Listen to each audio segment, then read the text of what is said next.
Edwards. Here we go. Are we all here? Oh, is that Mr. Suck My Balls? Put your hand up if you're not here. Okay. I'm here. Yeah, I'm not here. Yeah, I'll put my hand up. No, I'm not here. There you go. Where are we supposed to be if we're not here? Over there. Right, I'm just walking over there then. Is it about here? Look, I'll get rid of my own hand, thank you. There we go. If they're mistakes, you can't use them.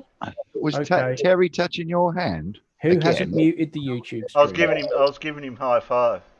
Oh, Oh, is that what you were doing? Yeah, with the mouse. Right. Yeah, the mouse was giving you a high five. Righto. Where are we supposed to be if we're not here?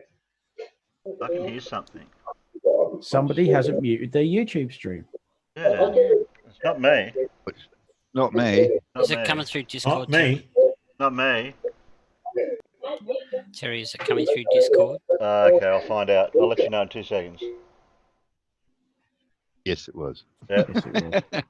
It was coming through It was coming through Discord, and it was. The culprit just showed himself. Okay. Ask Jinx you to mute himself in Discord. What, Fred? Was that supposed to be fondled? You need spell check like Peter. Terry has never fodelled my Havard. Yeah, I know. That's what I'm trying to figure out what Fred was saying. Fred's threatened us to say that he might be getting a mic. Yeah, one of these days.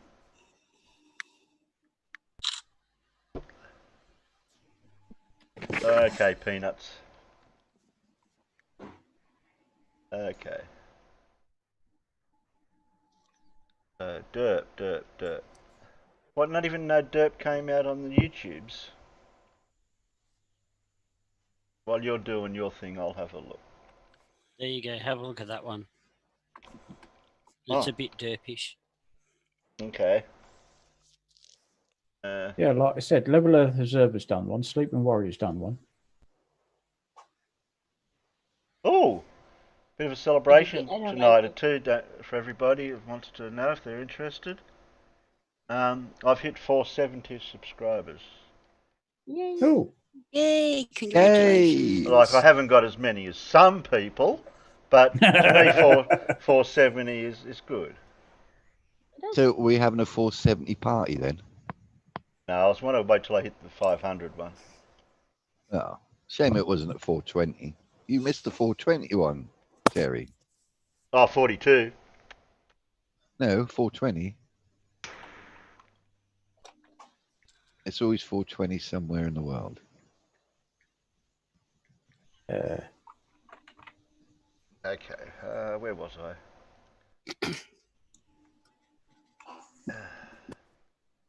Peters gave me something to look at.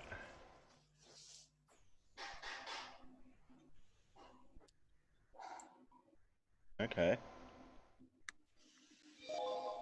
So this person's got 501,000 subscribers.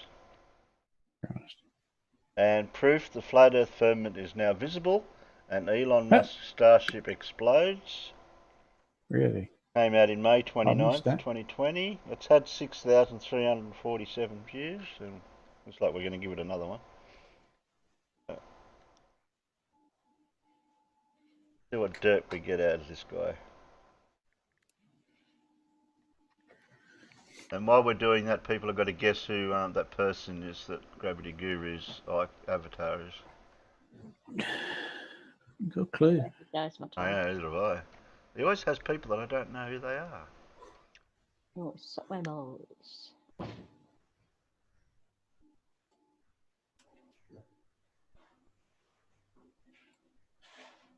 Hey, press that, click that, press that. Volume. Alright, YouTube, check this out. I ain't made one of these videos in a long time. Now watch this. I got a whole bunch more proof that the earth flat. And that it's a dome in a firmament above the earth. Alright? I got a whole bunch more proof. Watch this. Because remember this, people. first before any science book was, okay? It's got music in Really? the background.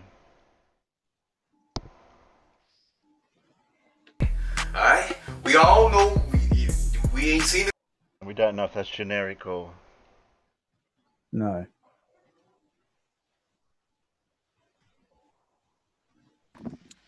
Sorry, it didn't have music in the first few seconds. Sound card. SoundCloud.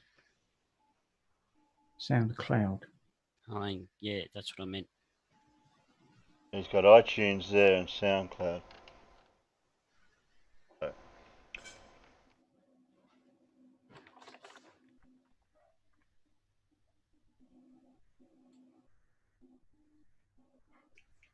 Okay, obviously SoundCloud that was is a the joke. world's But check largest this out. fucking audio. So you know SpaceX, all that stuff, right? They supposedly tried to send something in space earlier today, right? But guess what happened? It blew up! Going to be igniting in the flare, correct? I don't want that to be. Oh, dear. Whoa! Whoa! Shame it wasn't actually going into space in the first place, but hey. Yeah. Mary, let That's us why know they you're do okay as tests. soon as possible. Little rapper who just put out a mixtape. Just blew up. You wanna know why it blew up? Because the Most High tired of playing with y'all. If we was on the earth, listen people, listen. If we was on the earth right now, it's nighttime. We on the earth. If I look in the sky right now to a scientist and a person who believes that the earth is a ball, they will say that I'm looking at outer space right now. Cause I see the stars. Yeah, you're looking at outer space. Yeah, that's outer space right there you're looking at. Peep game. Go outside right now with me. Pause the video. Now, play it now. And look what I'm talking about. If you look up, if you was beside a scientist or a person that believes that the earth is a ball, they would say that you're looking at outer space right now. But watch this. What about when it started thundering and lightning? The thunder and the lightning light the whole sky back up blue. But don't space supposed to be just total darkness, right? Thank people. Don't outer space supposed to be complete darkness with no ending point. It's supposed to be just complete, just black. But all of a sudden it's nighttime and you see the thunder, then the whole sky get right back blue. They go back dark blue again. They say it's black, but it's dark blue again because, you know, you ain't got the sun doing this course at that certain spot to light up the part of the earth where you at. Don't it make sense? If I was looking in outer space and it was thunder, right? Shouldn't the sky still be so-called black when the thunder strike, right? If I was looking at outer space, that's if the space was real. But when the thunder hit, the sky get right back like blue. You talking about the lightning or the thunder? Yeah, I think it's lightning means. Did he mention lightning? No, he didn't. He should have, but he didn't. No, but he's not saying if the sky's overcast or not. Is he still seeing the stars when there's thunder and lightning, or thunderstorm in the knows. distance, Hard to or Hard I to don't know. understand. It's a bit vague. Come on, people. Now, lately, people been recording the sun, and they call it a sundog. It's making a halo around the sun. How? Unless we're under some type of glass ceiling, the firmament, like the Bible said. How? Refraction. Atmosphere. It's an effective refraction. Oh no.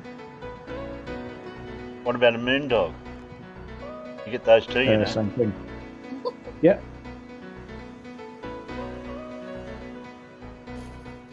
Tuss said, breaking news, light shit up. Yep. Shocker. That's familiar music. I would watch that. How? I'd How's that be possible? muting out, Terry. Watch this. Yeah, Look at this picture right here. Yeah, Now you see the sun up, right? But what do you see in the blue part? A reflection. It gotta be reflecting off something. How? That's not outer space. The sun can't reflect outer space. Look, it's shining onto something. It's shining on the firmament, like we just read about. What? He's using this image. The sun doesn't Like outer space. Okay. An image that hasn't been taken with a solar filter for a start. There's so much glare in that photo, it's unbelievable. Yeah. Oh, It's like the camera's been set to additional glare setting. yeah. For maximum It's effect. actually it's actually a P900 and it's set in Travis mode. P900. This is fake. It's not a photograph. Sorry. Well, it says webcam in the corner, so it's only a webcam. Oh, well, that's not real film, so it's fake. Sorry. How? How is it outer space? It's not real. It's not real. No, you're not real. Space ain't real. It's just Add like a few more him times. slap That'll him make it round the true. head. Bit triggered, hey? Space between his ears. Slap your head. Space ain't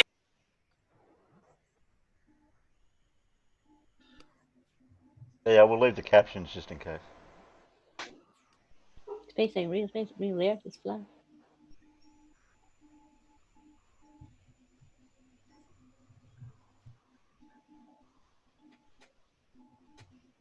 bull. Gravity is bull. All the people that listen to me, do it make sense? Research yourself. You know me. You know how I'm is. Go research it yourself. Go look at it yourself. Go look at it. Research it yourself. Okay? Research it yourself. Think about it. Think about it. Another thing I want y'all to check out. Check this out. I think, I believe next month we're supposed to be having a solar eclipse and a lunar eclipse. Listen to this, because I explained this before. Did he say A lunar loony? eclipse Or is when lunar? Loony the Earth's eclipse. Sounded shadow like it. I didn't know we I'm had a sure he loony said- eclipse. Is that when he Yeah. stands? Is that when he stands behind a wall?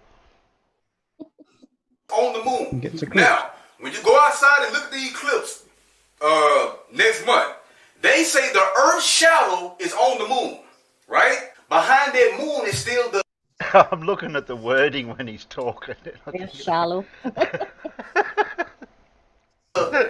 dome, the blue part. I don't listen, people. How the hell can we be on the Earth?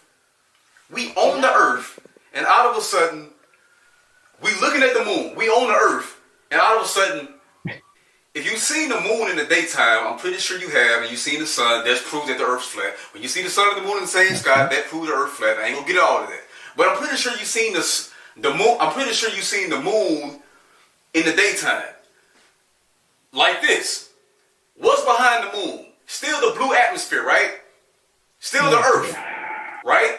Now they telling you a lunar eclipse is when the Earth's shadow is on the moon like this. But behind the moon is still the Earth. So a piece of the Earth broke off and got in front of the moon. What sense would that make? People think they lying. It's not real. Hi, I'm Delano Wellwoods, and I believe the Earth is flat.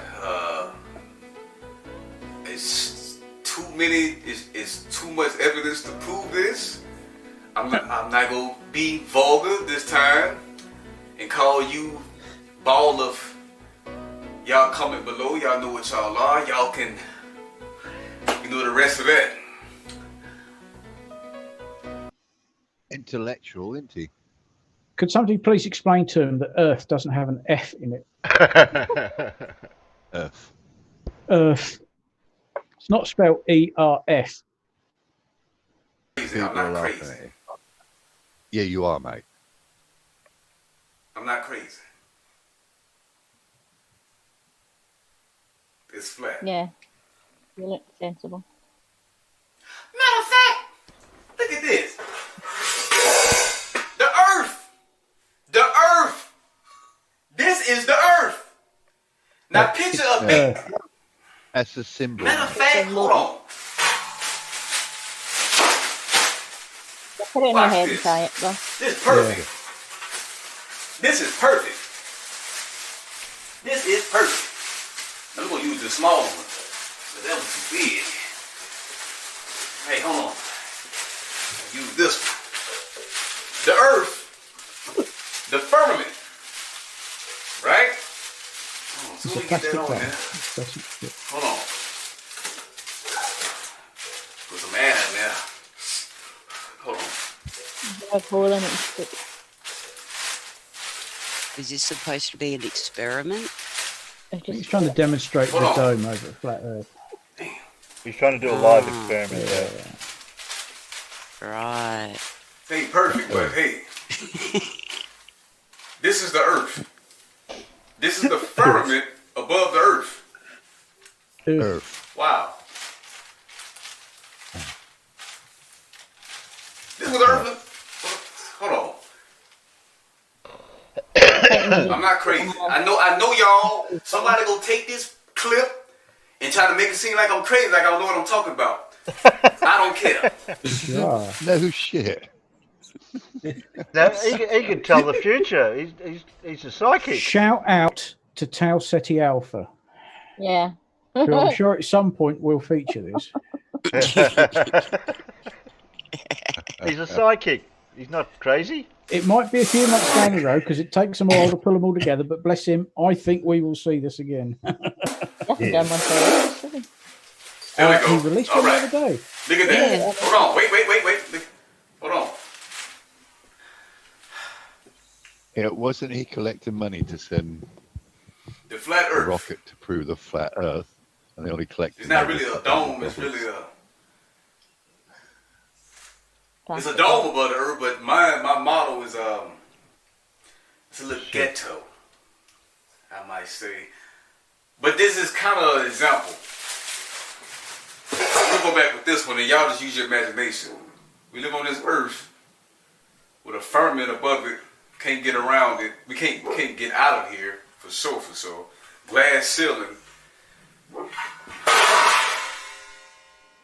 And shut up. Any questions? Any questions? Any questions? Yeah. Any questions? Where do you start? I know y'all think something wrong with me. I know y'all really think something wrong with me. But the stuff I just said, just research it and do it yourself. I know I have a way of explaining stuff. From like I see it in my head, but when I explain it, it be kind of not exactly how I'm seeing it in my head. He sees it in his head. I don't think he should open his mouth.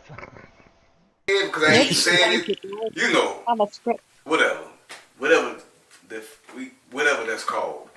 But other than that, man, I'm gonna head out of here, man. Follow me on Instagram, man. If you want more flat Earth videos, you want some more stuff, some more knowledge stuff, and you got questions and stuff like that. And so my next video will be on what's going on in America. Oh, we don't need all Time that. for no games. Yes. Tau Ceti Alpha released episode 37, The Flat Earth is Full. Retard mode 2 days ago. Okay. He said Elon Musk's space I showed that at the beginning. is blown. I didn't know Elon Musk had a personal one. I want number one. That's mine. You're not going to send it into space like you did your car, are you, sir? Yeah, Level Earth Observer had to go at Elon Musk because he was sort of pausing and not very sure of himself in a TV interview. Well, that is Elon Musk. I don't think he actually likes being on TV that much, and I don't think he likes live interviews. He don't know. Because he's just not. He's not that sort of person. Some people can do it very well, others can't, and he just can't. And to try and use that as some way to say that SpaceX is all fake is just Yeah, he's really uncomfortable being public. Yeah. Yeah, he don't like it, and No. fair play to him. You know. Don't like it. Don't want that one. No, I don't want that one. Don't want that one. Don't like it. But yeah, I might go back and look at some more of Adam's videos because I watched his one on the YouTube this morning and it was just wrong. I think everything he said was wrong. Wrong. Like he does anyway, so. Oh, it's raining again. It's quite scary that he's in charge of a crane, to be honest. Oh, that one. Yeah, he's a crane driver. Is he though? Yes. Yeah, he's done videos from the top. Oh yeah, he's done videos from inside the cab of his crane. I mean, yeah. I suppose ultimately you don't have to be. I don't know. I've got to choose my words right here. But yeah. You don't have to be of high. Yeah, high. You don't have to be the intelligence. sharpest knife in the drawer to be a crane driver.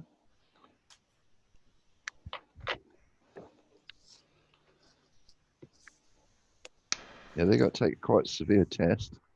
Them tall one. Yeah, I wouldn't fancy it. And even worse are the guys who actually take these tower cranes that are fixed in position. Are the guys who take them apart. I watch them do that when we come to the end at Centre Parks in Eldon. Down on the ground, there was no wind. Yeah. Watch these guys clambering about right up on the top. And up there, you could see it was very, very windy because their high-vis vests were getting blown about all over the place. But they were clambering around this thing, sort of unbolting this, that, and the other, getting ready to take it all apart. And they weren't clipped on. They were just clambering all over the frame of this thing, and they weren't clipped on. You could see they weren't. Ooh.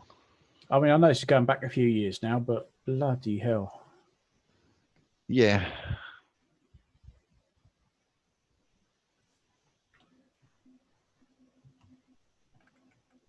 But yeah, I wouldn't fancy that. It's not the heights that bother me. It's the long drop and the sudden impact that bother me. Yeah, I don't mind the drop. Yeah, it's the sudden impact at the bottom. What I wouldn't really fancy. Because that's when you've very, very quickly got to learn how to fly. Whee! Yeah. Well, as he states in Hitchhikers, the secret to learning to fly is not hitting the ground. Yeah. Yeah. And you have to distract yourself at the last moment. I'm a bird. I'm a bird. I'm a bird. Oh, shit. No, I'm not. Now, Arthur Dent managed it, but I don't think I would, because I think I'd be fully focused on the fact that, oh, it's the ground. I wonder if it will be friends with me. Yeah. I wonder how much it likes me. But yes, he is an actual crane driver. Ah, that's worrying. That really is worrying. Well, I think he should just inform people in advance which building site he's going to be on, so we can all avoid it like the plague. Yeah. Do we have any more derp, Terry? Or is he muted? I was just going to say, Terry, you're muted. Terry, I'm muted. Do we have any more derp, Terry? That was all I had lined up from Peter. Unless you want to go back to Innie's channel to get any more stuff from him, but I didn't think that mattered. Okay. He's hard going at him. He really is. What was his name? That's Delano. Oh, I don't know who he is. Not heard of him. I put him in Discord for the channel. I'm not going to his YouTube channel. He did quite a few videos where he's basically having a go at people and telling them to suck his balls. Oh, right. Yeah. Also, Press play. Oh no. I think he just did. Did Yeah, that I just did. sound like who I thought it was? No. Derpy Derp. I don't know. Derp. Who do you think it sounded like? Can I say it? Terry? Well, we won't know what it was. Claudia. No. Oh. Oh, what? Dr. Albers. Yeah. Okay. Now I thought we'd look at ancient history through the Renaissance period, medical practices and medical procedures. Ooh. Ooh. Oh, this could be a Plenty bit of that iffy. down at our surgery because they haven't come into the modern day yet. Is that like starting with mummification, where they shoved things up your nose and wriggled it Oh, around no, and that's pulled your brains way out? before. That's Yeah. way Way before. Oh, okay. Yeah. Renaissance would put it in, that's the Middle Ages. Oh, isn't it? Renaissance. Okay, sorry. I thought we were talking ancient. Well, Well, I don't know. we could have talked about that back in the day when we were talking about back in the day. It's the last bit that hurts. But we are slowly but surely progressing through history, aren't we? Yeah, we don't want to be stuck in the past like some people are.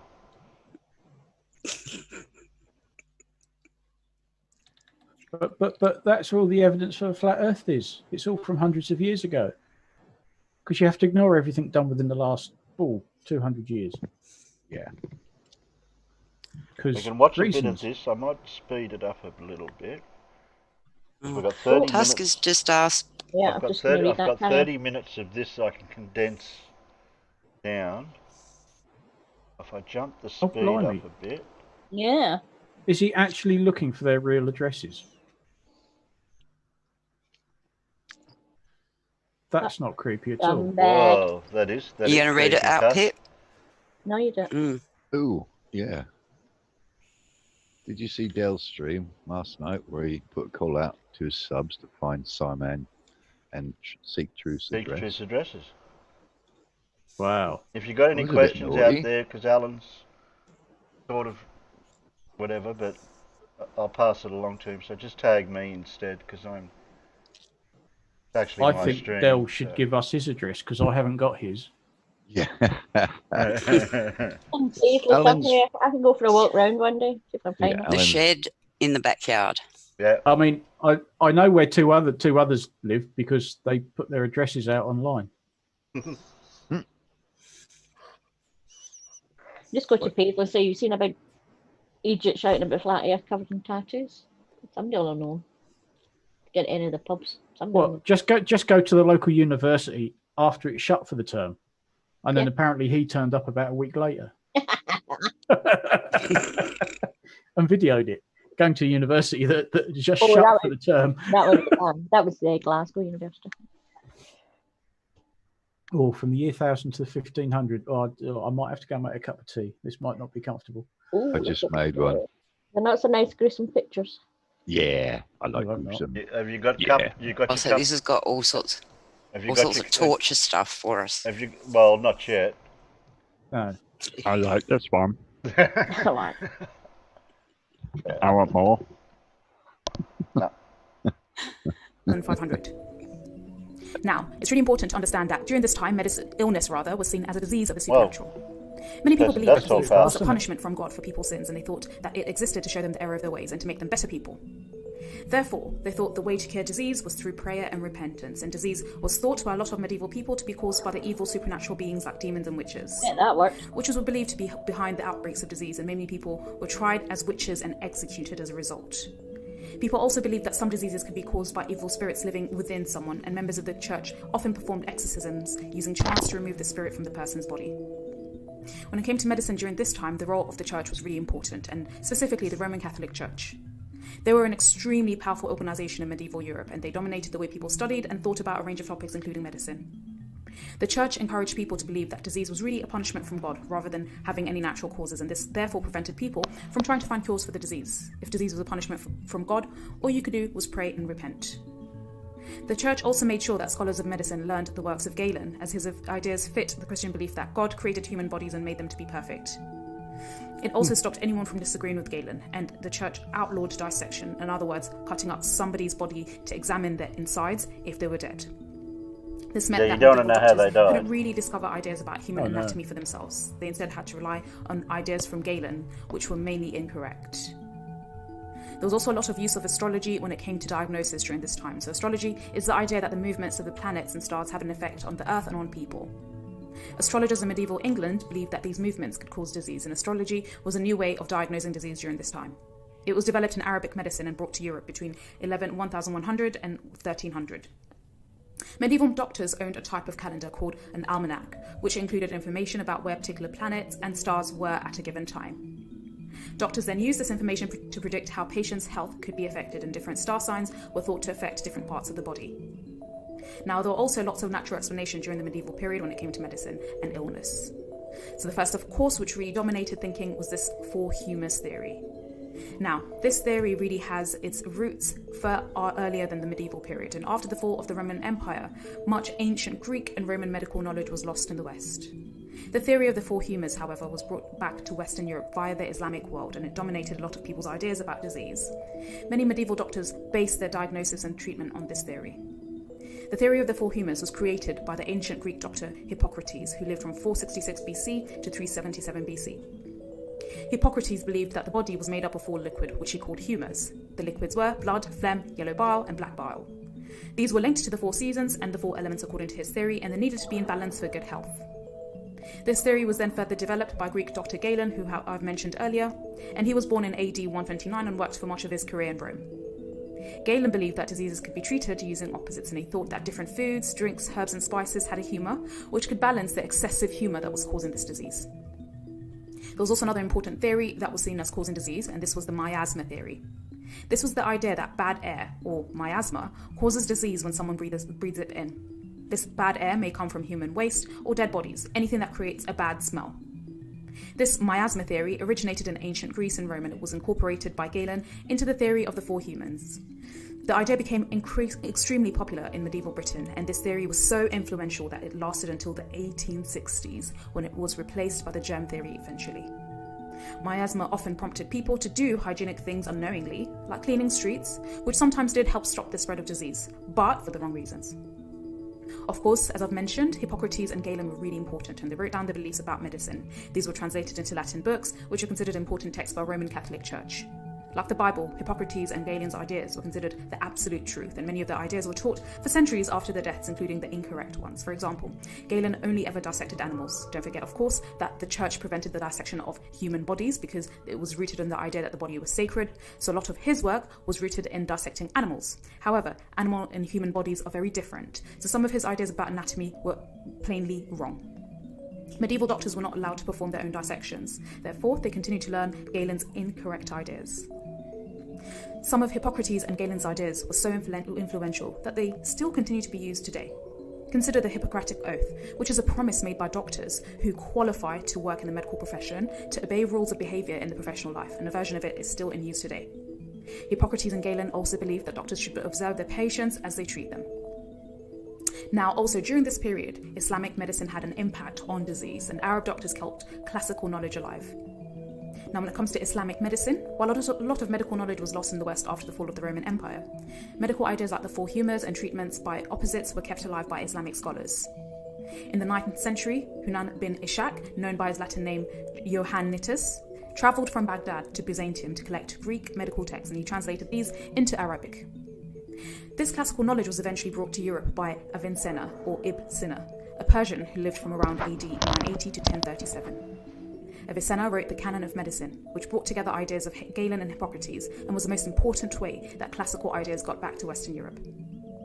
This work and other Islamic texts translated into Latin in Spain, which was particularly Christian and partly Islamic or Italian. The Crusades also made Europeans aware of the scientific knowledge of Islamic doctors. Thus, Islamic doctors did make new discoveries. So Al-Bukaysis, or Abu al-Qasim, born in AD 936, wrote a well-thought-out book describing things like amputations, the removal of bladder stones, and dental surgery, as well as methods for handling fractures, dislocations, and the stitching of wounds. In the 12th century, Ibn Zur, or Ibn Zur, described the parasite that causes scabies and began to question the reliability of Galen. Ibn al-Nafis, who lived in the 13th century, also questioned Galen's ideas, and he suggested, correctly, that blood flows from one side of the heart to the other via the lungs, and it doesn't cross the septum, which is a dividing wall between the left and the right sides of the heart. Ibn al-Nafis's work wasn't recognised in the West until the 20th century. Also, the autobiography of Usama ibn Mundik, a 12th century Muslim doctor, suggests the difference between Islamic and European medicine. Osama describes how he treated a knight with a sore on his leg by using a poultice, and a woman who was feeble-minded by advising a new diet. Then a French doctor arrived and claimed Osama knew nothing. He cut off the knight's leg. A woman who was feeble-minded. So that's how they classified what you were by how you acted. Does a bit. And cut the woman's head with a razor and rubbed the skull with salt, and of course both patients died. Alchemy was another thing that really had an influence on medicine and the idea of disease at this time, and this was essentially the attempt to turn base metals into gold and discover the elixir of eternal life. Unlike modern chemistry, much superstition was included. An unsuccessful experiment was as likely to be blamed on the position of the stars or the spiritual purity of the alchemist as anything else, and even so, Arabic alchemists invented useful techniques such as distillation and sublimation and prepared drugs such as laudanum, benzoin, and camphor. Now, when it came to treating disease during the medieval period, prayer and repentance were major treatments. So disease, of course, as mentioned earlier, was believed to be a punishment of God, from God. So sick people were encouraged to pray, and they often prayed with saints in the hope that they would intervene and stop the illness. Medieval people also believed that pilgrimages to holy shrines could cure illnesses. Others took their repentance one step further. Flagellants were people who whipped themselves in public in order to show God that they were really sorry for their past actions. This was particularly common during epidemics such as the Black Death. Many doctors also at the time, of course, had superstitious beliefs. Some used astrology to diagnose and treat illnesses, or believed that saying certain words while giving a treatment could make that treatment more effective. Another way that disease was treated during this time was bloodletting and purging, which aimed to make the humours balanced. Bloodletting and purging were popular treatments because they fitted in with the four humours theory. And if someone apparently had too much blood inside of them, the doctor would take blood out of the body through bloodletting. They might make a small incision to remove the blood or use blood-sucking leeches. However, as a result of this, some people were accidentally killed because too much blood was taken. Purging was also the act of getting rid of other fluids of the body by excreting, so doctors gave the patients laxative to help the purging process. Purifying the way was also, or rather purifying the air, was thought to prevent disease. So of course this stems from miasma theory, and therefore a lot of people believed in the power of purifying or clearing the air to prevent sickness and improve health. Physicians carried posies or oranges around with them when visiting patients to protect themselves from catching the disease. And during the Black Death, juniper, myrrh and incense were burned so the smoke or scent would fill the room and stop bad air from bringing disease inside. Remedies were early natural medicines at the time, so remedies bought from an apothecary, a local wise woman, or made at home were all popular ways of treating people. And these remedies were passed down or written in books explaining how to mix them together, and some of these books are called herbals. Other remedies were based on superstition, like lucky charms containing powdered unicorn's horns. Of course, healers were important in this process, so physicians were male doctors who had trained at university for at least 7 years. They read ancient texts as well as writings from the Islamic world, but their training improved very few people's lives, and they proved little practical experience. Also, a lot of these people, whilst they went to university, they didn't have lots of practical training, and they used instead handbooks and clinical observations to check patients' conditions. There were fewer also than 100 physicians in England in 1300, and they were also really expensive. Most people saw an apothecary who prepared and sold remedies instead, and they gave advice on how best to use them, and therefore apothecaries were the most common form of treatment in Britain, as well as very accessible for those who couldn't afford a physician. Apothecaries were trained through apprenticeships, and most of them were men, but there were also several wise women who sold herbal remedies. Also, during the medieval period, there were very few public hospitals. Most of the public hospitals that existed were set up and run by the church, and they were very popular and highly regarded. The main purpose of these hospitals wasn't really to treat disease, but to care for the sick and elderly. They served as some types of hospices. The hospital provided its patients with food, water, and a warm place to stay. Most hospitals were also more hygienic than elsewhere because they had developed water and sewage systems. Some monasteries also cared for the sick, the elderly, or the poor, and most sick people were treated at home by members of the family. Of course, there was some surgery that was conducted during the medieval period. However, it was really dangerous, and there was no way to prevent blood loss, infection, or pain. It was therefore only attempted quite rarely and for very minor procedures, such as treating hernia or cataracts.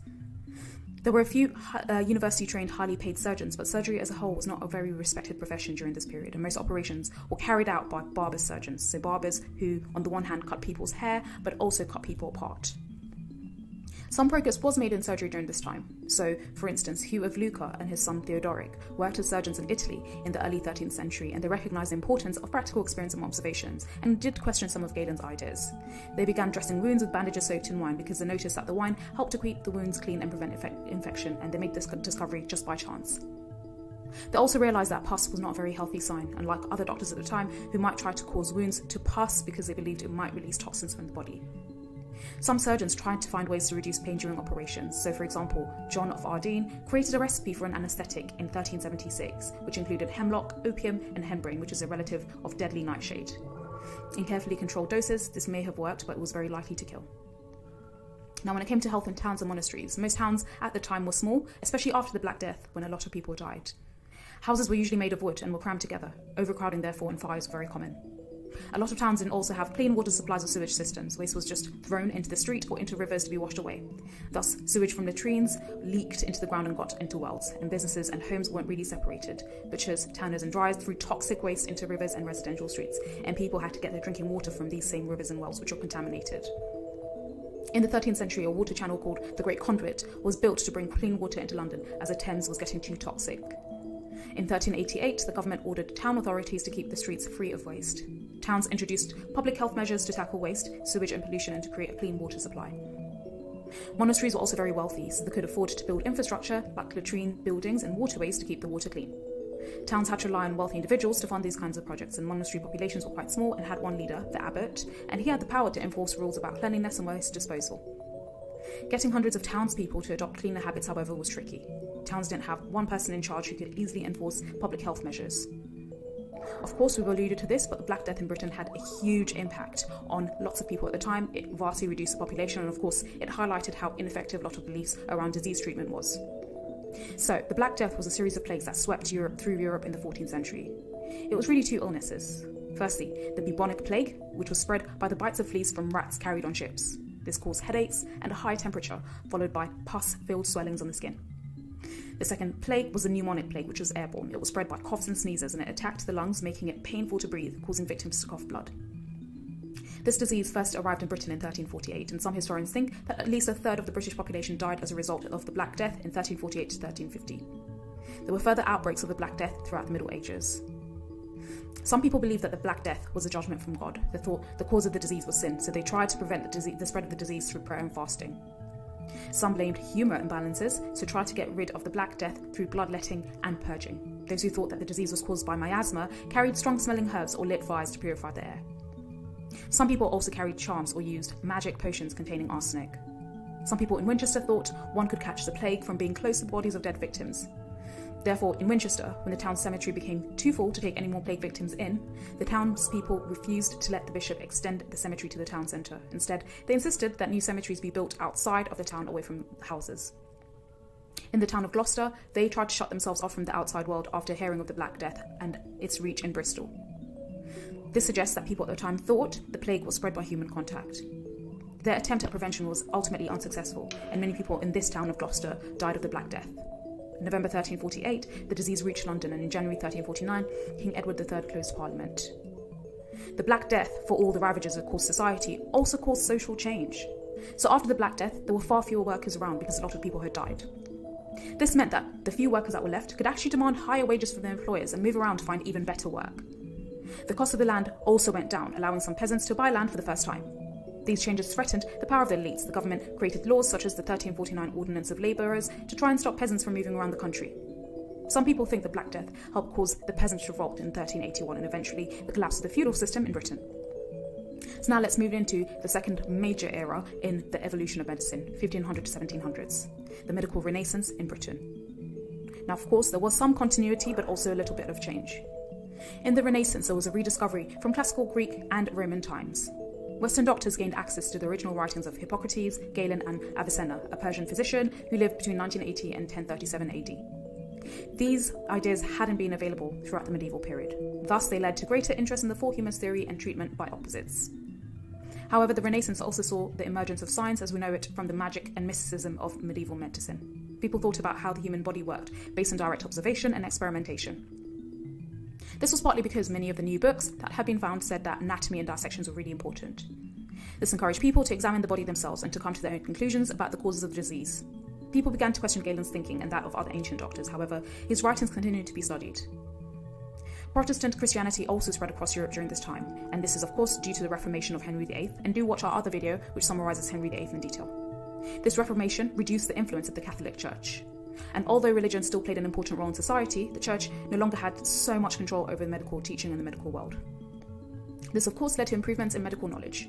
So many doctors in the Renaissance trained at the College of Physicians, which had been set up in 1598. Here, they read books by Galen, but also studied recent medical developments. Dissections, showing how the body actually works, also became part of medical training.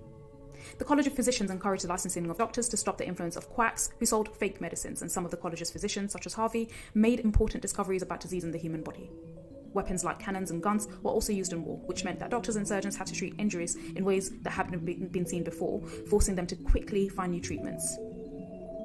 Explorations abroad from Britain brought new ingredients for drugs back to the country, including guancium, which was believed to cure phyllips, and quinine, a drug for malaria from the bark of the cinchona tree. In the 1530s, Henry VIII closed down most of Britain's monasteries. This was called the dissolution of monasteries. Since most hospitals had been set up and run by monasteries, this led to the closure of a large number of hospitals, and the sudden loss of so many hospitals was really bad for people's health. The monastic hospitals were gradually replaced by some free hospitals, which were paid for by charitable donations. Unlike the monastic hospitals, however, which had been run by monks, these new hospitals were run by trained physicians who focused more on getting better from illnesses. Of course, this therefore, during the Renaissance period, led to the spread of new ideas. Firstly, one of the things that really had a massive impact on medicine was the invention of the printing press. Printing meant that books could be copied more easily, as in the past, new ideas had to be widely accepted before someone would bother copying them by hand. Students in universities could now have their own textbooks for the first time, letting them study these ideas in detail. People could question existing ideas and have scientific debates, and at least 600 different editions of Galen's books were printed between 1473 and 1599 as a result of Caxton's printing press. Lots of people knew these theories, but there were so many different versions around, and therefore it was unclear what Galen had originally written, which made his writing seem less reliable and easier to question. The Royal Society was also really important during this time. It was founded in 1660 and its motto is Nullius in verba, which means take no one's word for it. The Society wanted to encourage people to be skeptical and question scientific ideas, and they helped spread new scientific theories and got people to trust new technology. The Royal Society's scientific journal, Philosophical Transactions, allowed more people to read about new inventions and discoveries. Also, Ambroise Paré was really important in improving surgical techniques when it came to treating people. So Paré was a French barber surgeon born in 1510. Surgery, at the time when he was born and at the time he lived, was seen as a very low-status profession, and he worked for a public hospital, then became an army surgeon. As an army surgeon, Paré treated many serious injuries caused by war, and he improved the treatment of amputations. Before Paré, the severed blood vessels left by amputations were sealed by burning their ends with red-hot iron. Paré invented a method of tying off the vessels with threads, which are called ligatures. This was seen as less painful than the previous way of burning the ends with red-hot iron, and thus it reduced the chances of a patient dying simply from the shock of the pain. However, it did increase the risk of infection. His experience treating these wounds led him to develop some improved surgical techniques. At this time, gunshot wounds often became infected. Doctors didn't understand why this happened or how to treat it. The usual treatment was to burn the wounds with a red-hot iron or pour boiling oil into it. This may have worked in some cases, but it often did more harm than good. During one battle, Paré ran out of oil and sorted, by chance, to a simple cold salve instead. To his surprise, the patients treated in this way did way better than those who were scalded with oil. Paré published his ideas to enable other doctors to read about them. British surgeons then used his methods and took inspiration from his work, and over time, his ideas helped improve surgical techniques. Paré's ideas were resisted by doctors, though, who felt that a lowly barber surgeon shouldn't be listened to. He eventually became surgeon to the King of France, and it was only with the King's support that his ideas became gradually more accepted. However, of course, during this period, old treatments were still used, so many doctors were reluctant to accept that Galen was wrong. This meant they continued to use similar treatment to the medieval ages, like bloodletting and purging. Doctors also were expensive, and as a result, most people used healers, such as apothecaries and barber surgeons, like the medieval period. Others turned to quack doctors who sold medicines and treatments in the streets, and the cures were often fake, though some may have worked by sheer luck. Superstition and religion still played an important role. People thought, for example, the King's touch could cure a skin disease, and thousands of people with this skin disease were thought to have visited King Charles I in the hope of being cured. Of course, there were still vastly poor living conditions for a lot of people during this time. So living conditions in Renaissance towns were terrible. They were less healthy than medieval ones. Overcrowding was a huge problem, and there was a lack of light and fresh air in lots of houses. Streets were also unclean. There weren't many sewage systems of any sort or rubbish collection facilities. Finding clean water was also quite hard, and local authorities, however, tried to improve conditions. They used acts of parliament to get power to do things like keep roads clean. Housing also improved, and some towns were planned with living conditions in mind. Hospitals were still fairly basic, however, so most Renaissance hospitals were for the sick and the deserving poor, those who led hard-working, respectable lives. People might have to work in hospital, not just be treated, and those with incurable infectious disease like smallpox were not allowed in. An example is St. Mary's Bethlehem Hospital, or Bedlam, which was Britain's first lunatic institution. Many of its inmates actually just had simply learning disabilities or epilepsy, or they were just poor. People even visited this hospital to watch patients for entertainment. Other hospitals like St. Bartholomew's in London became centres of innovation and research. YouTube. Important people during this period were Vesalius and Sydenham. So Vesalius was born in 1540. So what year was and that? He was a medical professor in Padua, Italy. He believed that successful surgery would only be possible if doctors had a proper understanding of human anatomy. Might have to go back. He was therefore able to perform dissections on criminals who'd been executed, and this let him study the human anatomy more closely, and he wrote books on his observation using accurate diagrams to illustrate his work. The most important were 6 anatomical pictures, published in 1538, and The Fabric of the Human Body, published in 1543. His works were printed and copied, allowing lots of people to read his ideas. Vesalius' findings encouraged others also to question Galen. Doctors realised that there was more to discover about the body because of Vesalius' questioning attitude. He showed that dissecting bodies was important to find out exactly how the human body was structured. Thomas Sydenham was another important person, and he was born in 1624 and died in 1689. He was a Renaissance physician who worked in London, and he was the son of a country squire and fought in the English Civil War before becoming a doctor. He's been called the English Hippocrates because of the large impact of his medical achievements. Sydenham didn't believe in the value of theoretical knowledge, in other words, reading about medicine rather than actually practically applying it. Instead, Sydenham thought that it was more important to gain practical experience in teaching patients. As a doctor, he made detailed observations of his patients and kept accurate records of their symptoms. Sydenham thought that diseases could be classified like animals or plants. The different types of disease could be discovered using patient symptoms. Sydenham is known for showing that scarlet fever was different to measles and for introducing laudanum to relieve pain. He was also one of the first doctors to use iron to treat anemia and quinine for malaria. Sydenham wrote a book called Medical Observations, published in 1676, which was used as a textbook by doctors for 200 years. His description of medical condition like gout helped other doctors to diagnose their patients more easily. William Harvey is another really important person during this period to be aware of. He made hugely important discoveries about how blood circulates around the body, and his work helped advance people's knowledge of anatomy. Also, importantly, he discovered the circulation of blood. He was born in 1578 and he worked in London at the Royal College of Physicians before becoming a royal physician to James I and King Charles I. Harvey studied both animals and humans for his work, and he realised he could observe living animal hearts and actions, and his findings could also be applied to humans. A new type of water pump was invented at around the time of his birth, and this new technology gave Harvey a comparison and inspiration for how the heart worked. Before Harvey, people thought that there were two kinds of blood, and that they flowed through two completely separate systems of blood vessels. It was thought before him that purple, nutrition-carrying blood was produced in the liver, and then it flowed through the veins to the rest of the body where it was consumed. People also thought that bright red, life-giving blood was produced in the lungs, and it flowed through arteries to the body where it was also consumed. This may also show the continuing influence of Galen, who had suggested this kind of system about 1400 years earlier. Harvey, however, realised that this theory was wrong. From experiments that he conducted, he knew that too much blood was being pumped out of the heart for it to be continually formed and consumed. Instead, he thought that blood must circulate. It goes round and round the body. Harvey's research was a major breakthrough in anatomy, and it understood, and rather changed, how people understood anatomy. His discoveries gave doctors a new map showing how the body worked, and without this map, blood transfusions and complex surgery couldn't be attempted.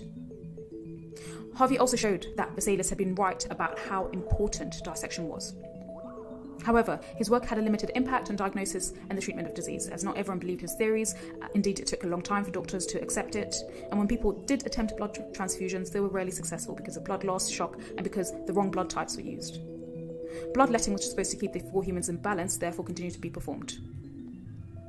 The Great Plague also struck during this time. In 1665, London was struck by this plague, and it was a rare but deadly recurrence of the medieval Black Death. London's death toll was about 100,000 people, which was 20% of the city's population. Many people fled the city, but only richer people had this option. Doctors and priests were most affected because the sick went to them for help. During this time, superstition still dominated treatment. So just like the responses to the Black Death 300 years before, most treatments for the Great Plague were based on magic, religion and superstition. This included wearing lucky charms or amulets, saying prayers and fasting, and special remedies were made using ingredients like dried toad. Bloodletting was also used, even if this made the plague worse, as it created wounds which could become infected. Other people thought that miasma created the disease, and they carried around posies of herbs or flowers to improve the air. Perhaps the most extreme treatment was strapping a live chicken to swellings. People thought the disease could be transferred from the plague victim to the chicken.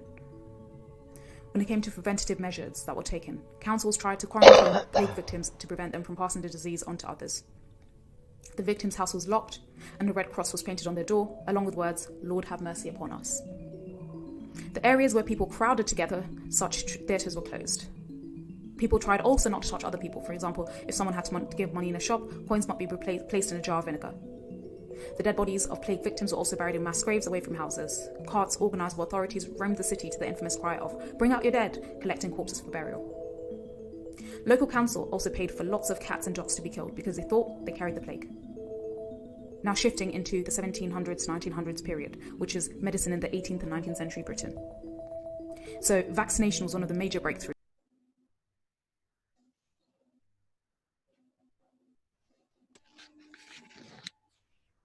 Yeah, it's going on a bit.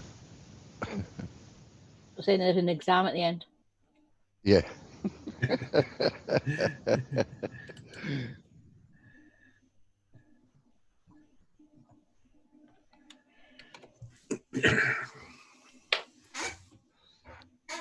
Interesting that they found all them things way back in the 13th, 14th century.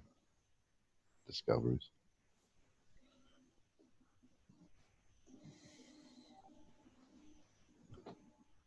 Yeah, and people actually robbed graves to get the bodies to work on. Yeah. Oh, was I muted again? Yeah. Oh, sorry. I was just saying, that, like you were just saying about what they found out back then. But the main one was the how things influenced progress by the doctors or medical people experimenting on other animals, thinking that the anatomy would be identical to ours, but it didn't help a lot until they were able to actually look at our bodies and see what was going on. Poor old Alan's getting all the abuse for how long, Alan? It's not even here. I know. I know they're talking to Alan for. He's not even here, Colin.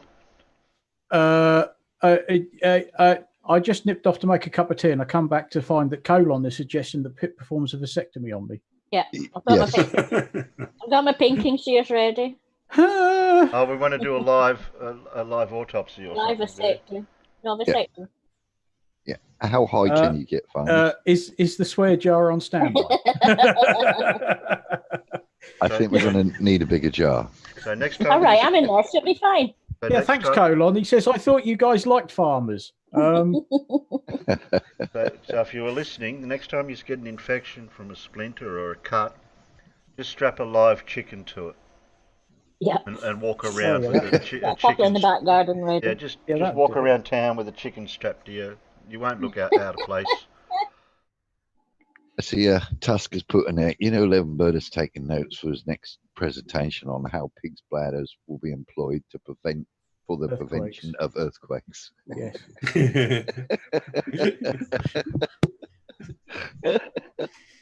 And I'm sure he managed to work the eye line of the observer in there somehow. Oh, yes. But of course, it can't possibly be relied upon because it's all just optics. Yeah. Oh, yeah, it's just optics. Yeah.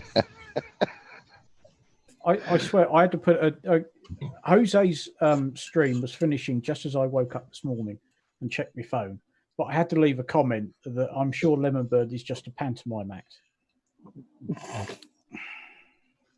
I'm just waiting for him to go, oh, look out, he's behind you. I'm quite glad surgeons use optics to see what they're doing. I find it interesting that these people were so desperate for knowledge that they had to rob graves to find bodies to get the information. Perhaps the flat earthers could take a leaf out of their books. I'm not saying that they should go and rob graves, but maybe they could. Maybe they could go and accost universities and grab equipment to do experiments. Yeah. Yeah. Yeah. Or if a flat earther goes into hospital nowadays with something wrong with them, and the medical people find out that they're a flat earther, they say, well, that type of thinking fell out in the Dark Ages. Would you like us to do the same operations and procedures on you for that time period? Just so you don't feel out of place? Yeah. Bring forth the leeches. Yeah. No, I want modern stuff. Why modern? That's been tried and true and researched and proven theory. So why do you think the Earth's flat? Will it kill you? Yeah, just take this, sir. Will it kill me? Eventually, just take it, sir. It's your medicine. Nothing to worry about, sir. It's just your body getting rid of toxins. There may be a little blood. Yeah, just don't stand under that LED light.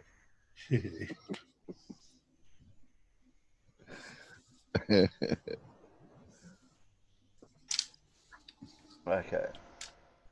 I've got another article here. Okay.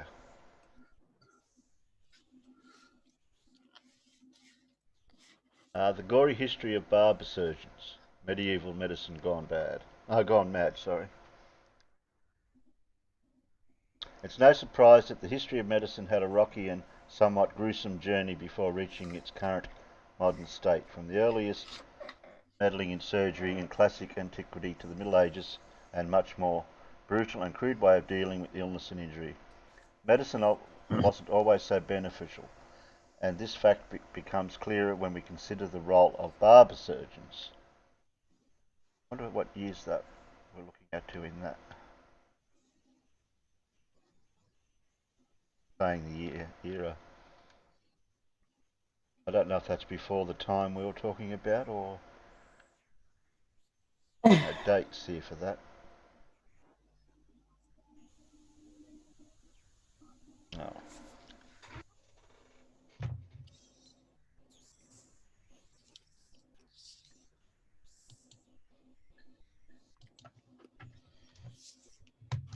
Search into that one.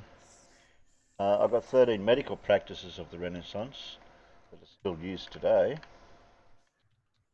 Oh, yeah. Start with that. Autopsy.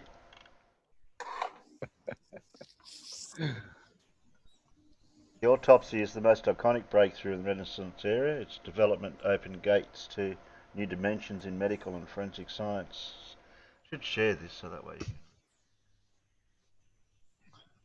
I wonder how many volunteers they had for. Otherwise known as, what's this slippery bit do?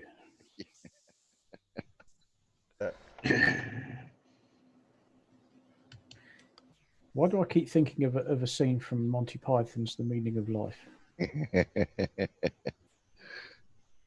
Many ancient civilizations like Egypt, Greece, China, India were well aware of the procedure and used it for studying anatomy.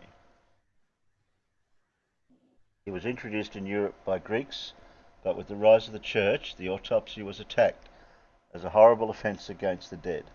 Still, some curious mind continued autopsy, but in secrecy. Dun, dun, dun. The Renaissance era saw the revival of the practice. Oops. The fascinating pictures and accounts of Leonardo da Vinci's adventure with dissection of the human body are well known. However, it was Giovanni Battista Margini, 1682 to 1771, who gave autopsy the form of a science. Autopsies are the general tool to find out the cause of death, the medical state before death, and other vital information in today's industry. They have contributed significantly in medical research and helped us gain more insight into human physiology.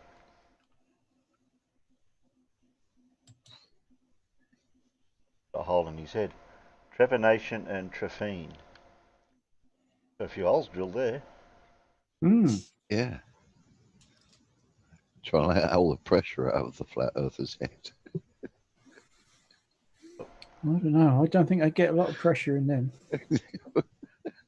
Well, it's not under much strain after all, is it? Do you want to read that section there down to bloodletting, Mr. Reader? Yeah, I'll do you a bit of reading. Open surgeries. Right then. Open surgeries have been prevalent for a long time, and they are the most viable solution to numerous medical complications. But opening a skull by drilling a hole in it sounds scary and counterproductive. You're not kidding. However, it is not taboo in the medical circles. You want to do what? You want to drill a hole in my head? Yeah, right. Trepanning or trepanation is a surgical procedure in which a hole is drilled into the skull to gain access to the dura for treatment of intracranial ailments. It has been practiced from prehistoric times.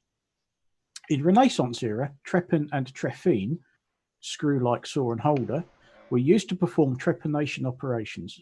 Trepanation was believed to cure seizures, skull fractures, and mental disorders. No matter how horrifying trepanation may seem, it was a highly successful procedure. In today's industry, really, it is used to treat traumatic brain injury, epidural and subdural hematomas. Trepanation has given way to craniotomy and craniectomy, which are very effective in intracranial surgery procedures. Oh, he got my teeth in for this one. Trephines have also changed over time and eventually acquired diamond-coated rim for better precision. Oh, to cut better. Yeah, but there is one thing to bear in mind. I suppose there is an advantage, should you say, that if they go ever so slightly too far, although they risk giving you brain damage, you're not going to feel it. No. Because if the one organ of the body that you can work on without needing a general anaesthetic is the brain, because you can't feel anything that's going on in there. No nerve endings. There are no nerve endings to produce pain. So you can, and they have before, I've seen them do very complicated brain surgeries. And to make sure they're not slipping or cutting the wrong area, they've had people do things like play a guitar or to read or just to talk to make sure that they're still absolutely okay as they're having, shall we put it, a good rummage around inside and do whatever they have to do. They press on a certain part or go near a certain part, Yeah, and then well, you start. if you go you're into the playing wrong the guitar, place, if you start playing, not playing it, or change your movement or whatever.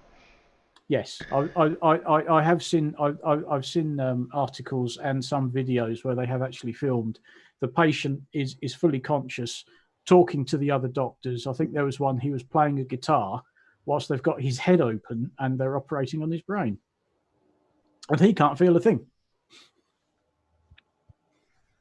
Ugh. Well, But of course, if you do go too far, you want to be able to play a guitar good, otherwise you wouldn't know if it's been affected or not. Well, no good to me. I play the guitar like Lister does. What's the start? I am the reincarnation of Jimi Hendrix, not. No, yeah. In space. Oh, Oh, you had to. We glossed over that bit back on the other story we were listening to, how the first YouTube practice was going on back in the 15th century, where you'd go to the hospital for entertainment to look at the patients. Yes. That very much big chunks of YouTube feel like that, except we're getting it for free. We don't have to pay to watch the inmates act crazily. We can just go to various YouTube channels and hangouts and watch and listen to it. Bless their hearts. Who wants to read Bloodletting? I'll do it. How far does it go? It only get, it's just little sections. Oh, it's not much, is it? Right, I'll do that then. Hmm. The ancient medicine had theory of humours as its basis, which was developed by the Greeks and continued to be the core of medical science for a very long time. Blood was one of the humours, and its imbalance was thought to be the cause of fever, headache, apoplexy, etc. The blood was withdrawn until the patient began to swoon. Bloodletting did produce positive results in some cases, but it was just a side effect and not a legit cure. A number of methods like cupping, phlebotomy, scarification, etc. were used for bloodletting. Use of leeches in bloodletting soared high in the Renaissance era and continued well up to the 19th century. Modern medicine denies any therapeutic benefit of bloodletting, but it is still used in some special cases. Blood abnormalities like iron overload and increased RBC volume percentage in the blood, polycythemia, are still cured by bloodletting. On another side, leeches are returning to medical facilities as a new age aid. Leeches are being used to stimulate blood circulation after microsurgery. They are also found to reduce swelling in tissue and promote healing. They found some cases it may be beneficial.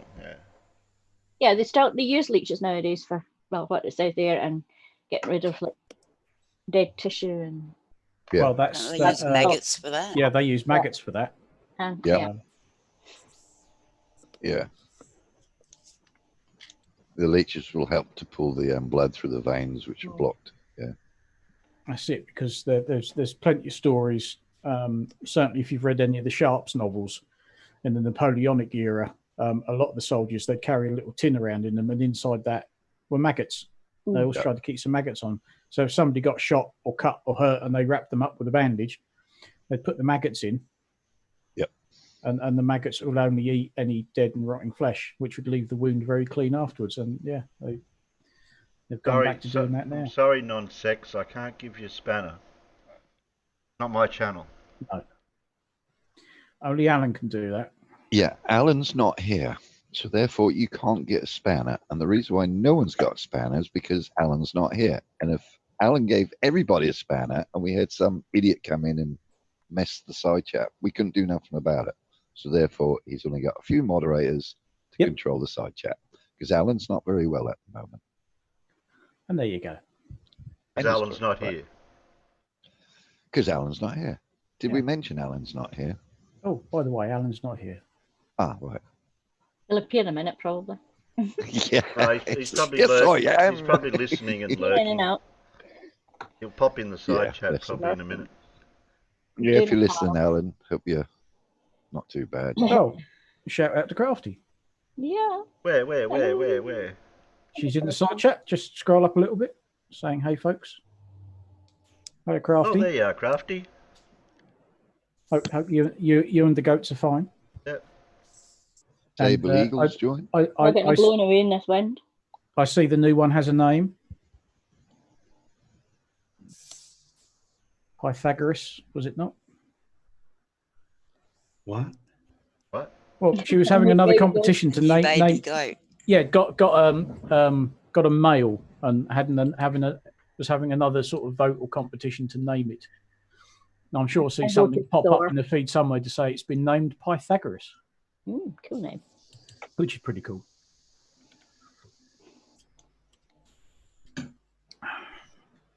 Okay, what are we up to? Trocar. Who hasn't read yet? We're back to me yet? Well, I don't know. Who else wants to read? Terry. Oh, there you go. As long as you don't keep spinning it up and down like that. Well, it's only that little bit there. Well, I had to see how many paragraphs it was. That's it there. That's the entirety of what you've got to read. French in it. It's a bit windy. So this will be good then. A trocar is a surgical instrument with a bladed, non-bladed tip and a hollow tube called a cannula.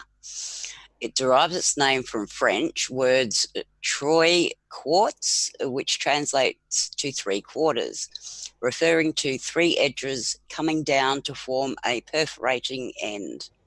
The trocar was used to alleviate ascites or abdominal swelling, edema, bloating, etc. The sharp tip was used to puncture the skin, which allows a streamlined flow of fluids to leak out. The trocar has undergone structural and functional changes over time, but the underlying principle remained the same. Nowadays, trocars are used in laparoscopic surgery, embalming, and aspiration. Yeah, Yep. that's it.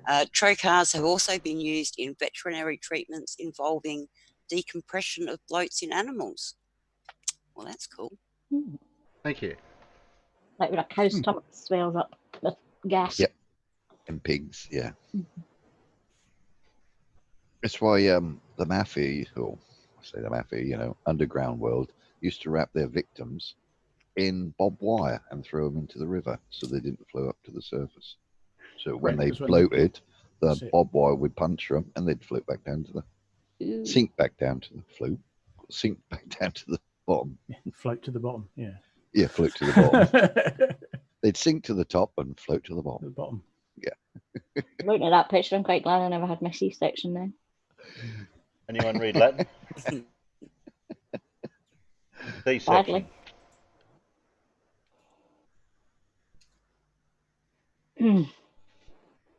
Back to me yet? I'll do it if you want. Oh, I can probably manage that bit. Okay. You would not have seen it coming. Caesarean section has gained immense popularity in the last century. Almost 1/3 of the total deliveries are C-section in present times.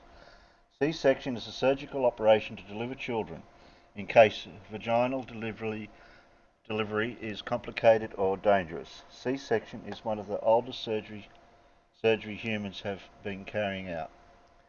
With a lot of accounts of successful C-section in the Renaissance era, however, just like today, C-sections were extreme approach and not the norm.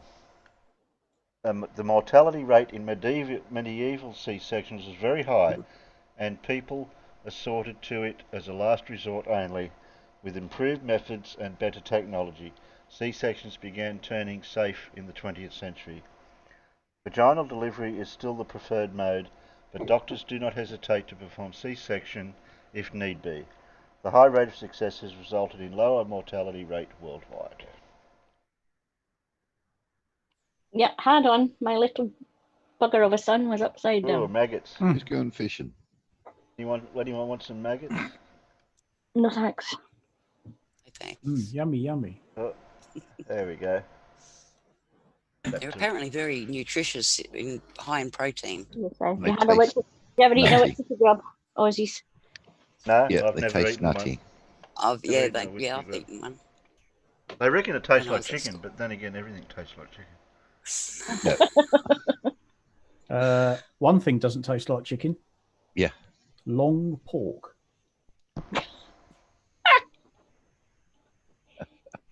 Or, as is commonly known to the rest of the world, people. Apparently, we don't taste Pork. like chicken. Yeah, we taste like pork. Taste like pork. Interesting. So I can have my leg for roast dinner this Saturday. Just ask people like those poor buggers in that rugby team that crashed up in the Andes. Yeah. up in the Andes.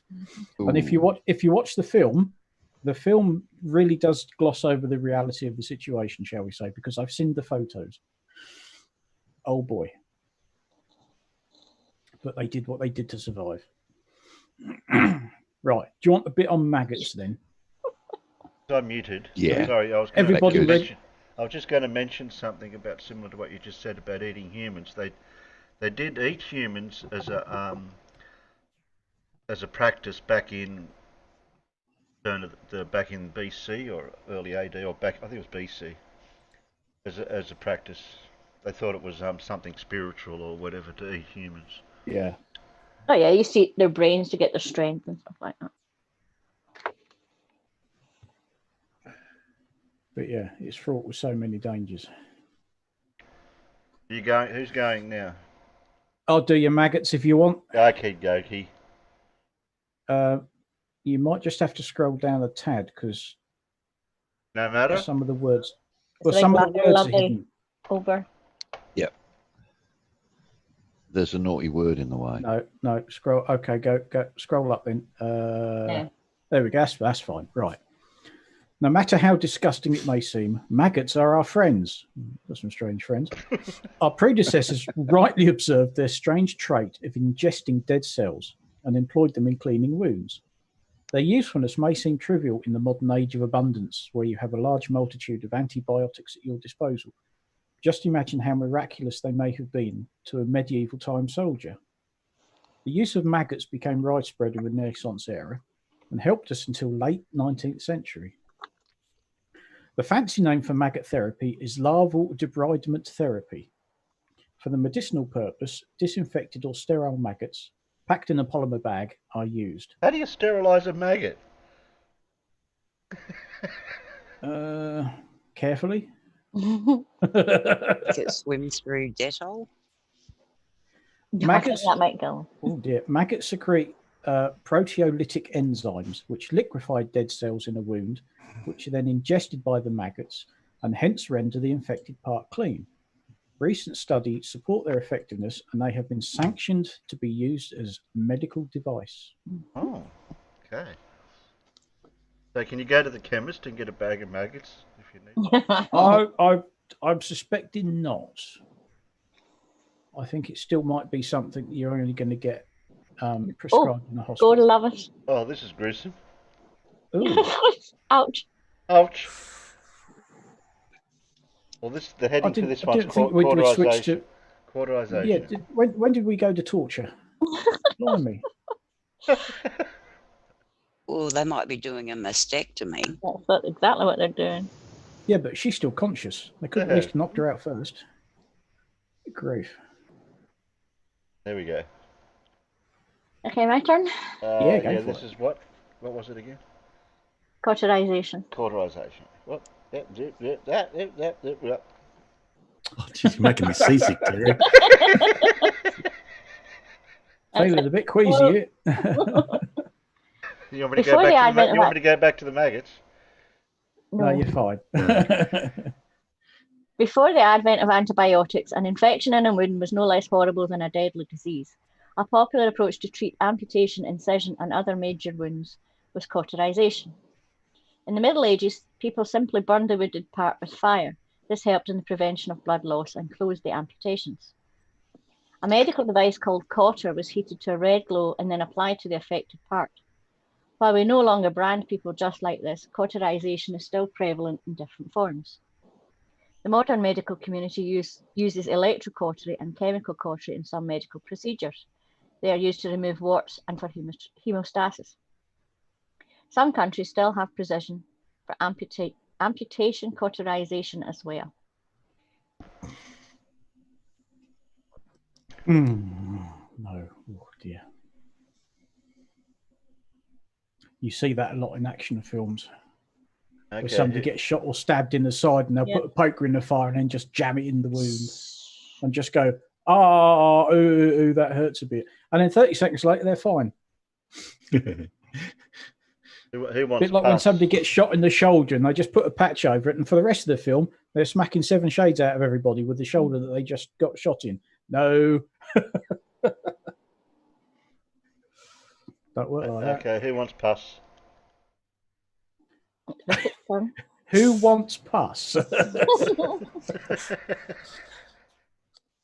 I'm not keen. Oh, go on then. I'll do pus for you. Ugh, who wants pus? What do you do when you see an abscess or pus in your wound? You obviously go to a doctor who simply drains it. Pus is considered a sign of infection, and hence its removal is important for healing. But this was a ridiculous proposition for the wise of the ancient times. Most successful and renowned physicians of early times distinguished foul-smelling watery pus from thick, odourless pus. They believed that the thick pus was beneficial for wound healing. They termed it good and laudable pus. The other type, however, was named vile. The doctrine of laudable pus was first challenged by Theodoric Borgononi in 1267. Later, many medical pundits of the Renaissance period questioned the hypotheses and dethroned it for good. It was later discovered that different forms of pus were the result of 2 different types of bacteria, viz. Staphylococcus and Streptococcus. Now, we follow the simple rule, where there is pus, evacuate it, thanks to Renaissance visionaries. Sounds absolutely vile. I thought there was only one type of pus. Well, yeah, but... Ugh. A tracheostomy. Tracheostomy. A tracheostomy. Yeah. Oh, yeah, a knife and a ballpoint pen. Yeah. How many times have I seen that in films? Oh, yeah. Oh, yeah. Yeah, that's been in a few movies. That Yeah, you'll see it in quite a few films, quite a few action films and the like.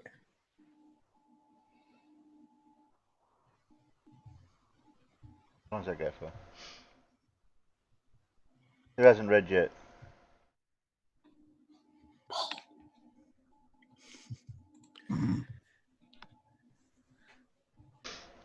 You want me to read a bit to you, Terry? If you don't mind. Okay, I'll give it a go. If you have any trouble with the big word, if you have any trouble with the big words, let me know. No trouble there. Tracheostomy is a surgery in which an incision is made on the neck to open a direct airway in the windpipe or trachea. It is a highly sought-after procedure when faced with some obstruction in the upper airway. It is also used to remove secretions from the throat in case of cancer or other diseases. Tracheostomy involves an incision in the neck which poses threat to the carotid artery. This is why early medical experts like Hippocrates advised against performing it. Despite the warnings, many physicians of ancient and medieval period tried it to help their patients, but most of these surgeries failed. Hieronymus Fabricius came up with a new procedure in which he suggested the use of vertical incision and a cannula. This procedure was adopted and further refined by a number of other medical physicians. With the advent of antibiotics, better tools and imaging, tracheostomy is a safe and very helpful surgical procedure. So I wonder how they were doing it wrong then, going by the way we know how it's done. They mustn't have been putting it in the right hole or something. No, they were doing it horizontally instead of vertically. Like they were cutting your throat instead of going up the way. We only And meant to hitting the put you meant to put a little hole there somewhere. Yeah, but the problem was that they were cutting across the throat and not up and down. So they were going horizontal. When you go horizontal, there's a very great risk that you're going to cut something else at the same bloody time. Yeah. Yeah. Oops, I cut too much. There's an awful lot going on in your neck. it's all very important. Whoa. An enema. Oh, yeah, Terry, there's one for you. Well, that's wrong for a start because you need to be on your left-hand side. I knew I'd end up with this one. You got the shit job. Yeah. Oh dear. So what is the one magical cure for constipation? Bowel management, headache, sexual dysfunction, asthma, allergy and fever. Well, medieval physicians believed it was the enema. An enema is the ingestion of water or other preparation in the colon of the diseased for a rectal purging. In modern time, it was used for bowel cleansing and transanal irrigation. It has been successfully used to rehydrate a person when administering IV therapy is not possible. Enema has been around a long time, but it gained a vast popularity in the Renaissance era. The French monarch Louis the 14th, 1638 to 1715, was fond of this therapy. Oh, he was fond, okay, and practiced it daily. Soon the practice was widespread in the French upper class and later among the common citizens. The enema was their answer for all sorts of ailments. So, you got something wrong with you? What is it? Yep, that'll do. Yep, I'll give you an enema. Yeah. So, in other words, the aristocracy loved having things shoved up their ass. Now, I do remember many years ago, I was down the pub one night, and one of my mates came in, and he said, "Here, look at this," and he gave me this photo to look at. Now, it was clearly some sort of internally taken photo, and it's like, what the bloody hell's this that you're showing me? He said, "Well, I've got to go into hospital and have an operation because I've got piles." I said, "Yeah." He said, "That's my colon."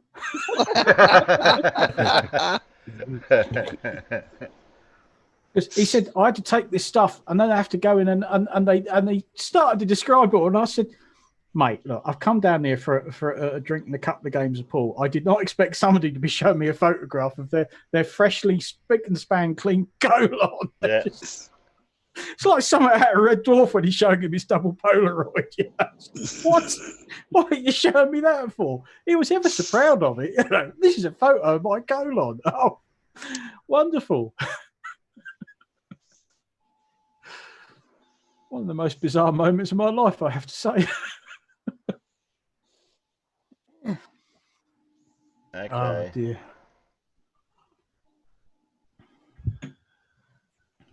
Who's doing catheterization? Okay.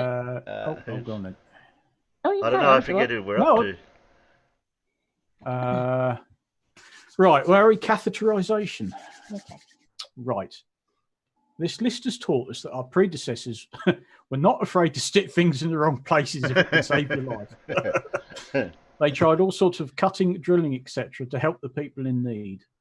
So it's no surprise that they invented catheters as well.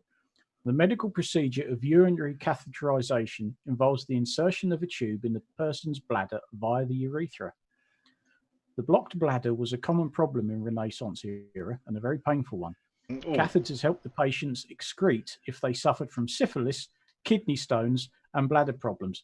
Yes, I've had a kidney stone.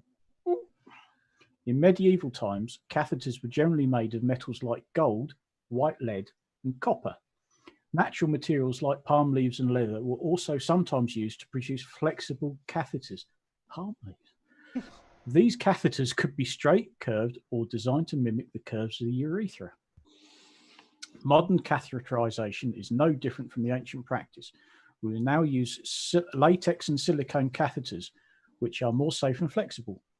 Indwelling catheters and intermittent catheters are two popular types of contemporary catheters. How many times can we say the word catheter? Modern science has successfully developed cardiovascular, gastrointestinal, neurovascular, and ophthalmic catheterization as well. Good grief, I need a sip of tea. Put your teeth back in. Yes, I had a kidney stone once. Neither me nor the doctor could figure out what was wrong with me until a couple of days later, I passed it. Gee. Oh my God. That brought tears to my eyes, I can tell you. Oh, that must be what that was then. Ah, right. Yeah, never again.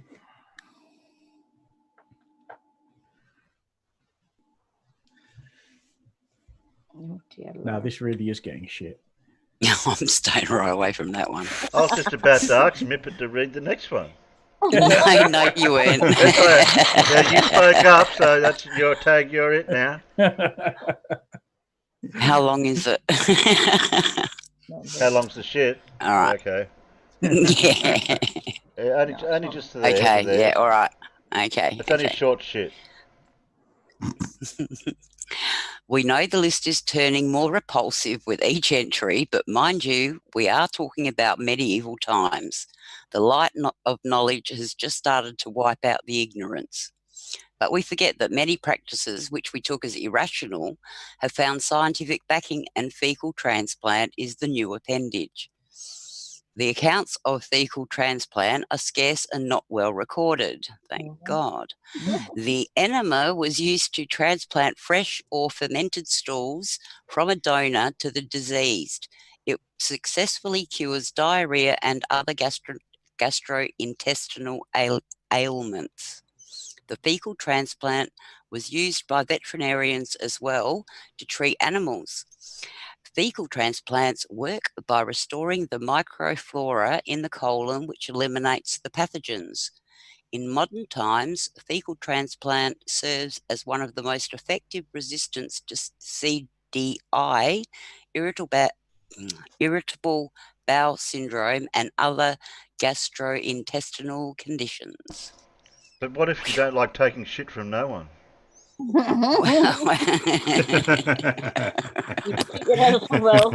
I take Boom, shit boom. from no one, or except you. Yeah, you're Yeah. fine. I'll take yours. Yeah. Yeah, I'll take yours. Blimey. Do they sterilise it before they use it? No, No. that's getting rid of all the good stuff. No, they can't. Yeah. That removes the very thing that you're trying to use. You want the bacteria that's in it, so sterilising it will kill it off. Topics we got to go. 13. Last one. Oh, it's the last one. Yep. Cataract. So adds a word, new phrase to. Gee, that eye's pretty big. What's the size of the eye to their hand? I think the scales are giant. out there. He'd A be cyclops. giants. Yeah, Yeah. cyclops. That's the giants. Remember the giants? Oh yeah, they cut down all them really big trees, didn't they? Not non-sex Yeah. complaining out there. You'll have to read Real D. Yep. Non-sex, read Real D.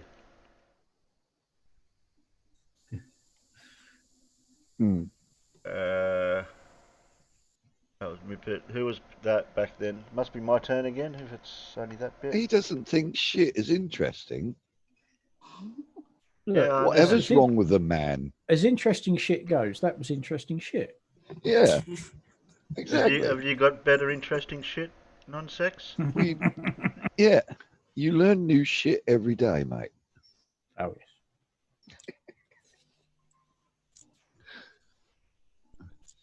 Play. Okay. Cataract surgery has been practiced for a really long time. It had its origin in India, and Arabic physicians refined the process. The early surgeries were extremely dangerous and were called cataract coaching. In this method, a sharp-tipped needle was used to remove the infected lens. Arabic practitioners developed a suction method to operate on cataract. Jacques Daniel Deville,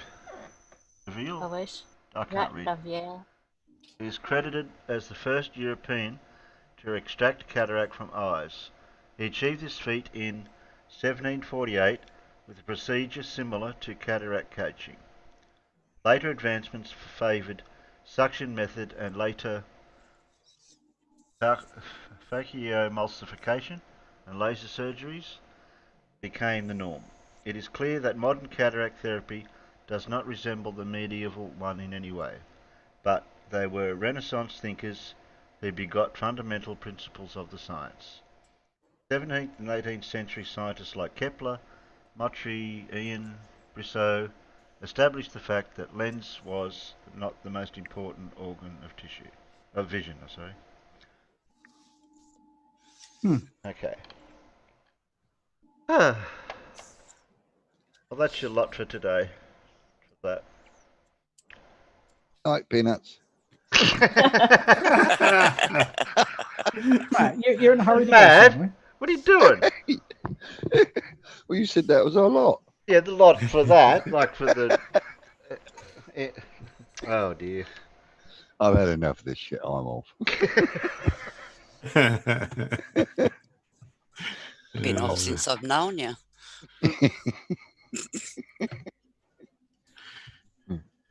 Oh.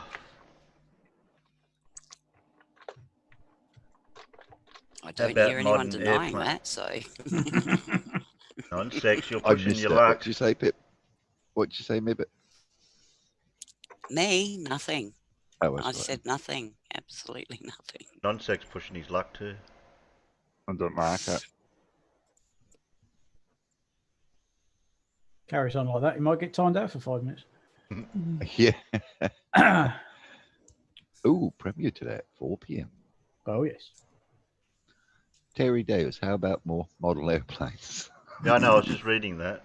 Exactly. The news going secretary. You can I think he needs a 5-minute timeout for that, Terry. off. All right, you ready to go for advertising, Derp? Oh. Headline, Derp?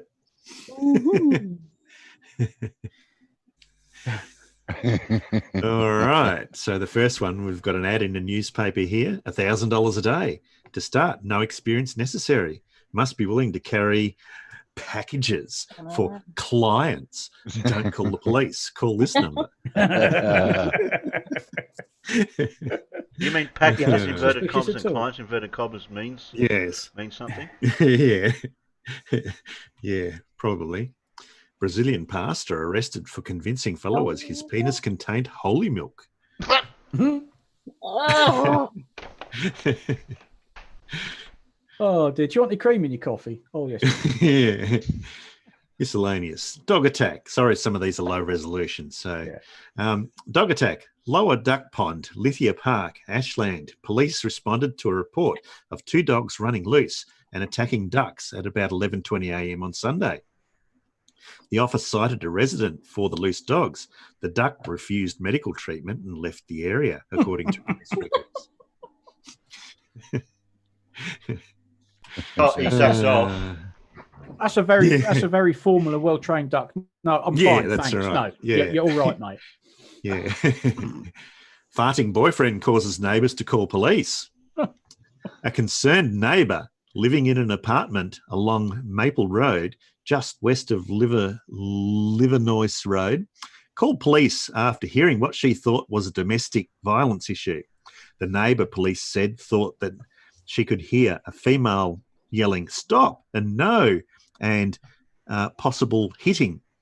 Police arrived and learned that the boyfriend would not stop passing gas and the girlfriend was yelling at him to stop. The report said police cleared the scene expeditiously. I don't blame him. Stop! No! Stop! You talking about casual again? Super Kaylee go ballistic, Kelty are atrocious. Celtic. I thought that was a very, very creative headline, that one. Sweary word in my house, that. Yeah. What people will do to get out of school exams, hey? The lad shat in the teacher's kettle to dodge exams. School forced to close for health and safety reasons.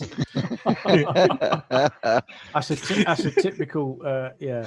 Is that daily or Sunday sport? Can't see. Well, that's Well, it's got sport there. Yeah, That's a typical different- sport newspaper. That, I'm afraid. Yeah. Yeah. Suspicious circumstances. A woman called police Friday morning when she heard banging on her door. She said when she screamed, the person left. Police checked the area and were unable to locate any suspects. They did, however, locate a UPS package on the front porch. Poor old boy, he's just making a delivery. Yeah. Oh, 6,000 rim jobs on the line. Whoa. Yeah. Wow. What's wrong with just one? 6,000 is a bit greedy, isn't it? Yeah, that's right. Rally against apathy draws small crowd. And so it should. Absolutely. I'm surprised there's a crowd there at all. Yeah, they're too. Are you apathetic? Come to our rally. I really can't. Yeah. Mate, sorry. Authorities pursue man running with scissors. Were you ever told by your parents not to run with scissors? Yes. Yeah. Didn't your kindy teacher tell you not to run with Yeah, scissors? that's right. Police log. Brocktown, when police told 20-year-old Alex Paulers of 25 Hunt Street that a woman had identified him as one of 3 men who burst into an apartment on Court Street late Sunday night and held the occupants at gunpoint, he said that was impossible. How could they tell it was me? I had a mask on, he reportedly told police.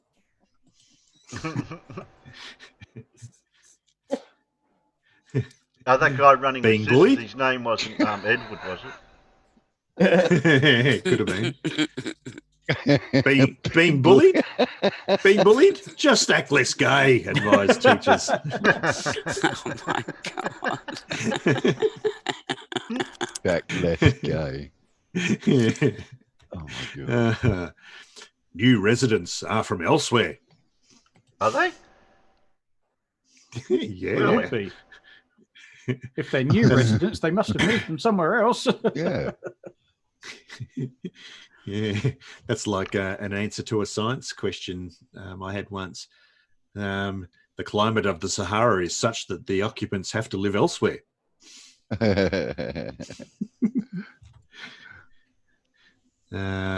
I couldn't help but modify this one slightly with the coloured picture of Ranty. That looks like Ranty.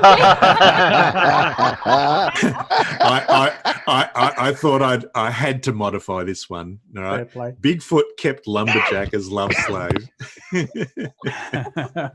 I just couldn't help putting Ranty in there. That's funny.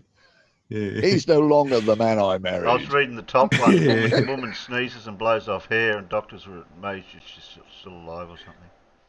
Yeah. Woman, 51, drives car into bay. She thought it was a big puddle, the cops say. Yeah, Blimey. well, she was right there.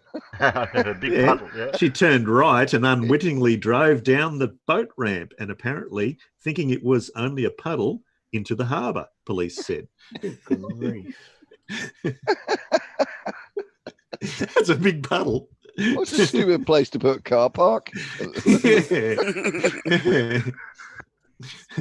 What's the ticket machine? Yeah.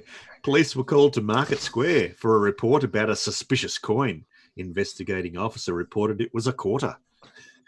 How can you have a suspicious coin? Yeah, that's what I wonder. Yeah. Maybe they thought it was counterfeit or something. Yeah, but a quarter. I mean, that's Yeah. it's not like somebody's trying to present, a £75 note or something. Yeah. Hang on a minute. Yeah. Yeah. Man gets shock of his life when he buys 2 toy poodles for $150, only to be told by a vet that they are actually giant rodents pumped up with steroids to look like dogs. Oh, yeah. I think the long think- teeth would have given it away, wouldn't it? Yeah, and the funny tails. Yeah. And, No, it's hamster. yeah. And the 800 little babies following them behind. Yeah. Oh, damn, this dog only likes cheese. Yeah. Stay out of the rat trap. Love it. Oh dear. They wouldn't have Anyone interested in having their nuts judged by a professional will need to hand them over to the Camp Verde Parks and Recreational Department by Friday, February the 9th.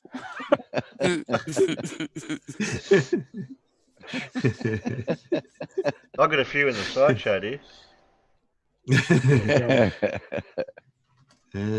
Madonna reads her second book.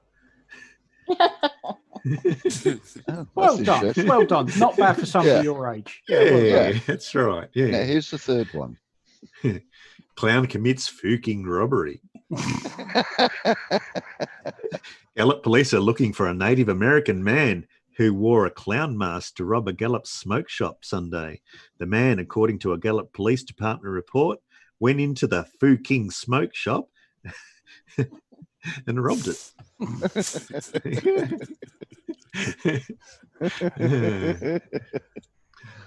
There you go. Werewolf seized in Southend. He fights cops on all fours. Yeah, in Southend, because he'd be too pissed to stand on his legs. Yeah. Starvation can lead to health hazards. I'm no doctor, but I think that could be true. That's pretty obvious, isn't it? Yeah. Yeah. An Oak Hill community couple discovered a thief in their home Saturday after a man told a joke and heard a laugh upstairs. It must have been a good joke. Yeah, especially if the burglar upstairs laughs. Yeah. Yeah. Fish need water, feds say.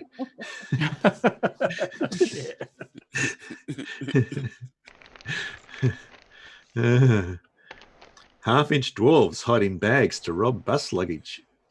So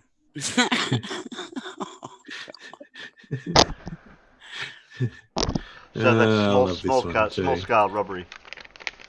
Yeah, that's right. Yeah. Danielle Eisentrager says, if you can't see well, learn sign language. But Shana Nade says, if you can't walk, try running. I suspect that if you can't walk, you probably can't run either. Yeah, quite. And I like the next one too there. If you have blood sugar, you take a knife and make a cut and... yeah. Homeless man under house arrest. Boom, boom. Yeah. He's homeless. Yeah. A rural Portage man drank too much, then burned a travel trailer on Blackwood Road, August 28th, because he was upset with the owner for suggesting he did dumb things when he was drunk, according to charges filed Wednesday.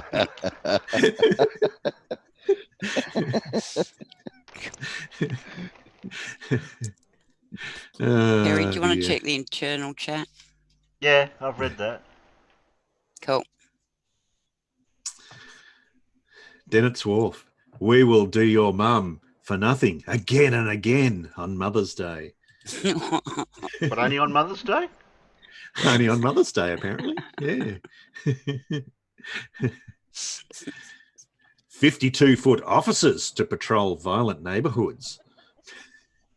I told you there was evidence for giants. Yeah, there you go. The Where police did they hide department them? are hiring giants. Yeah.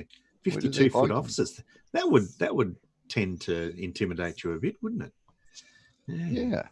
So that's no wonder they're on. Yeah. Is that why they got so many skyscrapers, so they can hide the coppers when they're not working? I ran naked into a cactus. Oh. That would hurt. Why?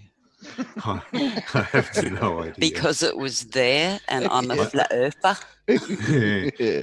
I think that falls into the same category as people that run hot chilies into their eyes. Oh. Yeah. Woman falls in hospital, told to call ambulance. What?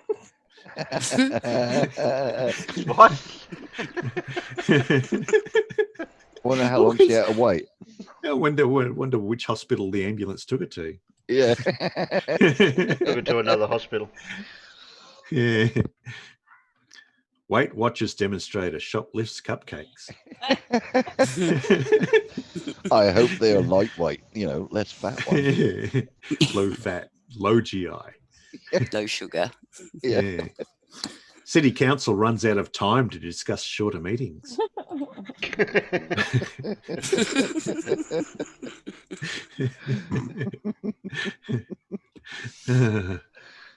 Planes forced to land at airports. That's Damn. interesting. We can't have these planes just landing anywhere. We're going to force I'd them have to to land see at that. the airports. Yeah. Oh, dear. Stabbing disrupts class for anger management. Obviously not a very successful class. Or very good one. Depends which way you look at it. Yeah. This one's a bit blurry, but I can still read it. Dead pets should not be stored with food. Okay. What's that cat? What's for dinner tonight, hon? I don't know. I'll just grab something out of the freezer. Big rig carrying fruit crashes on 210 freeway, creates jam. No. Strawberry jam? Blackcurrant jam? Yeah. You got to read the left-hand side of this one first. Congratulations, George Brownridge, for pleasing 15 women for an entire day. We were all exhausted and very satisfied, and we look forward to next year. We all thank you. And the following day, to George Brownridge and staff, our intentions were to thank him for a generous holiday shopping trip which he arranged. This annual tradition is much appreciated. Any inappropriate innuendos were unintentional, and we take full responsibility for the ad that was in yesterday's papers. Damn, he was disappointed then. His reputation was good for a day. Yep. Well, some people And write look and they at don't them, they think of made the him innuendo. smile. They don't think of the innuendos until somebody else points it out to them. Yeah. I can relate to that person. Yeah. Mountain View, Friday. Walmart. Police receive a report of a newborn infant found in a trash can. Upon investigating, officers discovered it was only a burrito. Oh. Who could mistake a baby for a burrito? Or a burrito for a baby. Yeah. Someone on some pretty messed up drugs. 450-pound man arrested for hiding weed in rolls of fat. No, that's just wrong. I bet the local suppliers were pleased they got rid of them. What is this sweat, mate? It's got a bit of a funny tang. Copper asked him to empty his pockets. And, yeah. I'm not going to ask which roll of fat he put it in. Parents keep kids home to protest school closure. Well done. Who would have thought of that? I wonder if that was the kids' ideas. Yeah. Tree cutter faces several charges after leading deputies on chase. Got to read this one. A Pensacola tree cutter who led Escambia County Sheriff's deputies on a 10-mile chase from Molino to near Century told deputies he was trying to smoke all $500 worth of his crack cocaine before he got pulled over. Oh dear, he didn't want to be done in possession. Yeah. At one point, he drove through the fields. I was surprised that's all he was in the field. Sewer was blocked by a large poo. Right, that's not far from me.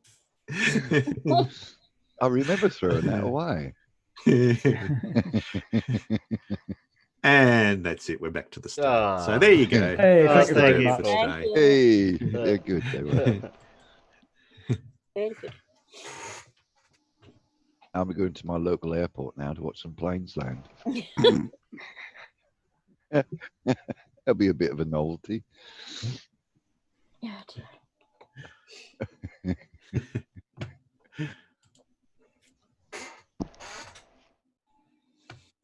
Don't mind me, I'm here. Okay. What, there? No, No, here. here. I'm here. I suppose he could be there. How are we going for time? We've hit the 2-hour mark.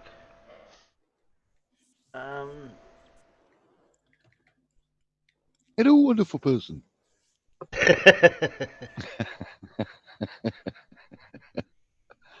don't even know He's what. just- I don't even know what videos we've got actually. He's actually sent one out that Mau Mau. He's talking about that. Oh, mua, mua. Meow meow. Oh, mua, mua. How's it go? Oh, mua, mua. Oh, mua mua. I wonder what he was on about. Well, some pronounce it ow mau mau, and some pronounce it meow meow. Mau, some mau, reason. mau, mau, mau. Yeah. Oh, mau mau mau mau mau mau mau. Yeah. Haven't you heard about the word? What is it? It's the bird. The bird It's is the word. Not a lemon. No, Oh, that's all right. no, not as annoying as that. Now, Quasar and I were talking about that. Mau mau, however you pronounce it. And we go through its tail twice a year. How is the quite Quasar? I int- didn't get to speak to him. He's fine. Yeah. He's cool. All good.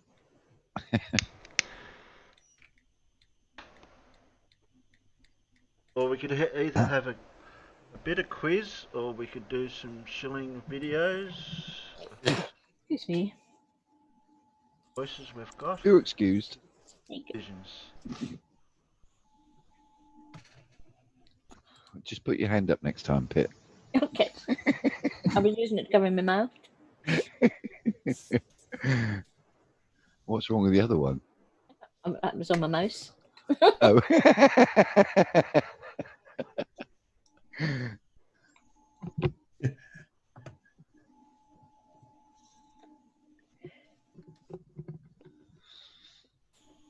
Well, I've got a quiz here ready to go if you want me to do one, Terry. Well, yeah, that's fine.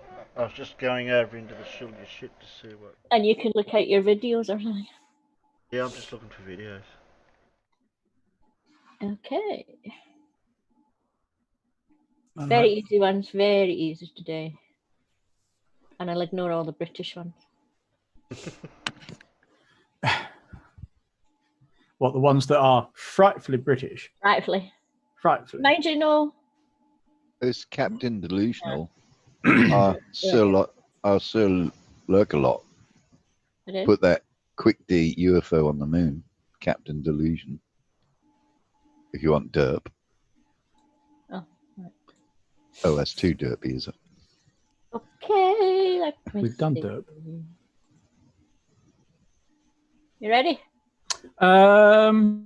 Yes, I'm ready. Oh my god. While you're ready, have you got a story, Pip? No, it's not primary until. Okie dokie. That's Yeah. okay. That's fine. Got another 3¼ hours yet. Oh, that's right. Well, fair. It was a rush last week. You had to hurry up and finish last week. So. Oh, that's Yeah, right. Yeah. earlier. You don't need to rush today. Okay. Easy peasy. Which character features as a clergyman in Robin Hood?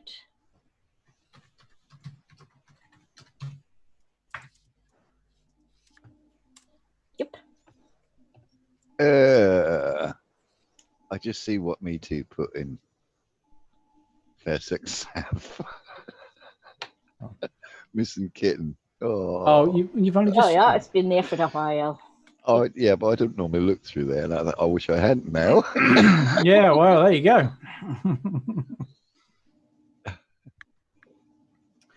Hindsight is a wonderful thing. Oh shit! I What supposed the to do hell? that Oh, there we go. to everyone. Someone could have put a warning. This contains vile What? picture. Not suitable for life. Yeah. Yep, There you Mirabotic go. and I'll follow you. Friar Tuck was the answer. All right. Did I spell that right? No. Oh. No, and definitely no. Oh. No. What star sign would you belong to if you were born on the 29th of October? I know it's bollocks, but that's just a question. Haven't a clue. Not my star sign, so I can't. No, it's so I not guess mine, that so I one. wouldn't know. Don't know. Putting a capital letter doesn't make it any less wrong. I just.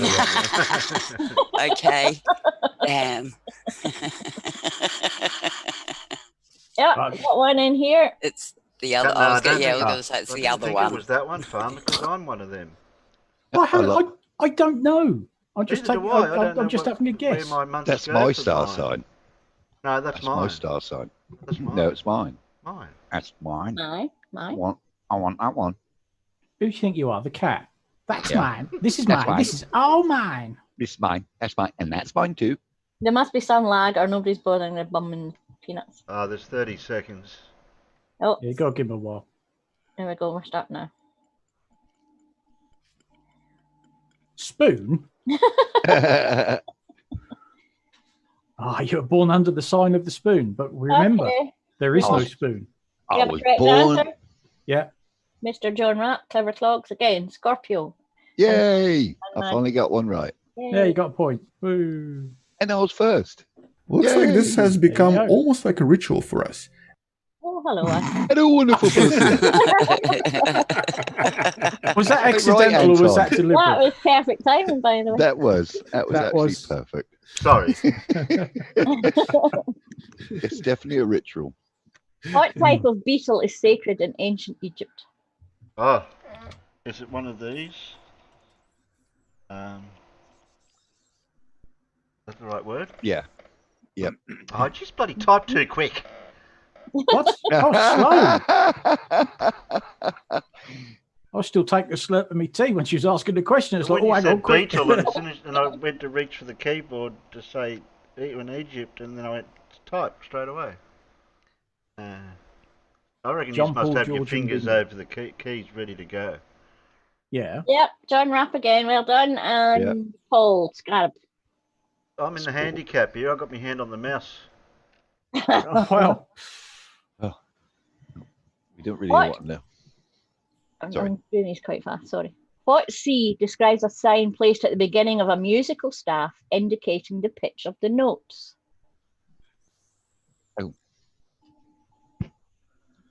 Oh shit! I didn't.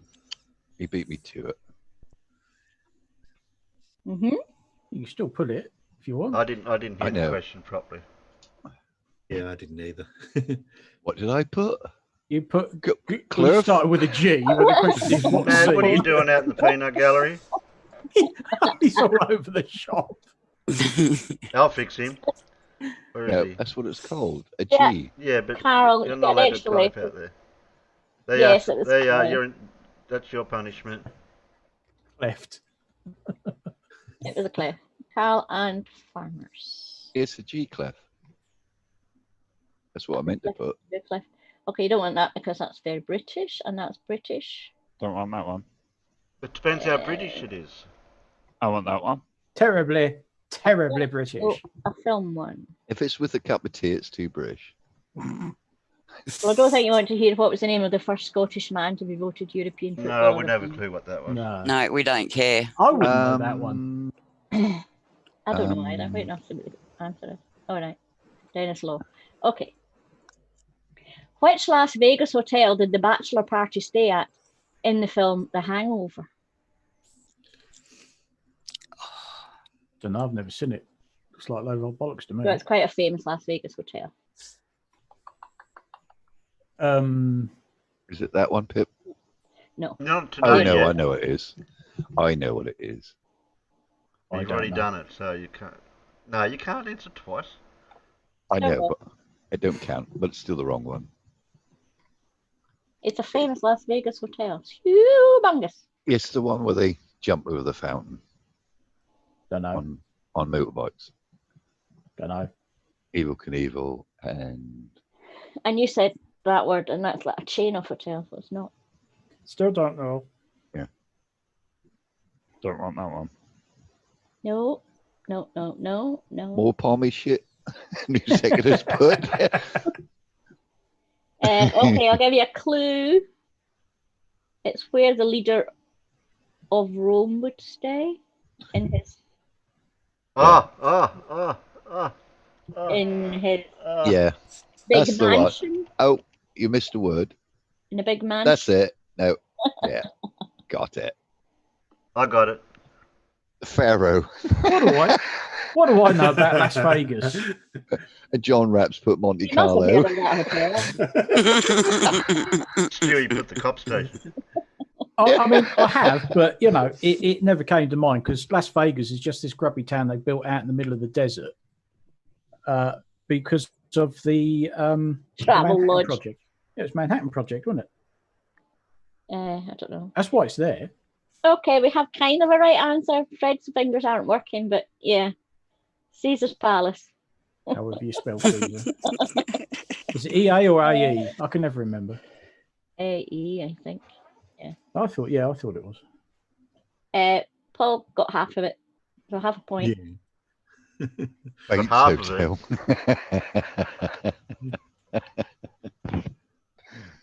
In Cleopatra. Colosseum. That's British. Okay. What is the highest number visible on a dartboard? What's the Highest what? The number highest- visible. Highest Oh, number visible on yeah, a dartboard. I know that one. That one. I'm never going to get first. Don't worry, you play darts, man. Visible, mad. Well, I can see the bull. Yeah, but it's not the Yeah. number. It's not a number. Oh, Doesn't have the number on it though, does it? it does. You've got a dart in it. No, it doesn't. So That might be what it's worth, but that's not what it says. Yeah, I know. I misheard the question. Yep, John Rapp's correct. And Mippet, 20. Yay! You know, I've hit a 180 once in my life and I got a trophy for it. And I got a mate who plays semi-professionally and he hasn't got a trophy for hitting a 180. He's hit them no end of times. I hit a 180 and he hit the ground really hard. Do you know what the thing that pissed me off the most was? What's that? The only time I've scored 180 on the dartboard. And how many points do you think I had left prior to that? Another 180. Correct. Oh, you're playing 501, were you? Yeah, you got to go Yeah. out in a double. And Yeah. I've got 180 left. I threw 3 darts and he turned to me and said, Christ, you've hit 180. I turned to the old boy I was playing. I said, you'll give me that game, won't you? He said, bugger off. Miserable sod. Did you win it? No. Oh. Lost the match, but I said that's the first and only time I've hit 180 and I had 180 left. And he wouldn't give me the leg. He said, no, you've got to go out in a double. You miserable bastard. Yeah. There you go. There we go. I'm free now. Okay. Here we go. I'm ready. I'll Okay. type my answer. I hope you know your vegetables. Nathan Thompson. No, he's not that intelligent. Anthony Riley. Now you're What? really. What type of vegetable, or what is the other name for celery root? That might be a British question because we. No. That one?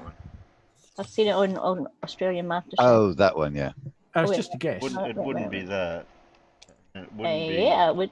It No. wouldn't be The that. correct answer is in, yeah.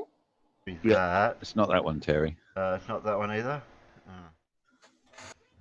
Not that one either. Nope. No. Um, Totally different plant. I don't know. I can't. I don't know much, but I know that ain't anything to do with celery. Yeah. What Farmer's Boy wrote sounds like a disease. Yeah. Farmer's Boy and Fred Bailey are correct. Celeriac. Celeriac. Never heard of it. It's quite aniseedy, I think. I think it is. Yeah. A long time since I've had that. It's not my favourite food. I don't think I've ever tasted it. Okay. Bloody Who vegans. wrote? Yeah. It tastes like Pernod Yeah. or Pernod, Nice. if you can't pronounce it right. Or Pernod. Yeah, Who Pernod. wrote Peter Rabbit? Oh. Oh, Peter Rabbit. Oh. I win. Yeah, that's it. Yeah, You yeah, got- that's you- who I was you trying got to it. think. I couldn't remember her name. Did a bloody film about her and everything.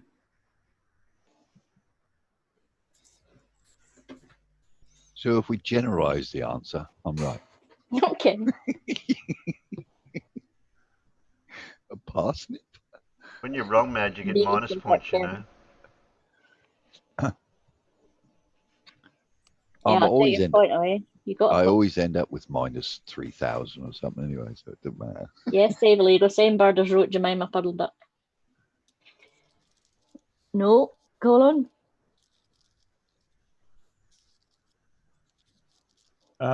Co-authored several books as Sven Hassel. Peter Rabbit Tank Killer.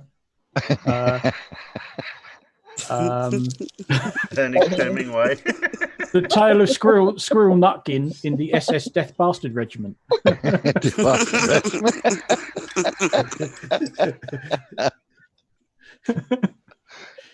Spielberg. But that is my favourite one. But I've even got a picture that goes with it. Peter Rabbit Tank Killer, and he's got a Cold Scuttle helmet that Padger Shrek over his shoulder. I think Boggs is right. Spielberg writ. Spielberg. Yeah. I like Irish stews done Roald Blyton. Might get lucky. Staple is correct. It wasn't J.R.R. Tolkien. That was J.R.R. Spielberg.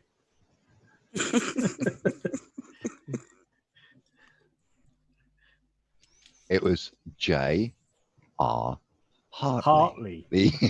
Oh, you remember the advert? I too. remember the advert. Yeah. Which is a load of bollocks because as an author, you'd get your own free copy of a book anyway. Yeah. You'd have Okay, thought I'm so. not waiting for any more peanuts. The answer was Peter Potter. Yeah. I couldn't remember a bloody name.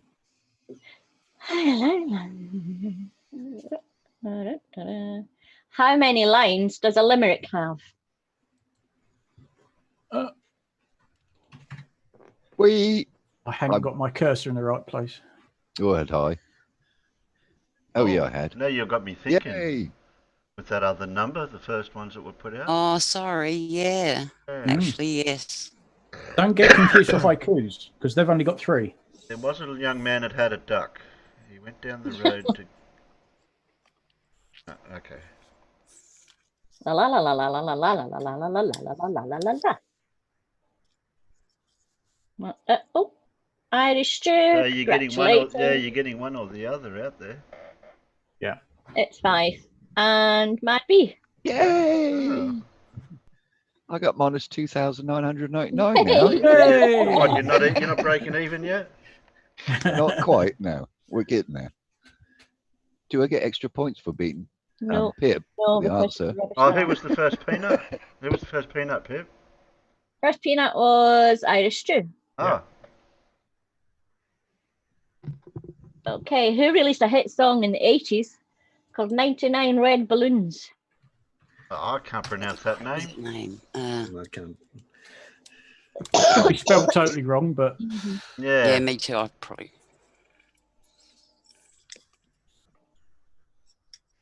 Somebody else type it for me. as I remember right, she's got hairy armpits. Yes, she's German. Yes. Yeah. Good song, huh? Good song. Yeah, she was all right as well. Who cares about hairy armpits? Yeah. Well, spell out balloons, wasn't it? I think it was a metaphor, but yes, 99 red balloons. It was a protest song against the German government and war or something. Yes, because that was pre the wall coming down, wasn't it? I think. Yeah. Just by a year or two, maybe. There are a few answers in the peanut gallery. Most of them are spelt wrong, though. But I guess we're going to have to go with Fred Bailey's near enough. It was Nana. Nina. I was Nana. right then. N-E-N-A. N-E-N-A. N-A-N-A. Yay! Where's N-A-N-A tonight? Not here. I can spell a 4-letter word. Colin says it was a Eurovision entry for Germany. Yeah. I'll tell you what, Mad, I reckon you could spell a few 4-letter words, but don't. It was hey. about. I can. Yeah, It was right about now- ballons. Nuclear disarmament, Fred Yeah, says. that was, yeah. I knew Yeah. it's something to do with war. But yeah, I can spell another 4-letter word. B-I-K-E. Well done. Was she? Yeah. Okay. What is the name of the longest river in France? The long way. That one? Yeah, that one. It was the other one. No, the other Don't one. want that one. Don't want that one. The other one. What's the other Oh one? well. You can have another go. Not matter. Oh, Nope. That's in Germany. No, it isn't. It is. That one. I thought it went Yeah. through everywhere. That one. Are you trying, Terry? Are you trying to spell the Euphrates, Yeah, that one.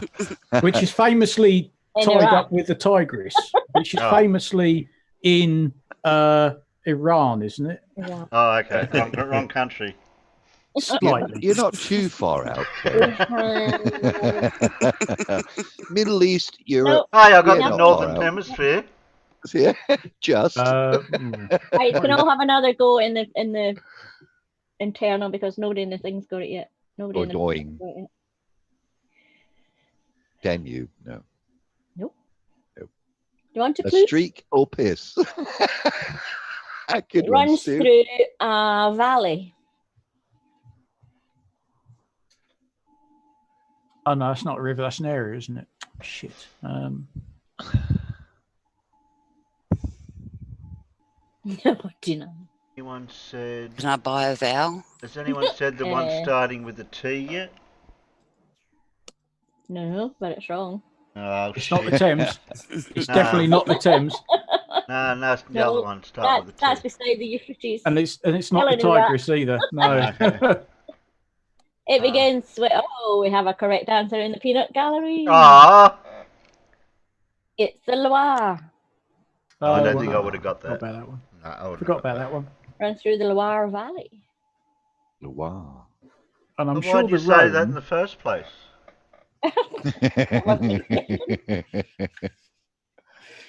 Yeah, the Rhone, because that came up first, and you said, "Oh no, that's in Germany." No, that's the Rhine. Yeah, but isn't Yeah. the Rhone in Germany as well? No, the Rhone does run through France. Okay. Yeah, as quick as possible. I think it starts in Switzerland, but runs through France, Oh. if I remember rightly. Right. Yeah. Which famous poet wrote an ode to a nightingale? What's the poet? Oh damn it! It wasn't Oolong Kalufid, was it? Death wants to know, can he phone a friend? Long to quit. Ode to a Nightingale. If you've got any. I can't think of any poets' names. Why couldn't you ask who wrote a note to the small lump of green putty I found in my armpit one midsummer afternoon? Because everybody knows that was Oolong Kalufid. Rona friend. Poe.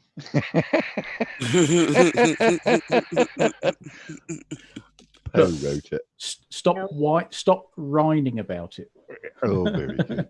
Not Paul, Is that? not really. Is he Scottish, Pip? No, not to Oh. my knowledge. Don't know. Oh, No. Fred's put Shelley. Hashtag. Speaking of poets, why did everyone call Edgar Allan a Poe? Yeah, I don't know. Because that's his name. Save Illegal is letting us some information that's Rhine is in Switzerland. Yeah. Swiss-German border, French-Germany border, north, Rhone goes south into the Med. If you canoe the something Arctic, you end up in the Ardèche. Rouge. So. Oh, there you go. no, Mick, you're wrong. It's I'm trying to think of a clue I can give you. Oolong Kabood. We've already. It was the only one I could think of. I think that's supposed to be Oolong Kalufid. Oh, right. Okay, his second name starts with K. That helps a lot. That helps a lot. Yeah. Is it spelt that way, Pip? Nope. No. That still Not doesn't him. help. It's not him then. Oh, Kaleidoscope. Yes, yes, yes. Oh, that's it. Yeah. Ah, That's what I was thinking course. of. Thank you, farmers. I still had to dredge deep to get that one out, I tell you. Oh, And I only remembered that from a 10cc song. yeah. Jinx, you got it. Oh, yeah. Jinx, well done. And Farmer's Boy, well done. It was Keats. Hey, that's not your job, Matt. He was gangster. John Keats, actually. But no. Ode to an Omelette by Keats at his worst. It's from a 10cc song, I'm sure of it. The last one from this lot of questions. I'll need to go find some more. Kylie Minogue. Francis Bacon. Scientific-y question. Oh. Ronan What is the softest mineral in the world?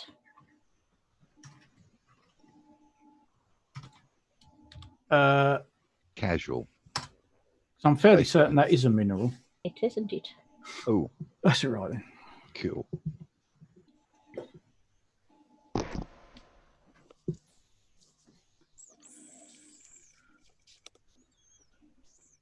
Oh, what 10cc? I'm going to have to look now. What 10cc song was that?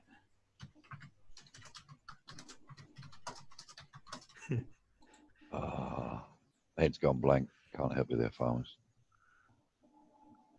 No, hang on. I found it. I think so. Oh, come on. Click the link. Click the link. Sing it. And It's the classic. Oh, go on. No, go on. Go on. Oh, no, you carry on. I'm looking for something. It's An Englishman in New York. Oh, is it? Yes. By Sting.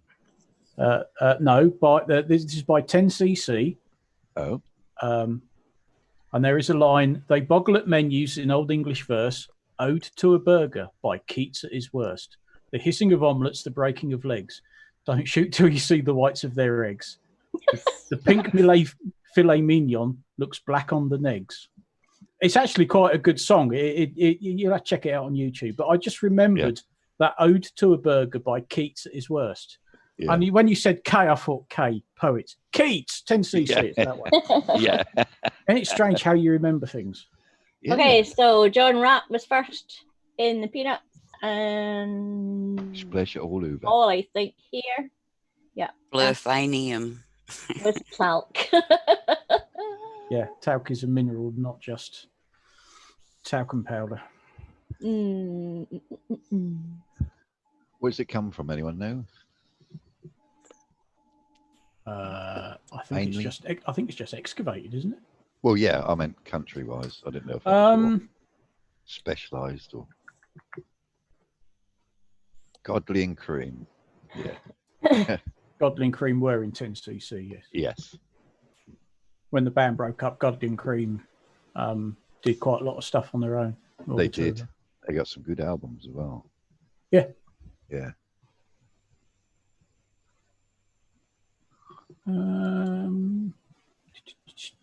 Here we go. 10cc. Ooh, 1300cc. Yes.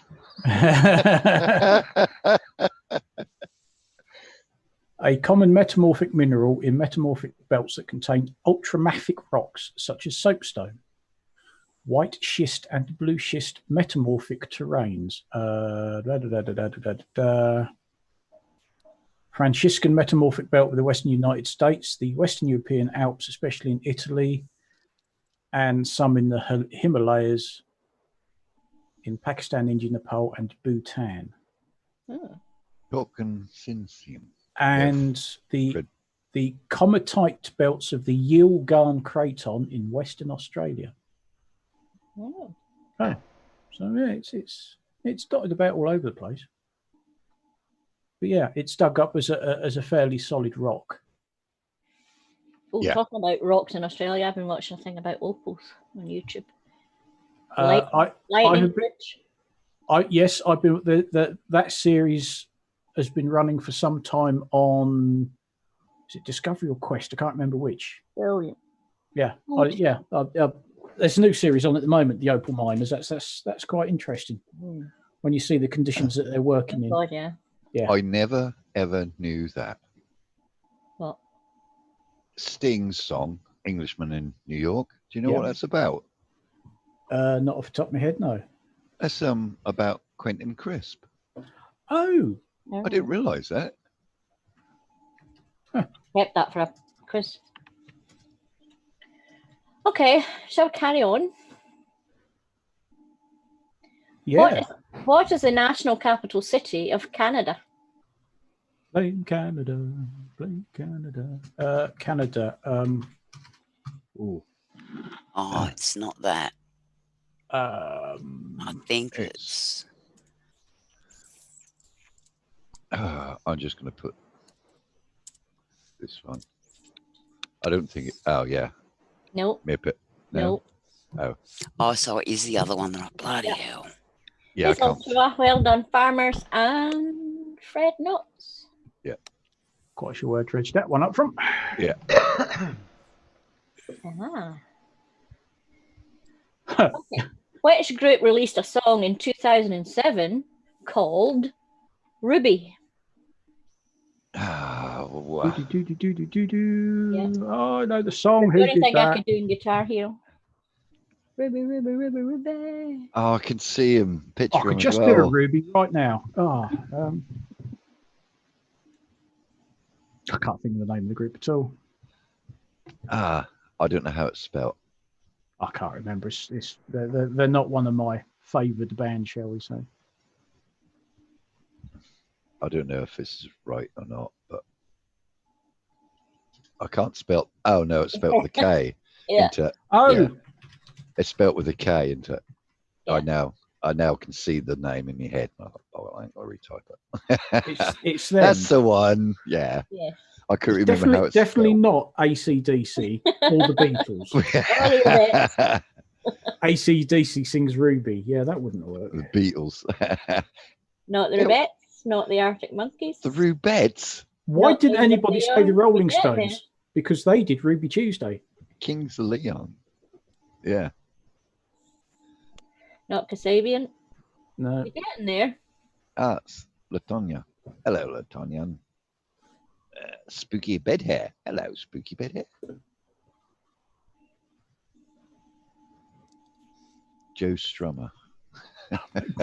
None of them are any. Well, Kings of Leon's close because it's similar style, isn't it? Yeah, I think they're the similar ilk, aren't they? Yeah, that ilk. Yeah. That sort of ilk and that sort of time frame, I suppose. Yeah. Caspian. No, not Caspian. Kasabian. Kasabian. Sorry. Yeah, all of these groups really sort of pass me by. They're not quite. They're not quite heavy enough, you know. No. Okay, no more guesses in the peanut gallery. The answer was the Kaiser Chiefs. Yay. Now, wasn't the singer in the Kaiser Chiefs either is or was part of The Voice? Wasn't he one of the... Yes, definitely. The Partridge Family. Okay. Let's see how many of you do laundry. On a clothing label, what is symbolized by a circle with a cross running through it? A certain... Can you repeat the question? Sorry. On a clothing label, what is symbolized by a circle with a cross running through it? No, it's not sin. I can't remember. That one.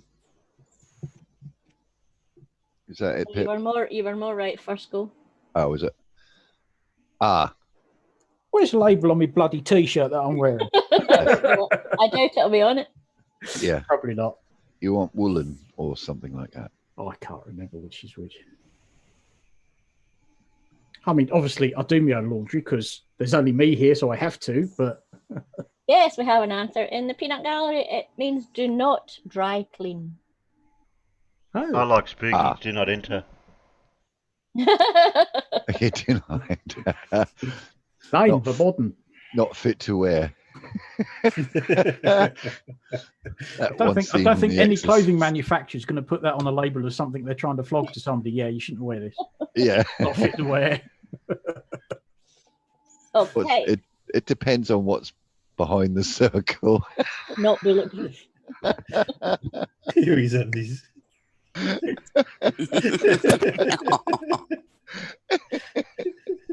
Do camels store water in their humps? Easy. Like, oh, I didn't actually. Hit the enter key. Yes.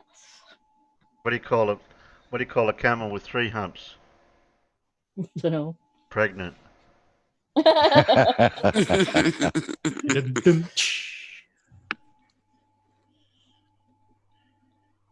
What would you call a camel with a hump? No. Pissed off. Don't annoy him. With them. Yes, John Rapp's correct. And first in here was Farmers Market. They don't store water, they store fats. Yes. British. Okay. Oh, I'm just going with the answer in here, so don't shout at me. I'm trying to say no non-sex. No. How many bytes are there in a kilobyte?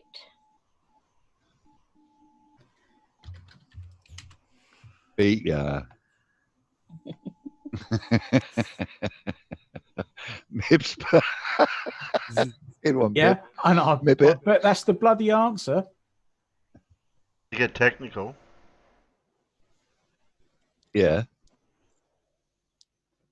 Because like Pip said, I'm just going to go by the answer that's on there because I bet the answer's wrong. Yeah, no, that's the right answer I've got here too. Yep, Save Illegal got it. 1024. Oh, I thought that was going to go the other way and just say 1,000. No. Yeah. Well done, Mad B. Thank you. Is that why it's kilo bit? Because it's kilo and a bit. Well, kilos a A 1,000. kilo and a bit. I like that, Terry. So a bit is 24. Yeah. A piss. I like that. How much is a bit? 24. 24 what? No, it's just 24. Yeah. One in your mouth is enough. Yeah, one if your mouth is big enough. Yeah, that's a big bit.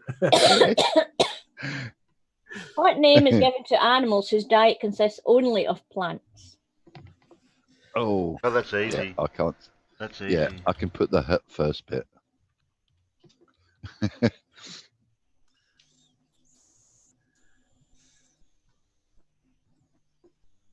don't know if I Yep. spell it right. Oh, yeah. I spell it wrong. Thinking of that bit in Jurassic Park when they're trying to describe to the girl what type of dinosaurs they are. Yeah. And then I think the T-Rex or whatever comes running in. Oh, that's a Meatysaurus. A Runnysaurus. Give it legs. Yeah, red knots and Mippet herbivores. Herb. A cannibal. Oh, they're all coming through now. Yeah. Who was first? Okay. Fred was first. I like herbivorous. That's got a ring to it. That is herbivorous. Yeah. Fred was I first, like wasn't that. he? Yeah. By the look of it, yeah. Barbecue food. Yeah. A Vegisaurus. That was it because they said, she said, so they must be Vegisaurus. And then I think the T-Rex whatever it appears and they, that's a Meatysaurus. Oh. Do Pretend you you're a remember when that plant. first came out? That was a hell of a film. And you look at it now and you think, yeah, it's a bit ropey at the edges. Yeah. Yeah. It's full of so many mistakes. You can't count them on one hand. You know. Okay, next one. What type of food is stollen? It's what? Stollen. Stollen. Stollen or stolen. But I would say stollen. Can't remember. Very nice. They tend to come out at Christmas, don't they? Yeah, too much Oh, okay. too much peel in it for me. You're close, Mippet. You got the last letter right. And the first letter's in there. Yeah. Oh, we have a correct answer in the peanuts. The bread here was cake and Farmer's Boy was cake. So it's cake, or I would have took bread as well. Yeah, Or because rice, as we call it. It's all rice. It's All sort of right. cross between the two, isn't it? It's Yeah, it's German fruit bread or cake. That's what I was Yeah. thinking of. Trying to think of it. Very rich, very thick. It's yummy. Yeah, it's nice, but oof, yeah, It's yummy with sherry. don't have sherry in the house, I'm afraid. Yeah. Oh, I'm not talking about the drink. Oh, what? A friend of yours that's called Sherry. Yeah. Come on, Sherry, come on over. I've got some Stollen. Stollen with Sherry. Yeah. Very similar to the Italian panettones. Yes. Yeah, it's not Yeah. pure. Okay. Which famous corporation uses the motto, just do it? Ah. I didn't quite get. Nippet got there. Also, the name of an American missile. Mm. 'Cause they had a habit of naming their missiles after gods, I think they were, and I'm sure that's where that name comes from. Yeah, that's it. Yeah. Yeah, he wasn't quite up to being a nuke, so they only got him as high as a Nike.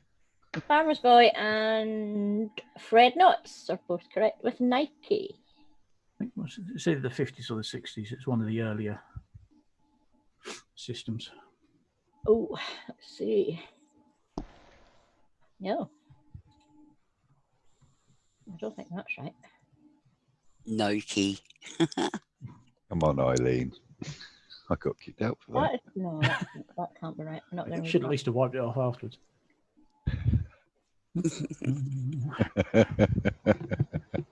Okay. Two separate names, I guess, are needed for this. Two separate continents.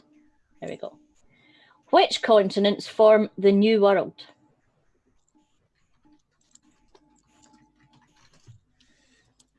Oh.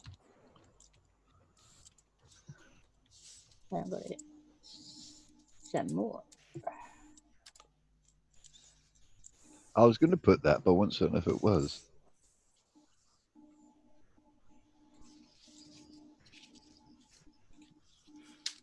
Not new to the people who already lived there, of course. No.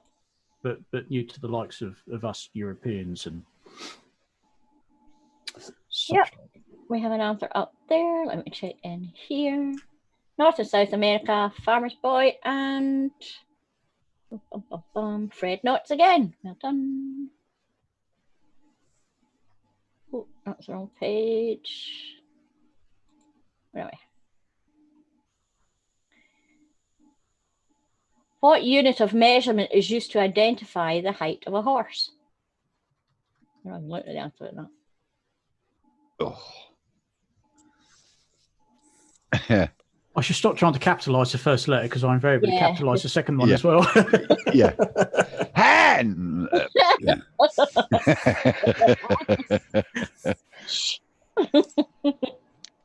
Yep. Fred Knotts is on a roll today. Yeah. Correct. He must have at least minus 22 now. See, I'm on the roll as well, but that's only because Pip's asking the question. Hey Pip, could you DM the questions to me? That way I get a chance to answer first. And the hand is 4 inches for anyone who wants to know. Oh, is it? Or 102 millimeters if you're New World stuff. Ah, okay. Yeah. It's the width of a palm of a normal hand. Yeah. Well, that isn't actually. That's quite a big palm, actually. Like 4 inches would be, yes, that's quite a size, isn't it? Yeah, mine are.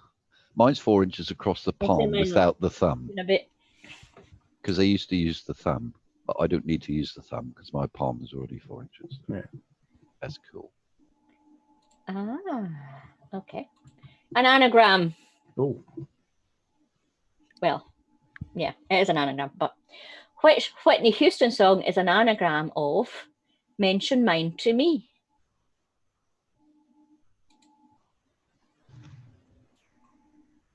Mention Mine to Me. Ah. No Bible questions, I don't believe in the Bible. Oh, I spelt it with a J, but never mind.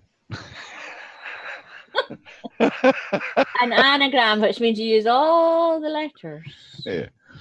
I added one just for. That's I not an don't know if- anagram of mention. Not a There's no clue. T in your answer for start.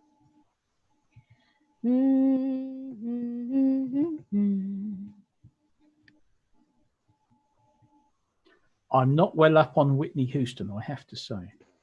No, is that a Choose- Whitney song? Oakley's Wiener. Yes, mention mine to me. The gibble. Oh, I see. Mention mine to me.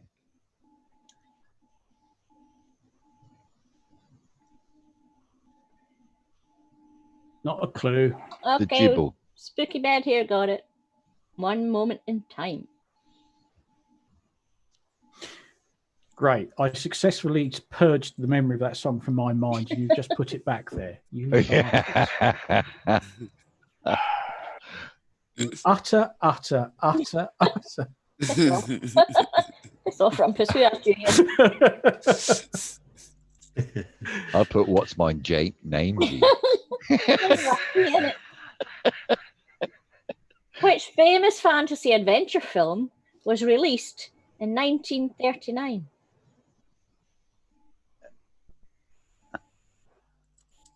Pigs in Space? No. No. Oh. Lassie. Lassie in Space. 39. Yeah. Think about it. Fantasy adventure. Yes, Latonia, you were correct, but on my screen, Spooky beat you. And, okay, we'll take that, Latonia, since you missed the last one. The Wizard of Oz. Oh, so I was right. Yep. Yeah. Oh, yeah. I still like my I answer thought better. that, but my fingers, I thought that, but my fingers typed something else. I put in Wizard of Oz and Pip said no. And I thought, oh, bugger, if it No, ain't I that, was what a saying bloody... no. I was saying to Muppet.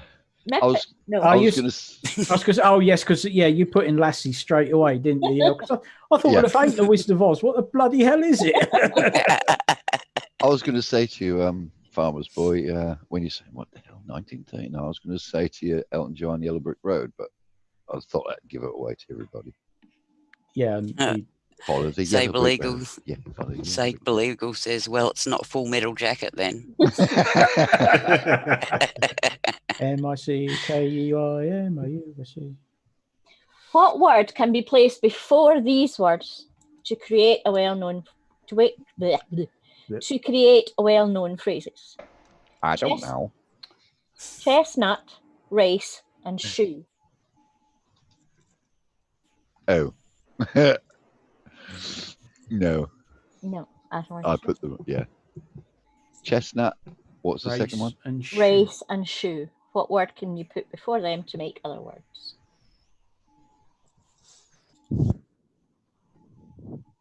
I don't know what an up chestnut is.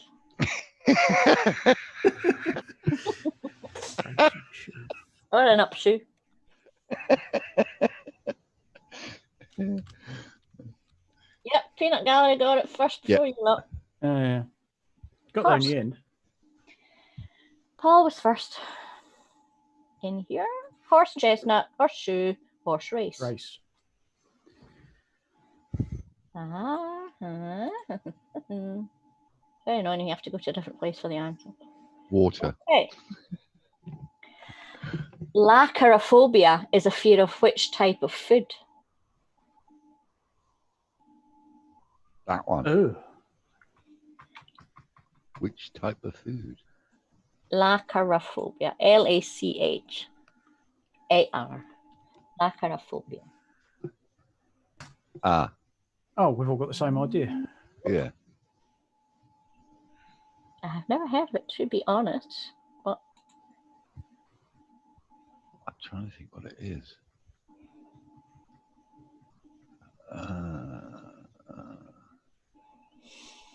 nope, it's not milk.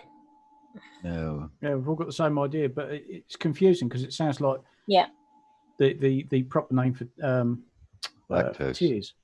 Yeah. No, cow's udders, no. I ain't got a clue, to be honest. Spiders. No, that's arachnophobia. Cow udders. Oh, not the cow udders again. Type of food stew, so you're almost there. You weren't there, man. You weren't there. Yeah. Irish stew's on the right track, but it's a kind of food. Stuffs. Somebody wants to look and see, but stupid. It doesn't really help. I can't give you much more of a clue than Irish stew nearly got it, but it's a food stuff, not people that eat them.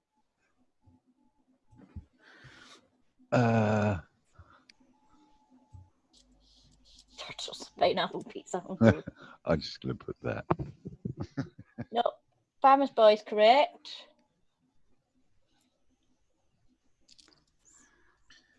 Oh, he is correct. I should put vegetarian. Oh, yeah, I see what you. Yes, Fred, no, it's well done. It's vegetables. It's a new one to me. Well, you can't remember when you were bringing your children up and said, eat your damn vegetables. Oh. No, lacrophobia is a new one. Oh, I see. Yeah. Lacno. Greek for vegetable. Lacharophobia. Lacrophobia. Okay, Australian question. Huh? Australian question. Wakey wakey. Wakey wakey. This is exactly what's written down here. What type of animal is Skippy? Oh, that's too hard. I win.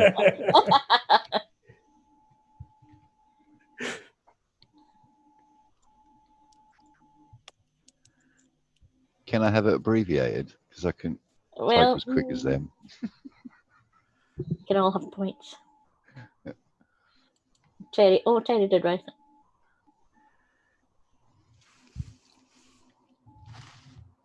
Fear of food that cries. Yeah, it's not, well, bush kangaroos in the song, but yeah, it's a kangaroo. Yeah. Can you imagine in like 200 years' time and they find out that vegetables actually got feelings and they do scream when you cut them and boil them?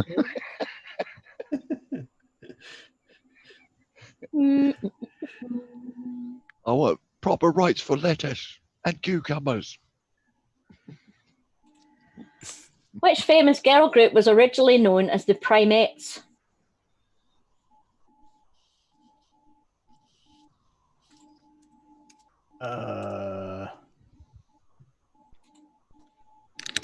Really? Yeah, I see. Nippet and I had the same answer.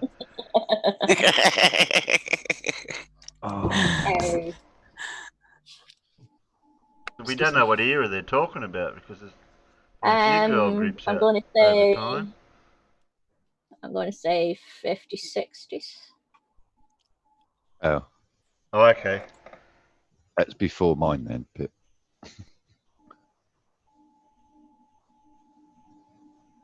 No. No? No, but it's out the peanut gallery. Powerpuff Girls. It's the Supremes. Ah. Oh. You're really known as the Primates. I see why they changed the name. Diana Ross and the Supremes. Diana Ross, the Primates. Yeah. Don't work, does it? No. Terry Davis and the Pipettes.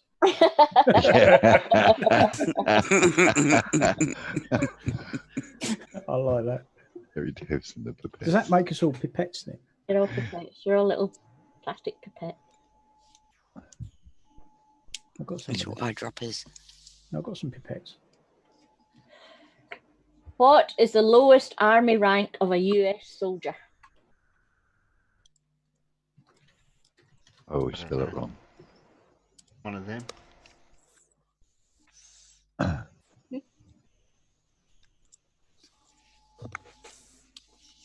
A what, Terry? Isn't that a hedge? Did I miss a letter? Shit kicker. Shit. Yeah, shit kicker.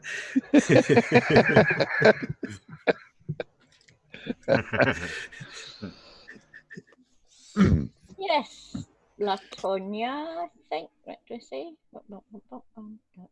No, Fred, no, it's just beat you again, Latonia. Private's the correct answer. Madby.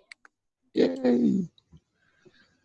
I'm now down to minus 2,990. You're never going to climb back up, Matt. I will if Pip keeps answering the questions. Sorry to any Australians. How many pounds in a stone?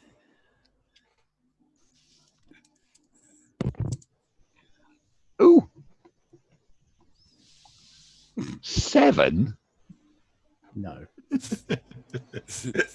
You've been cut short, mate. I'd take that back if I were you.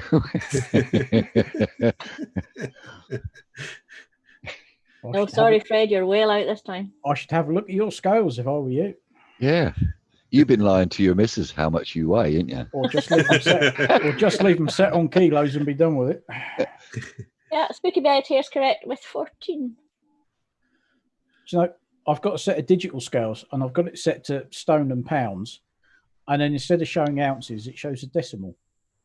Which is really stupid. I can't work that one out. Sorry. So it'll say so many pounds, 0.6, and it's like, hang on a minute, that's not 6 ounces, that's 0.6 of a pound. That's different. Yeah. Not that I really care when I'm weighing myself how many ounces it is, but it just always confuses me. Don't show stone, pounds, and a decimal point. No, mine doesn't do that. No. It's not how it bloody works. No. Okay, second last question. Complete the saying. Honesty is.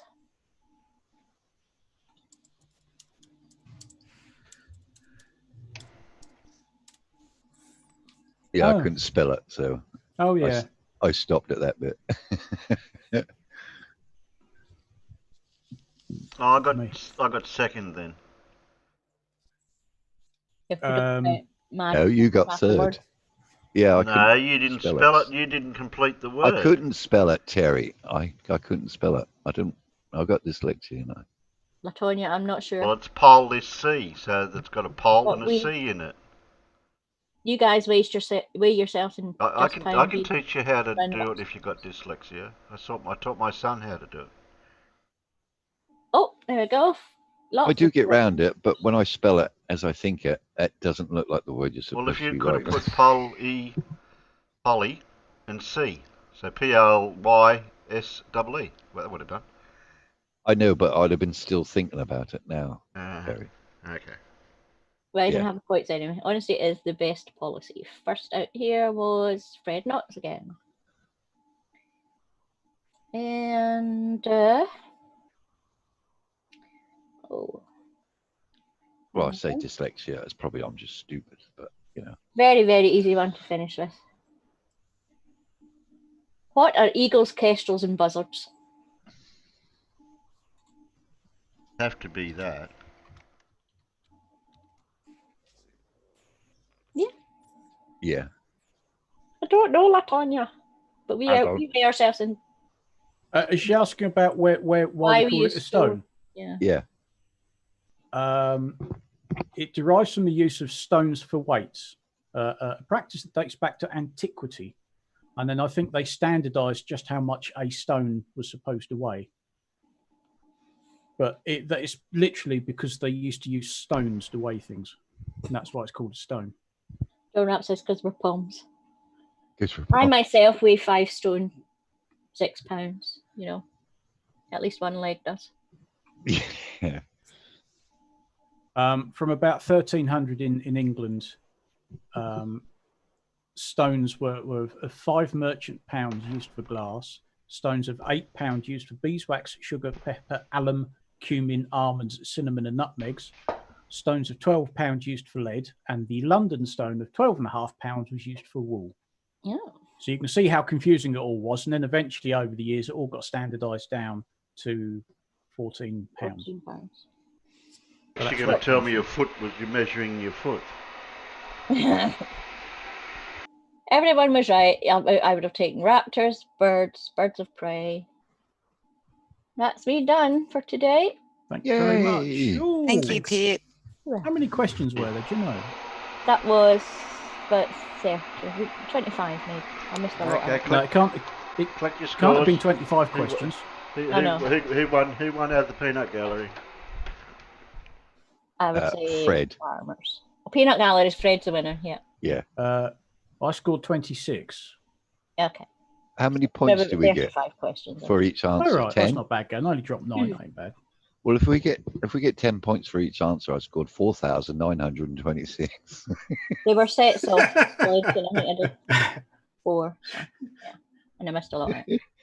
Hang on a minute. How'd you get 6 if you get 10 for each point? Huh? It's quite good that. I'll send you the link to that, Terry, but you kind of have to jump back, open a new tab for the answers. Just hunt yourself now.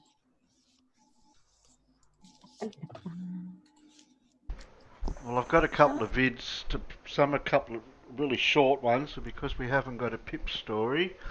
I think I've got about 4 or 5 vids. A couple are only a minute long or 2 minutes long, so they'll go quick.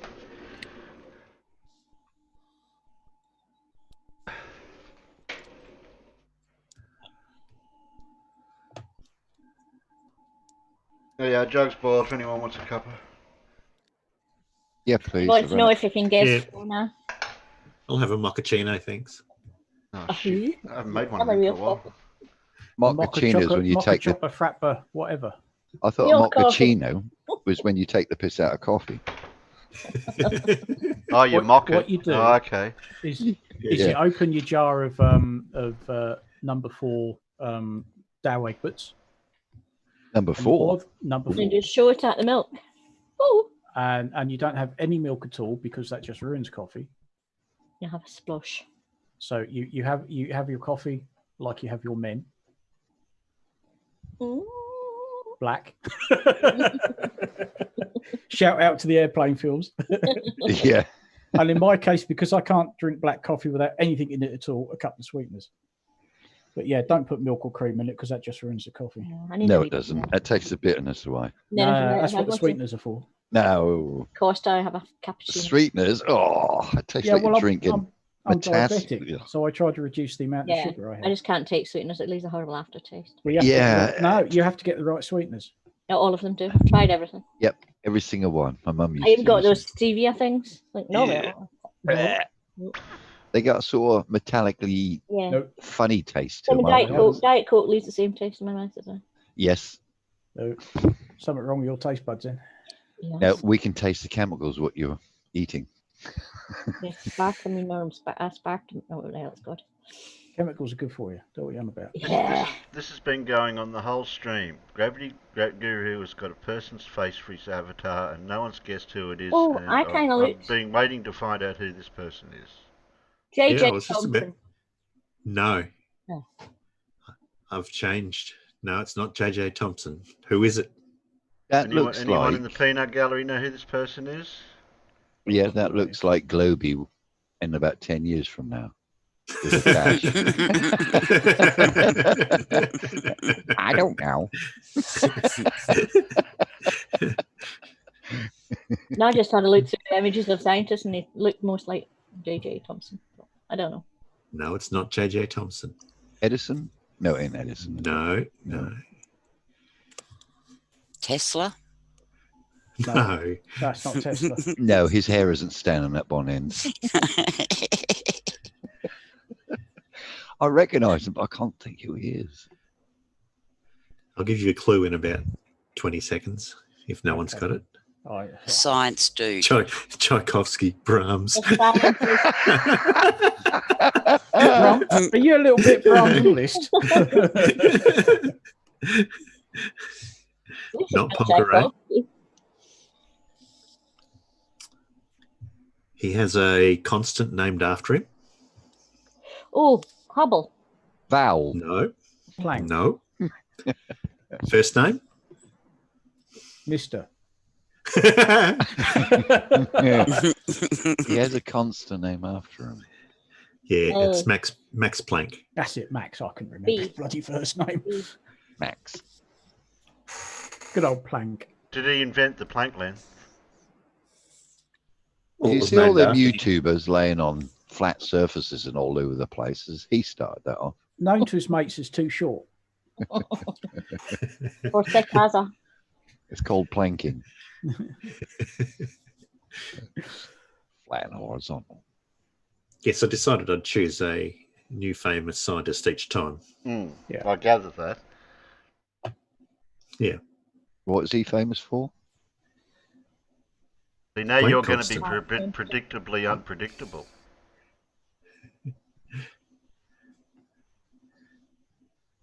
Surf, what are you voting for?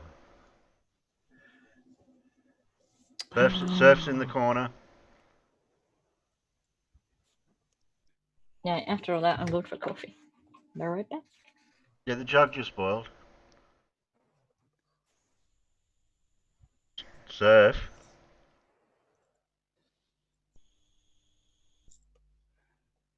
No one should be allowed to drink UHT milk. That should be made illegal. Yeah. That is disgusting.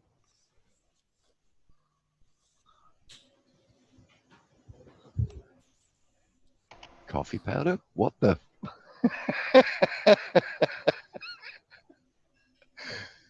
German physicist. Okay, number 4. 1, 2, 3, 4. What have we got here? Oh. Heidi. You can. Tidy. Heidi. I can't do it in his accent. Yeah. Tidy. I don't have an accent. You don't have an accent. No, nor does Creaky. Creaky's got an accent. I don't have an accent. Oh, okay. It's bloody windy outside. Oh, good news! It looks like I finally got one package from China. I mean, it's only took, what month are we in? Oh, it's only took 5 months. Bloody hell.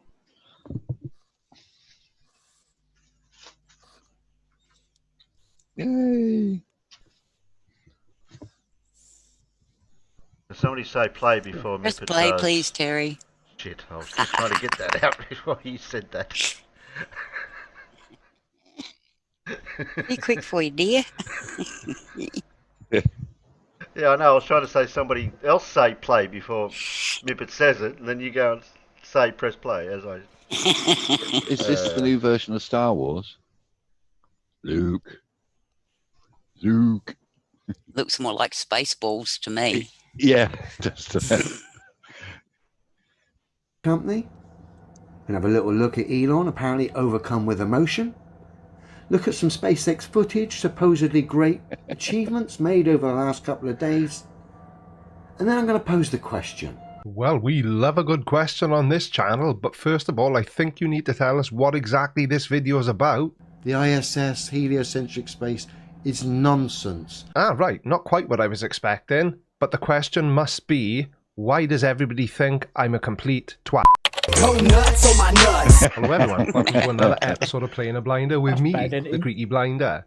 Now, I'm surprised it took this long, if I'm being honest, for somebody like Level Earth Observer to make a video claiming that the incredible achievement that Elon Musk and SpaceX have just achieved is fake. But then again, I suppose every village needs an idiot, and in this case, YouTube is the village, and Level Earth Observer is the idiot. I mean, this guy's brain is so small that if a hungry cannibal cracked open his skull for a snack, they'd probably move on to the next person. So let's have a look and see what he's got to say for himself. Tidy! And then I'm going to pose the question. Does this SpaceX stuff pass the smell test? Or is it the usual tosh we get on the heliocentric pantomime circuit known as space? Let's have a look. First up, let's just take a look at these heliocentric space pantomime costumes. Well, I'm not exactly sure what you mean by heliocentric spacesuits, but I'm going to let that one slide. But like everything Elon Musk does, he wants it to be a first wherever possible and completely individual. And these spacesuits were no exception. Now, they took 3 to 4 years to develop, and a spacesuit is essentially a miniature spacecraft for the astronauts to wear to keep them comfortable while they're in a very small area inside the capsule, and to keep them alive, essentially. So I'm not really sure where you're going with the heliocentric spacesuits, because they're person-shaped, not globe-shaped. And pose the question here. Are these better than the traditional pantomime costumes? Well, better is a relative term, isn't it? But if you mean, are they more effective or just as effective, then yes, obviously. They look a lot more comfortable, but again, that's only my opinion. So if that makes them better, then yes, they are better. I'm not impressed. Oh, well, if a spineless idiot that hides behind still images and a voiceover on YouTube isn't impressed, I'm afraid it's back to the drawing board, Mr. Musk. I think for credibility, the traditional might have been better, because these just ain't cutting it, I'm afraid. These are shocking. And the guys in the background with the masks on, I'm guessing that's not for COVID. I'm guessing that's because of the overwhelming smell of bullshit. I don't think they're for COVID either. I think that they were aware of your video and they're wearing them because they are absolutely terrified that your level of stupid is contagious. Of course they're for COVID, you complete moron. That is oozing from the pantomime stage that is SpaceX. Dear, oh dear, oh dear. Now, people like Level Earth Observer here are too stupid to even realise how stupid they actually are. And it basically comes from his own inability to recognise his lack of ability. Or, as we all know it, Dunning-Kruger. And the problem that Level Earth Observer is eventually going to run into is that somebody will outwit him. And by somebody, I mean like a 3-year-old child. Because when you sound as confident and as condescending as this guy does, you better make damn sure that everything you say is 100% right. Okay, first up, the main dame for SpaceX, Elon. Supposedly here, he's overcome with emotion. Supposedly. Based on what he's achieved over the last couple of days. This was filmed just before the guys supposedly docked with the ISS, okay? Well, let's be factual at least. Elon didn't dock with the ISS, did he? It was the craft that Elon developed and funded with the SpaceX team that docked with the ISS. So if you're going to make ridiculous claims, at least try and hover somewhere near the facts, or your version of them at least. Just watch, Elon, how empty and how unconvincing he is. Well, yeah, and you'd be the right guy to assess that, wouldn't you? Because your head is completely empty, and so are your arguments. Oh, I'd like to just, acknowledge the incredible work of the people at SpaceX and NASA and everyone in creating this technology and... Creating what technology, Elon? The technology that's just allowed 2 astronauts to be launched into low Earth orbit and dock with the ISS? You're muttering and you're stuttering. There's no conviction. There's no emotion. Just awkwardness. And to be fair, yes, that is a very accurate like assessment of how Elon Musk behaves on camera. Yes, he is very awkward. He does mumble and stutter. But that's because not everybody is comfortable being on camera. Surely you'd be able to relate to that, Level Earth Observer? You're claiming that it's thanking people for inventing this great technology. All you've supposedly done is go to low Earth orbit. Well, there's not really any supposedly about it, is there? That's exactly what was achieved. They went into lower Earth orbit and docked with the ISS. And the way you say all you did was go into lower Earth orbit, when was the last time you did that?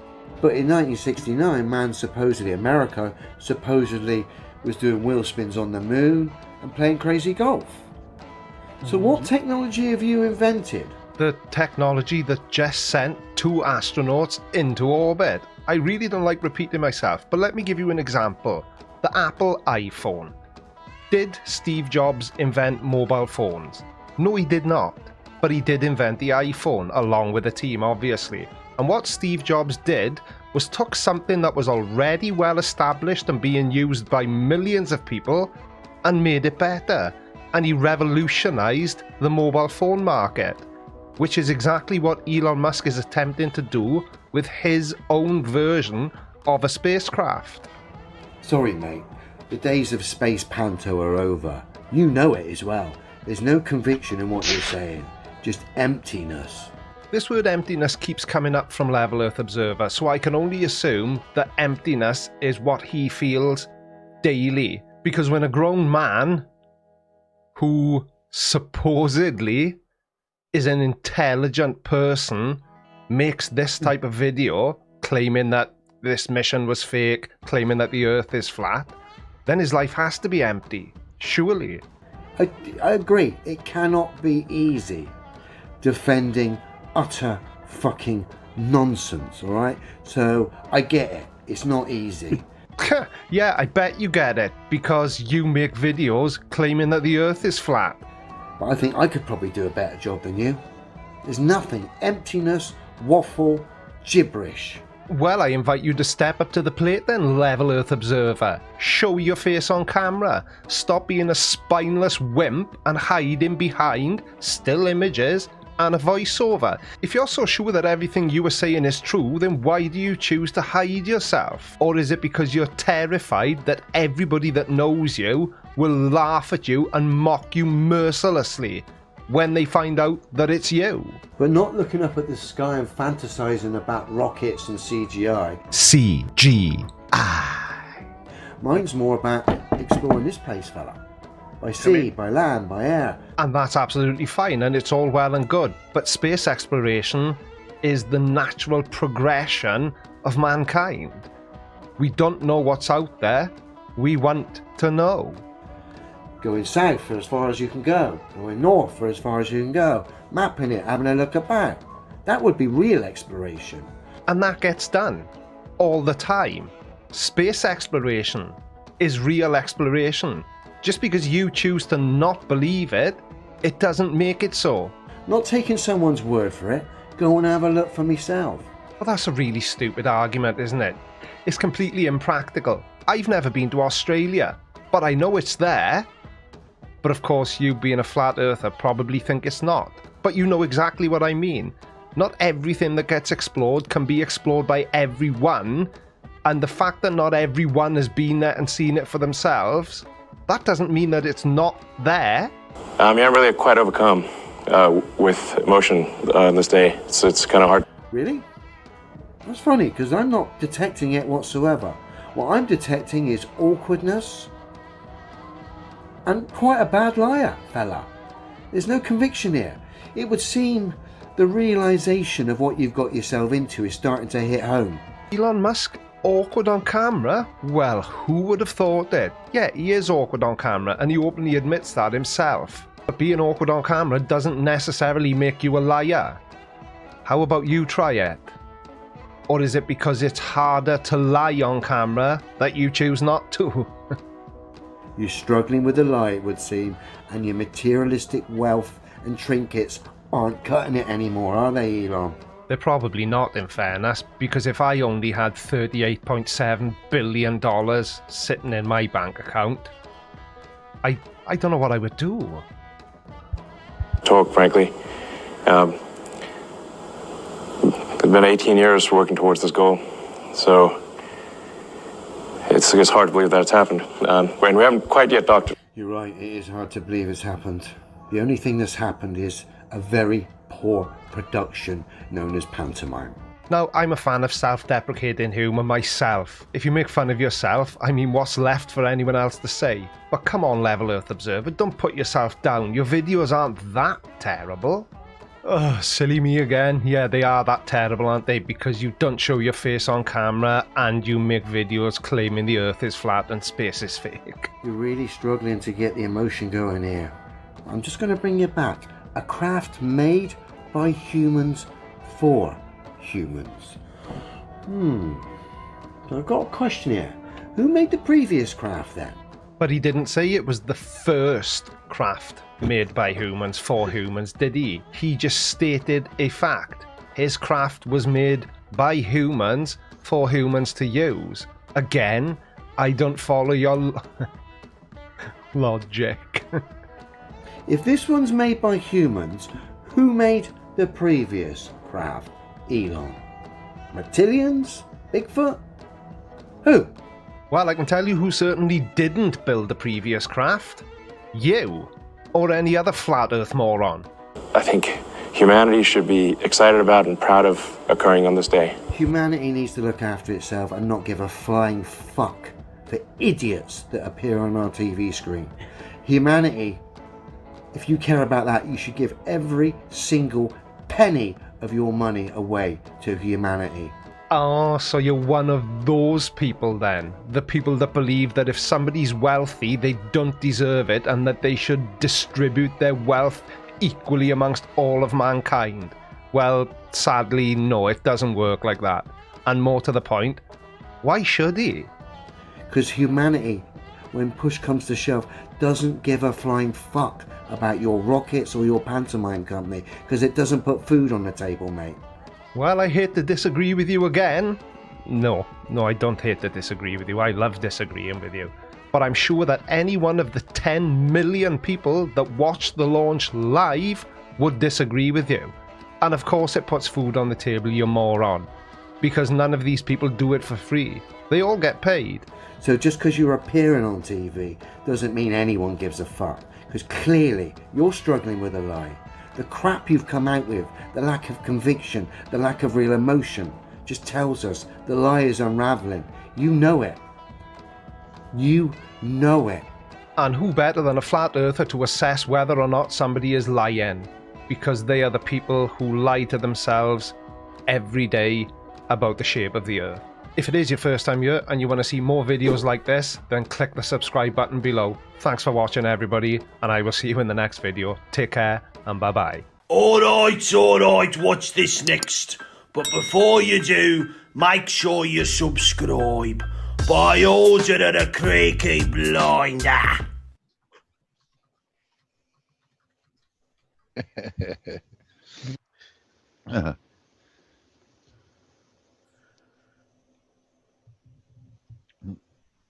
Who was that guy? Where is Flat Earth this- Observer.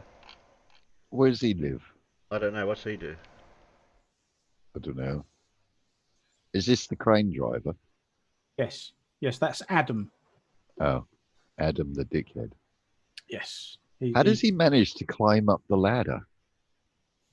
Well, he has to force himself against the non-existent force of gravity. Ah.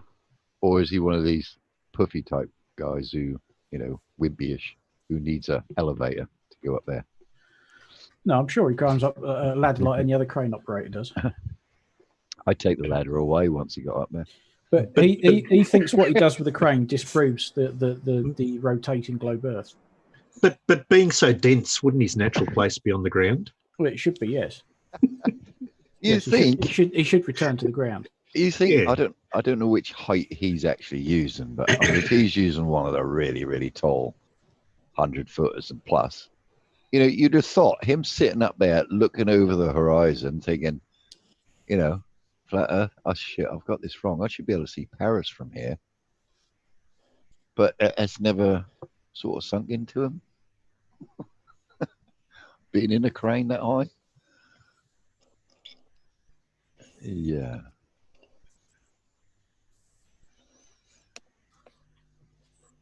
I don't know. Next. Smack him round the face. Pip, what's that? You're not sharing your millions? No. Keeping it to yourself? No. Yep. Okay. Sorry. Don't be. It's your money.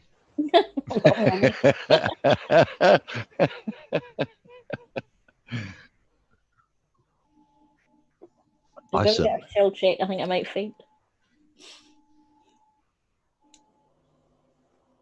Yeah, farmers, this is what I've been waiting for all this bloody time. Yeah. Well, How do you think? Thank you. That's taken 5 months. Yeah, it took 5 months to send 5 of these. It's yeah, I know what people are going to say. No, I'm not an addict. It's flux. Ah, right. Yes. Are you a capacitor? Capacitor. No, it's a flux. It's for soldering, not capacitor. You could use it as a capacitor, I suppose.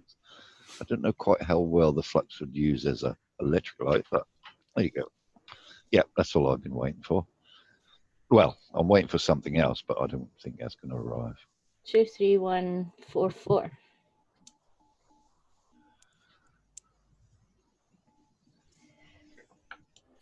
Come on, peeps, vote. I think that lot only cost me like £2.79, farmers. Really? Yeah. My thing has not arrived yet, just so you know. Just How had to wait 5 could I months get for it. 4 votes Yeah. and not one of them match? But to buy one of these in Britain will cost you £10. Oh, right. Yeah. So that's worth the wait. I've made my own, but I just thought I'd have some.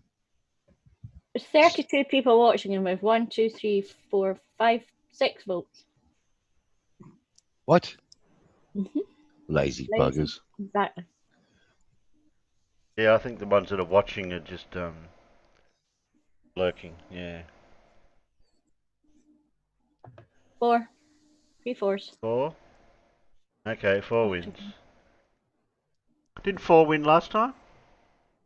I don't know. No. You're odd if you don't take them. Yeah. Space. That's true.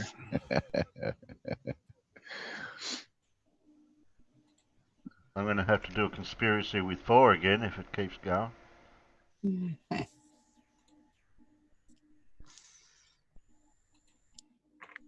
Whoops. Spooky's in the corner. Oh no. Okay, 4. 1, 2, 3, 4. Well, this one's a quickie, so. Quickies can be fun. Everyone should know about this story. It's been going on for the past week. Oh, People? yes. Press play, please, Terry. Oh, I've more. got me finger on it, Rippet. Just stop I nagging. know. I was just. I've got me mouse. Can't you see the mouse on the play button? Yeah, I can. Right. I can. Well, I'm You're not gonna- shaking. It's I'm like not- you've got I'm not gonna press Parkinson's I'm or not something. going to press play now till I Well, feel like it. He's scared, Mippet, that you're going to come there and beat him up if you don't press it properly. The minute that border opens, I'll tell you what. Even though I've doxed myself where I actually live, I don't know if you'd be able to find me there. To talk They about just put the flat wrong Earth, house I number wouldn't on it. even call it Dumb and Dumber. I wouldn't call it The Blind Leading the Blind. I would call it two liars who are lying to each other and can't even get their own story straight. Now, we all saw this demonstration, which even Sean pointed out the other day. Take a moment and take in its brilliance. Excellent. Right, so basically now with that one in the middle that Sly doesn't like, and we all know the reason why he doesn't like it. Hey, Riley, feel free to point out where I said that I don't like a multiple point water level test, even a 3-point one as you claim that I don't like. Did you already forget that I set up a 17-point water level test? That also has one in the middle. Kind of contradicts your claim, doesn't it? That would demonstrate if the Earth is a sphere and the water level curves following the curvature of the Earth, the middle one would have to be higher than the two either side of it, wouldn't they? Now, originally I thought he might be talking about the ones on the left and the right of the board, but remember, it's Riley that's actually controlling the mouse on the screen, and he's talking about the two that are right next to the center level. So the middle one would be higher. But if you got 3 in the middle that were like that in a level, and there wasn't the middle one with a higher point, then the Earth can't be spherical. It has to be level, flat. But if you get it so that the two outside ones in the middle are in one level, but the middle one is higher, then that's your curve. Do you agree? Obviously. I hope everybody in chat Yeah. sees that, because that was probably the best demonstration I've ever seen anybody do to make it obvious. So, this part you Obviously, already know. clearly. Bev and Riley both agree that 3 separate water levels would line up along the same chord all the way across if on flat Earth. However, then they claimed that only the middle level would rise if we were on a globe, while all the rest of the water levels remain on the same chord. But then Bev put this out on Twitter today. This is his own drawing. This is him showing what water levels would look like across the globe. Yeah. Well which done, is a direct Bev. contradiction to what they claimed on the live stream. Unless, of course, you can show me in your drawing where 6 level points are on the same chord. See what I mean by you just can't keep your story straight? Y'all have a nice day. That's a bit of a mess, that was. Oh, talk about a God. mess. Yeah. Riley is still arguing, and Bev the same. They're still arguing on that original video from yesterday. Oh, What no. they don't understand is that a plumb line and a plumb bob is pointing towards the center of the earth, because he keeps saying if they're vertical lines, they must be parallel. No, they're only vertical at that point. And they can't understand the concept of having these straight lines radiating out from the center to a point on the circle, a tangent to a line that you've drawn on that circle. They don't get it. They just do not understand. And this argument now, I mean, earlier on, I think Riley had deleted some more comments, but there are now several more. And the argument is just ranging on and on and on and on. And Sly and Rumpus are going, look, it works like this. And both Bev and Sleeping Warrior going, no, no, no, you're both wrong. You're both wrong. And they're pulling quotes from Euclid's geometries, but they're pulling all the wrong quotes that don't support their position at all. It really is quite something to watch.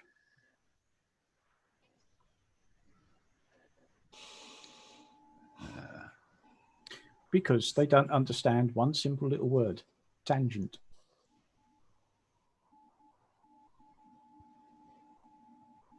I thought it was scale. Oh, they don't understand scale either. But, well, okay, let's just narrow it all down to one word, reality. Well, yeah. They don't understand reality. Yeah. They're, I was just doing a quick drawing. Just to oh.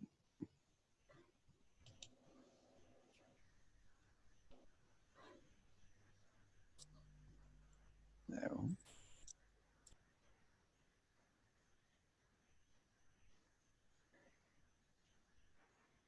I've not used paint before, so bear with me. 3, 2, 1, go. One more. Right. Get that one up. Bang in the middle. All right. So share screen. Let me share my screen. You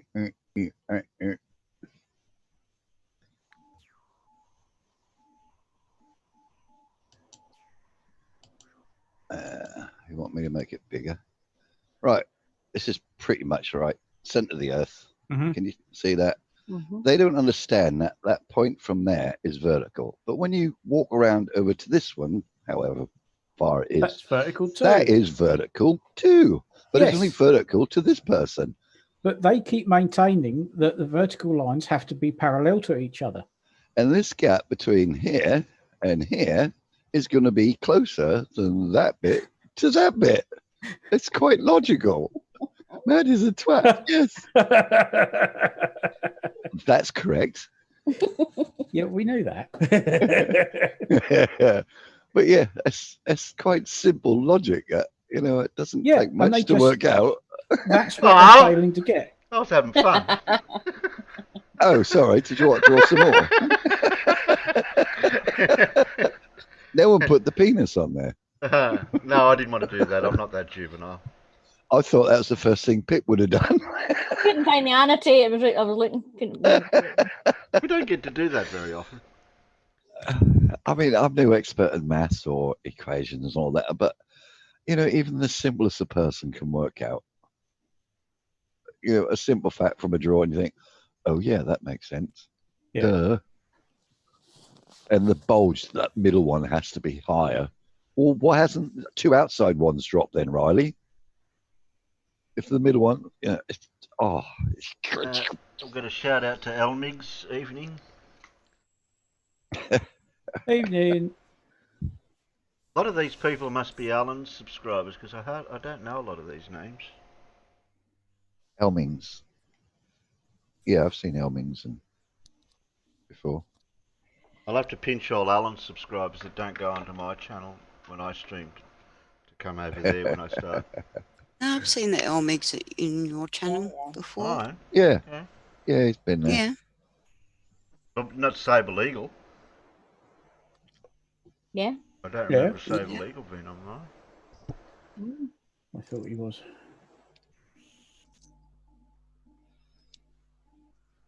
No. Been that while since I've live streamed, I forget who I got. We all love you, Terry. Don't worry. If you haven't dropped us, hasn't got any. Riley's haven't dropped yet. Riley's ain't got any. Riley's haven't dropped yet.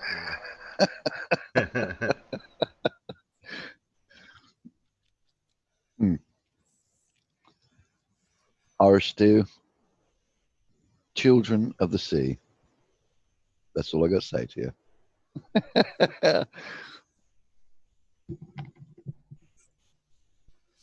Now, Brainy says I only go to your channel to get a link to this live stream. Well, that's the whole purpose, Brainery. I have to put something up on mine for the link to this.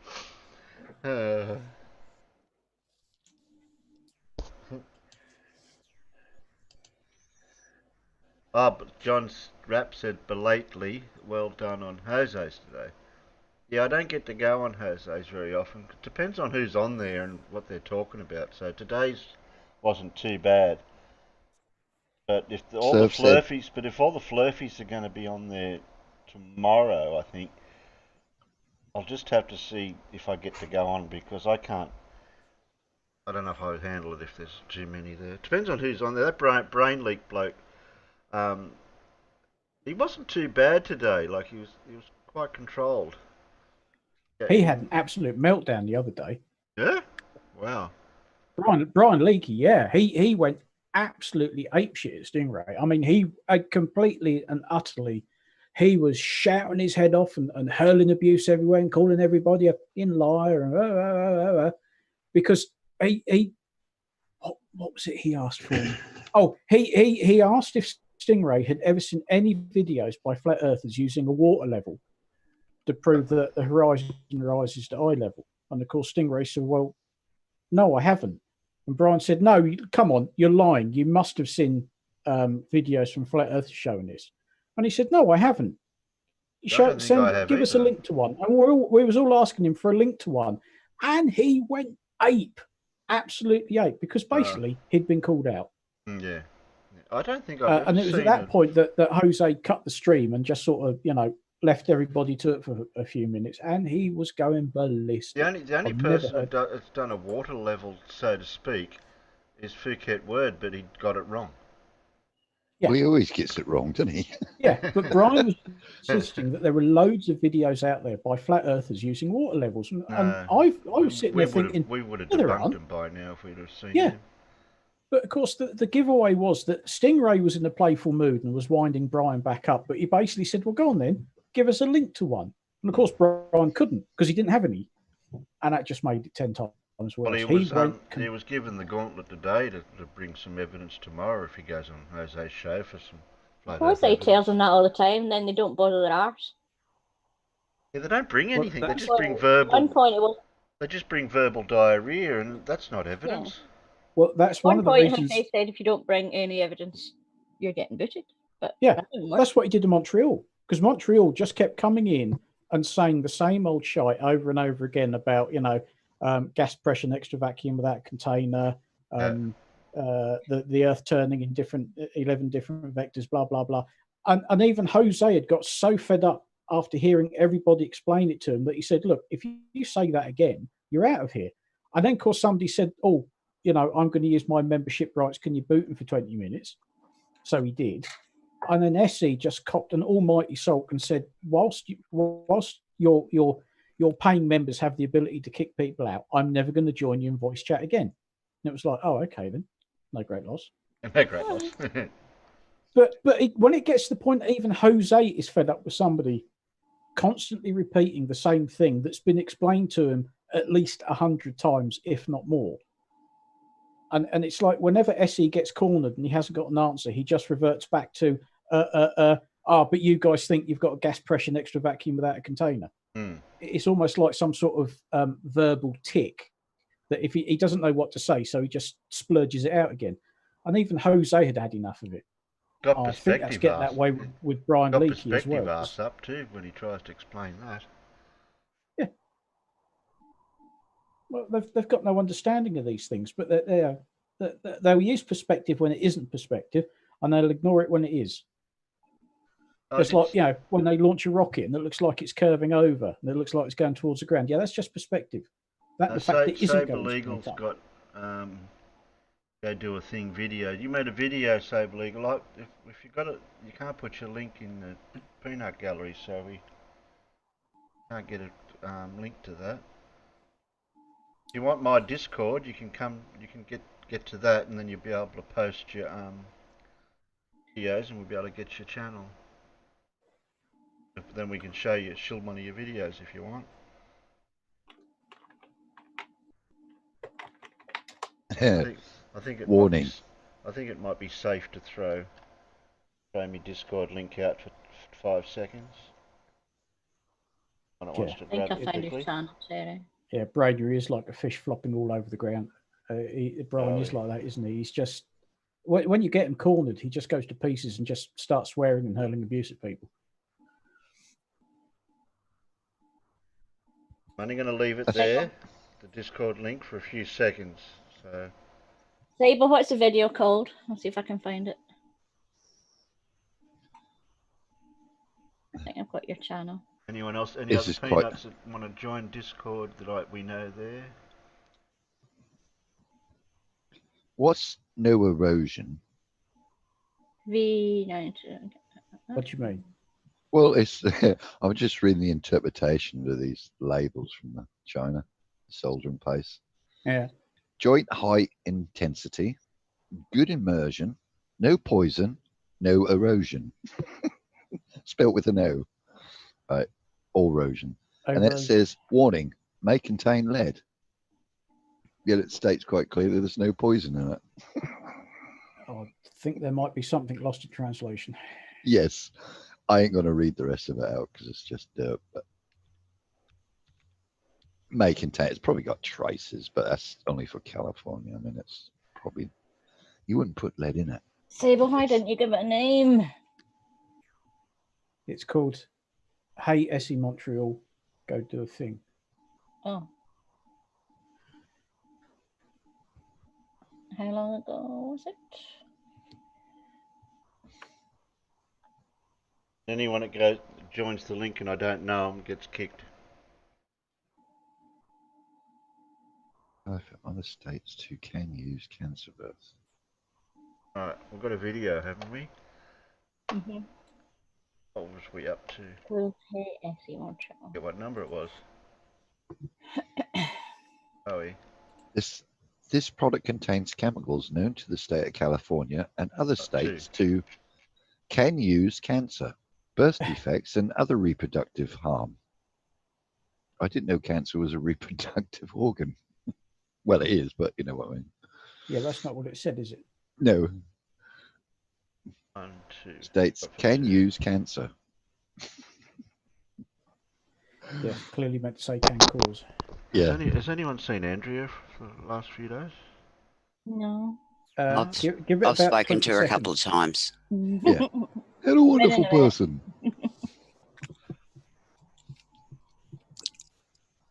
I can't find it. There it is. Ooh, mow, mow, mow, mow, mow, mow.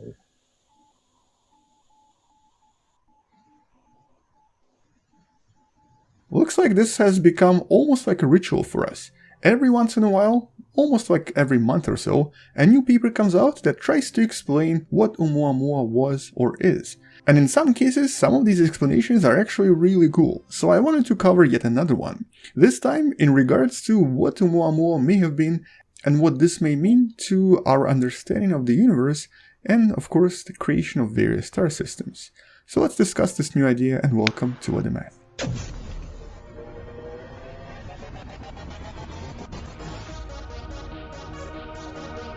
Found it. Back in 2017, when we originally discovered Oumuamua, the first interstellar visitor, nobody could imagine that there are going to be so many different explanations, many quite logical and quite possible actually, with none of them being an accepted theory that we have so far. We obviously have more exoteric explanations like Oumuamua being some sort of a lost interstellar sail from some sort of a species that tries to investigate the solar system, although I think most scientists today don't really like that explanation. We also have some other explanations that involve all sorts of different outgassing of different material, or even tidal effects from the sun itself that stretched Oumuamua into this unusual shape, and a lot of other explanations, all of which sort of make sense if you were to consider them one by one. Now, why is it that we can't really agree on what exactly Oumuamua was, or technically is? It obviously has something to do with two unusual features that it had that we still have trouble explaining. One of them was the peculiar observations of the light that it was emitting, which kind of looked like this. And the only possible explanation to a light that sort of looks like this is if the object was long and was actually kind of tumbling around, kind of like what you see right here in the simulation. The other explanation involved its unusual change in orbit, which sort of did make sense because comets sometimes do this when they emit a lot of materials from the surface, which does kind of act like a little propellant, or basically a little engine that causes the object to change directions. But in this case, most comets usually also emit the visible cometary coma, as it's known, or basically the tail itself. Oumuamua did not possess this. It did not emit anything, even though it was changing directions, which is of course why some scientists thought that maybe this is some sort of an interstellar sail that's just changing directions due to the design itself. But now the new explanation that was just recently released invokes another really interesting phenomenon that, well, I guess most scientists didn't really think about back then, but it actually makes a lot of sense. It presents another idea. It presents the idea of the so-called hydrogen ice. Now, generally, we know that pretty much everything has different states of matter, with the best example of course being water, which can be ice, liquid or gas in all three states here on our planet Earth. But the thing is, some materials, like hydrogen for example, need really extreme conditions for them to change states.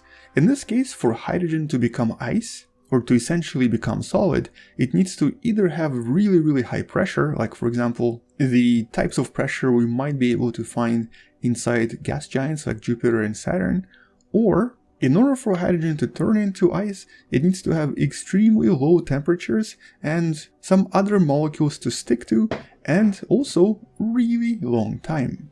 Generally speaking, we're not going to be able to find these conditions anywhere in the solar system simply because the temperature in the solar system is going to be a little bit too high for hydrogen to form into ice.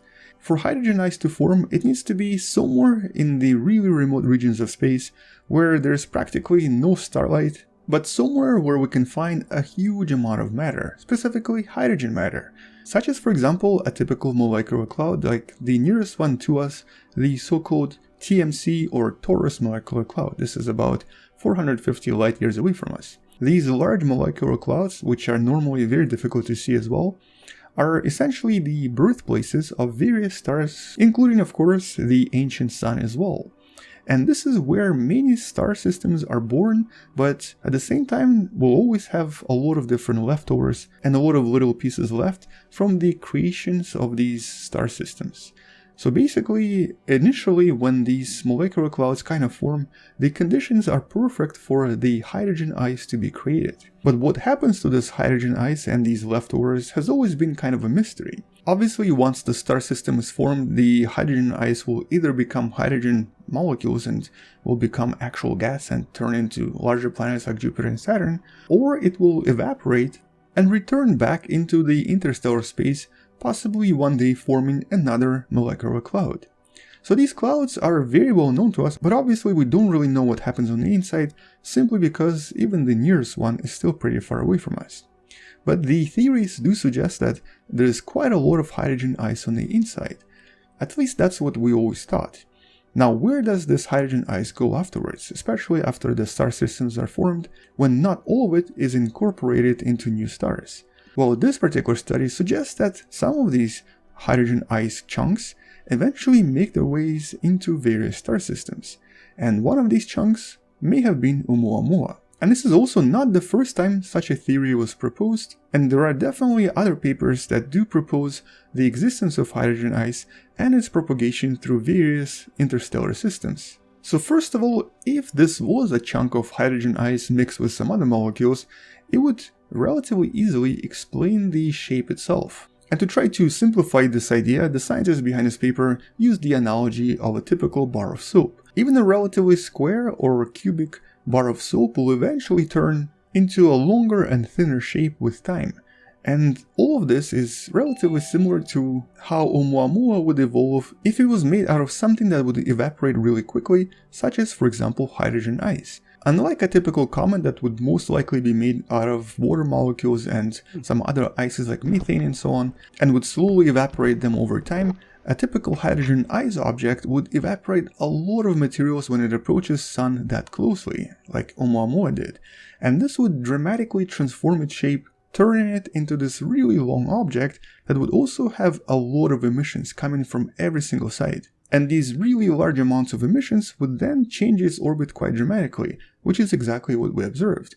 At the same time, because it's hydrogen and not water and not methane, we would not be able to see any kind of a coma or any kind of a tail emitted. Hydrogen molecules would simply become invisible hydrogen and would slowly dissipate in the solar system. Right now, our telescopes cannot simply detect hydrogen coming out of a comet, for example. And interestingly, by comparing hydrogen ice to other molecules, the scientists behind this paper come up with just the right explanation for what we observed with Oumuamua. In other words, right now, this paper may actually provide the best explanation to what Oumuamua may have been. But most importantly, if they're correct, then what we've just actually witnessed is a piece of extremely ancient galaxy passing right through our solar system. Basically, it was a chunk of primordial matter that never really combined into any stars. It's something that a lot of scientists would really love to investigate. And luckily for us, because we were able to witness one of these objects, it's quite likely we're going to be able to catch even more in the future. Because catching a piece of an ancient molecular cloud before any star was formed would actually allow us to learn so much more about the creation of the universe and of course the creation of the solar system in general. And the scientists obviously go into detail about what they think may have been created in this particular molecular cloud. They think that the object is probably only a few 100 million years old. It's also very likely something that was created along with maybe about 100,000 other similar objects, and all of this was done in extremely cold conditions of only about 3 degrees Kelvin, basically almost the absolute minimum possible temperature. And since the melting temperature of hydrogen is about 14 degrees Kelvin, it means that as soon as this object approaches any star system, it starts to evaporate and increases the amount of evaporation the closer to the star it gets. And some of the other features that were observed in Oumuamua can also be explained if this is indeed a chunk of hydrogen ice, simply because hydrogen ice is some of the least dense materials we know today. It's about 12 times less dense than water ice, meaning that it's basically one of the least dense materials we can find anywhere in the universe. And since we don't really have anything similar in the solar system, and nothing similar can ever really survive for very long, discovering another such object and trying to investigate it as soon as we can would allow us to study the early universe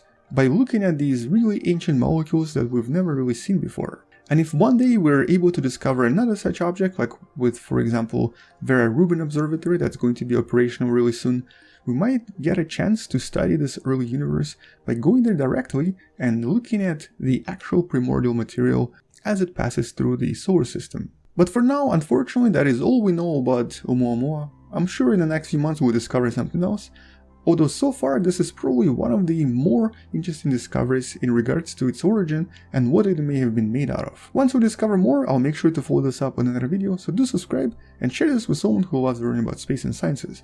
Come back tomorrow to learn something else, maybe support the channel on Patreon, and maybe support this channel by buying the Wonderful Person t-shirt that you can also find in the description below. I'll see you tomorrow, space out, and as always, bye bye. Bye-bye. Bye-bye. Bye-bye, wonderful person. Bye-bye. Yay, Professor Phil. Are you talking about actually 18 times less dense? Are you talking about Flurfer's brains? Hello, Brainry said so. It was a bar of soap. Okay. Yeah, I see that. Let's go.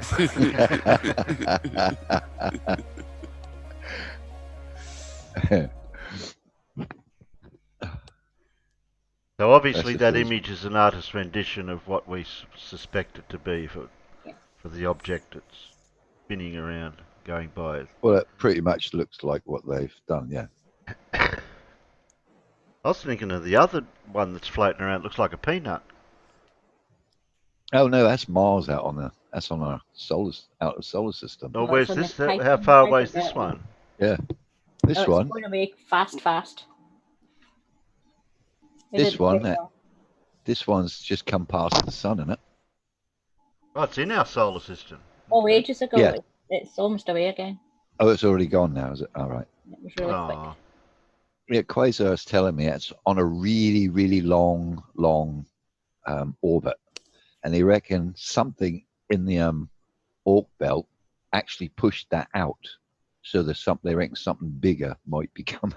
Oh no! It's full of the That's joys. nice to know. Yeah, but it does take several million years to get here, so it's, Oh, so I that's don't right. have to sort me will out today. Okay. maybe tomorrow, but not today. No. Okay. Don't do today what you can put off till tomorrow. Yeah. Sherry, did you do the Yes. one with the my story with the cat? Go the F to sleep. Yeah. Yes. Yeah, we did a Yes. cat. And you did Mary Loves Food. I don't know. I mean, I didn't do a cat. I mean, we done the video I know for what you the mean. cat. I know. When I first saw that, Globy, I thought that was Professor Phil writing that. I don't know. Because it says prof. Yeah. Are you muted for a reason in here, Professor Phil? In Zoom. Maybe working.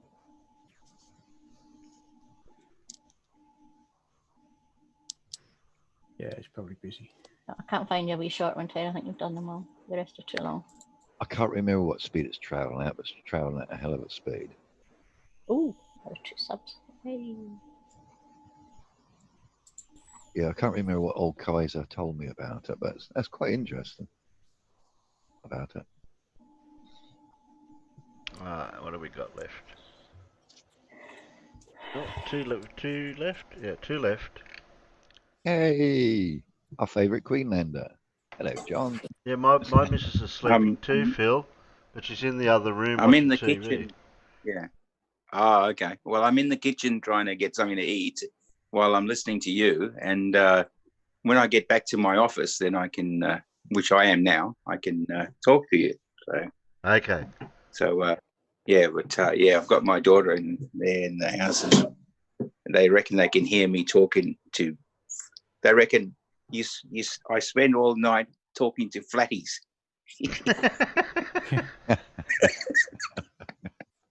Okay. How can you? This is what I get from them. How can you waste your time like that, spending all night talking to flatties? Educating them. I said, no, they're my friends. They're not flatties. Tell them to sub to my channel and not my channel, but Alan's one to watch the video. Yeah. Yeah, I think she just thinks it's all crazy. What am I doing? No, we don't talk to flatties, not intentionally. No, she thinks that I've lost my marbles too.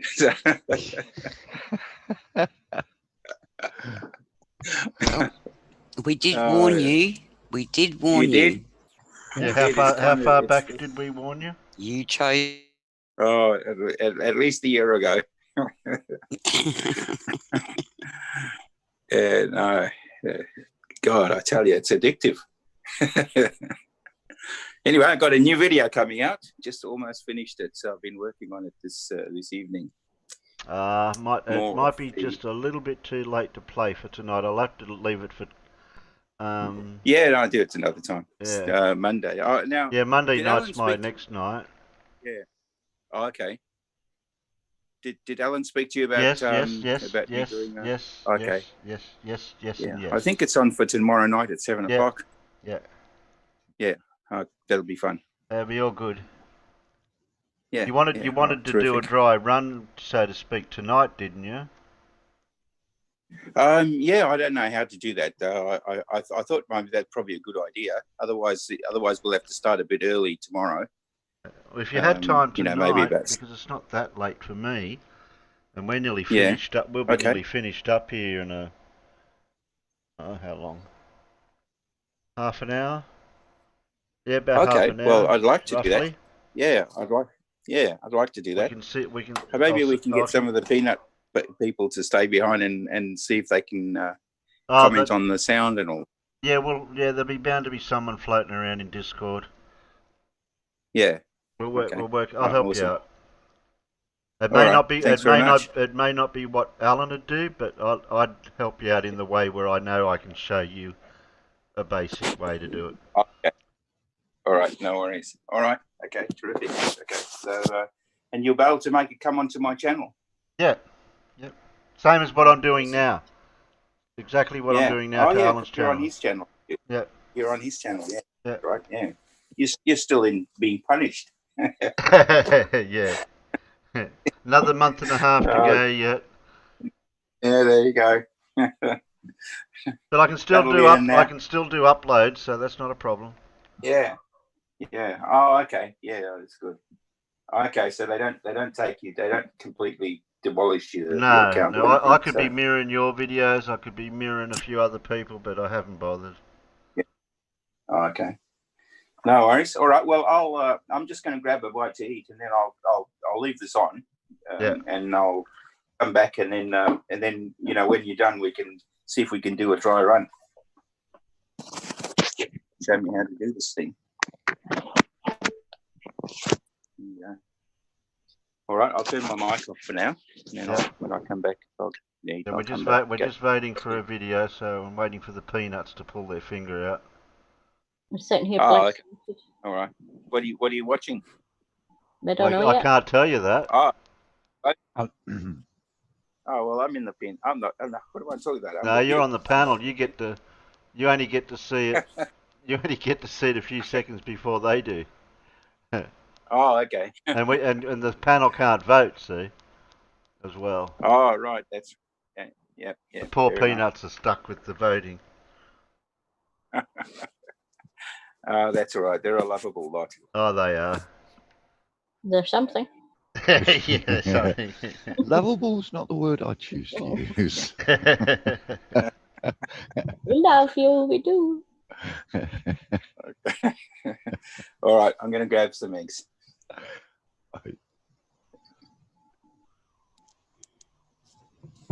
B-B-A-B.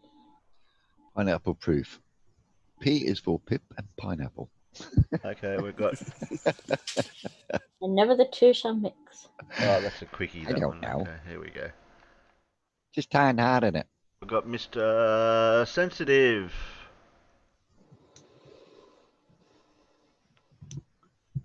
He's going to hear me say Cheese. that too many times, but he's okay. I want to know what his favourite cheese is. Yeah, I don't know what his favourite cheese is actually. Oh, he's mentioned it before and I can't remember. Gouda, I think. Oh.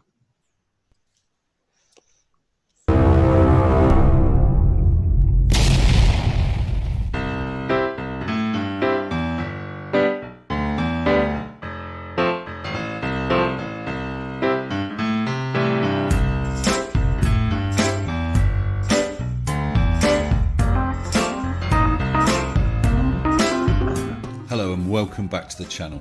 Today we're going to look once more at an old favourite, Mr. Nathan Oakley. Yes, he who can't convert metres into kilometres. A whole bunch of people who probably can do very basic mathematics are my wonderful patrons. Nope, sorry, don't With count me in Master that. Jeff Pless patron.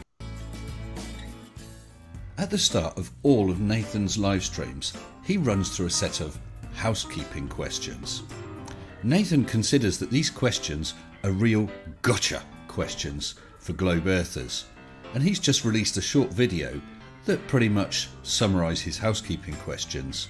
We're going to have a look at them, bust each one, and then give some housekeeping questions for flat earthers. Roll VT.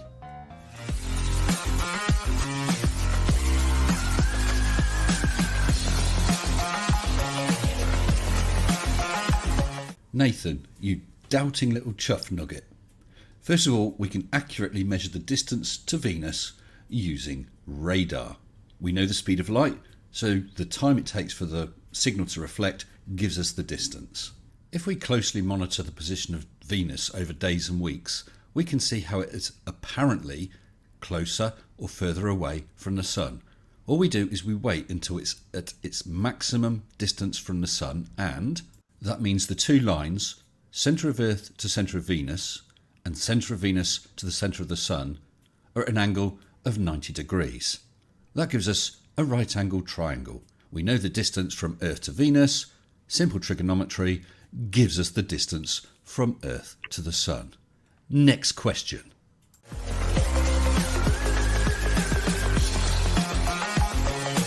Oh wow, another toughie. Try looking at the stars. They apparently rotate around Polaris. Now if those stars are on a flat plane above or on a dome or something above, you would have one single point of rotation around Polaris.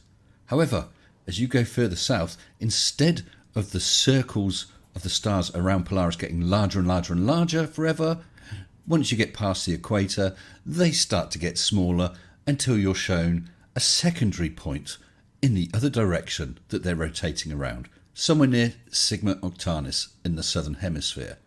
You can't have 2 points of rotation on a single disk. Next question.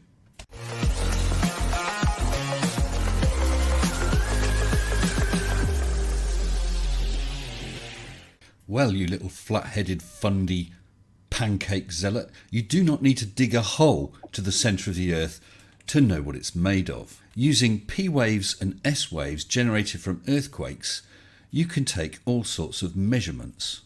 You can time how long it takes the P and S waves to take to travel through the Earth. There is even a shadow zone on the far side of the Earth from where your earthquake is that S waves don't reach. With multiple events over time, you can build up a picture, a pattern of how these waves appear, which enables you to determine the different layers inside the Earth, including the fact that it's got a molten iron core. Next question.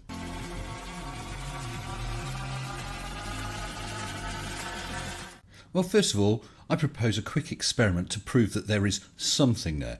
Nathan, take your shoes and socks off, stick your foot out in front of you, hold a lump hammer as high as you can above your foot, let go and see what happens. Firstly, I predict that the hammer will go straight down. Secondly, I predict you'll say ow. And thirdly, I predict you'll probably have some broken toes. So we know that something's happening to make the hammer go down. Sir Isaac Newton did some work on this apparently and came up with Newtonian gravitational theory. And we see that all objects obey the laws. A bunch of astronomers noted that the planet Uranus apparently didn't follow those laws exactly. There were some irregularities. With some maths, they noted that if you had an additional planet, that would resolve the problems. They calculated where that planet would be. Astronomers went and looked and found it and discovered Neptune. So Newtonian gravitational theory made a prediction, and that prediction was correct. Next question.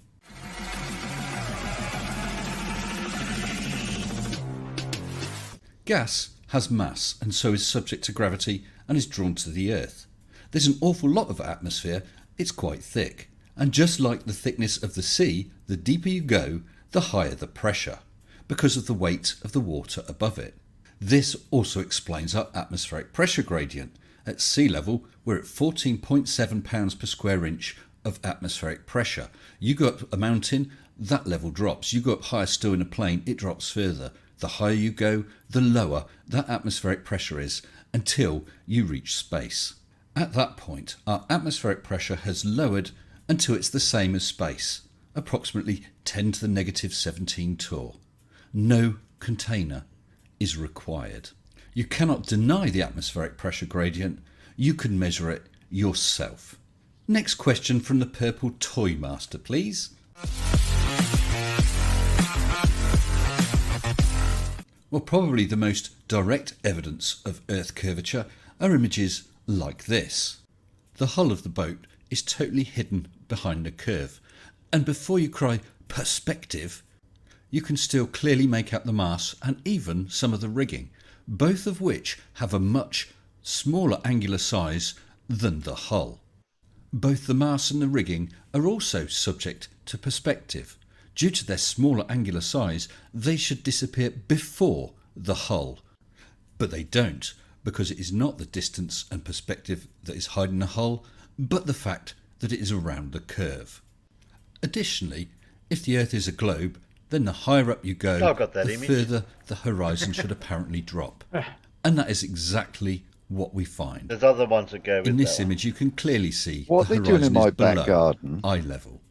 That should Get not out my happen back garden. Go on, if the Earth bugger off. was flat.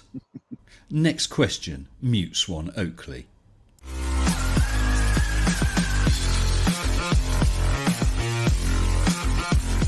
That is a dumb question. R is just a mathematical value. As we know the circumference of the Earth, all we need to do is run a simple equation. R equals the circumference divided by pi times 2. That gives you R.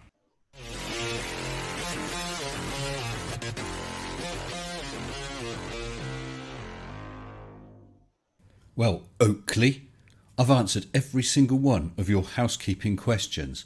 I'm now going to give you a set of housekeeping questions for flat earthers. These are questions that we have never seen properly answered.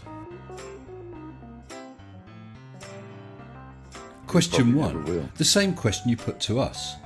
Any evidence for the distance to the sun? Because it would appear that flat earthers haven't got the faintest idea. We've heard 3,000 miles away, we've heard somewhere in the clouds, and all sorts of tripe. It might be nice if you guys could actually agree on a distance and show some evidence for it. Question 2. You asked us any evidence for axial rotation, and I showed the evidence of 2 points of stellar rotation. So my question 2 to you is, what is the explanation for 2 points of stellar rotation in the night sky? Your question 3 was any evidence of a molten iron core. So housekeeping question number 3 to flat earthers is exactly what is the Earth made up of? How thick is it? Where does magma come from? And how can you have plate tectonics? Your question 4 was any scientific evidence for gravity. So question 4 for flat earthers is to explain why that lump hammer fell and broke your toes. What makes stuff go down? Basically, angry boy, we need an explanation for downity and an explanation that's good enough to make predictions. Your 5th question was gas pressure without a container. Obviously we do have pressure because we can measure it. Therefore you are saying there is a container. So question 5 for you is, where is this container? How about a photo of this dome? A sample of it? Any evidence of it whatsoever? Your question 6 was any evidence of Earth curvature.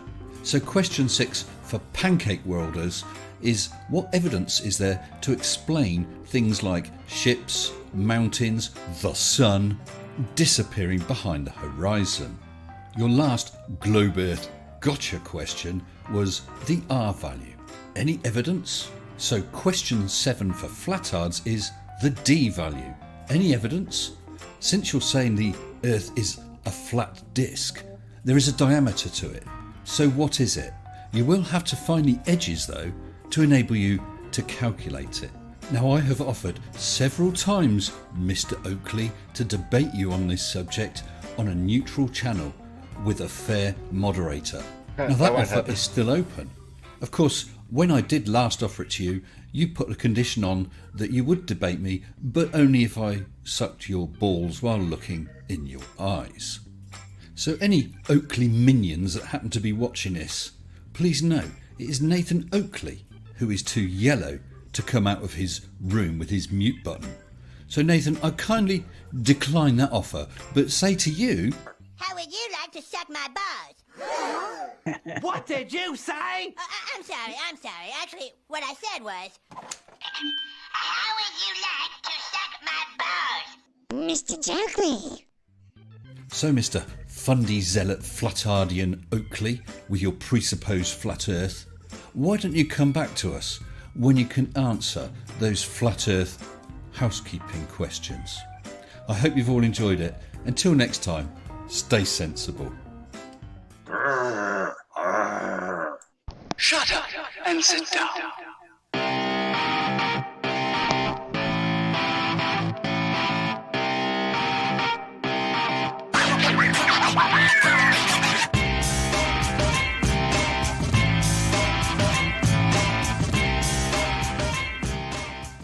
Oh, we'll definitely won't see the answers to those questions, that's for sure. No. No. You won't see Nathan Oakley come out of his channel either. There was that rare occasion he did go on somebody else's channel there a while back. Yeah, and he got absolutely flogged. Yes. And he had to leave in a hurry. Yeah. When he doesn't have his mute button, he's a pussy.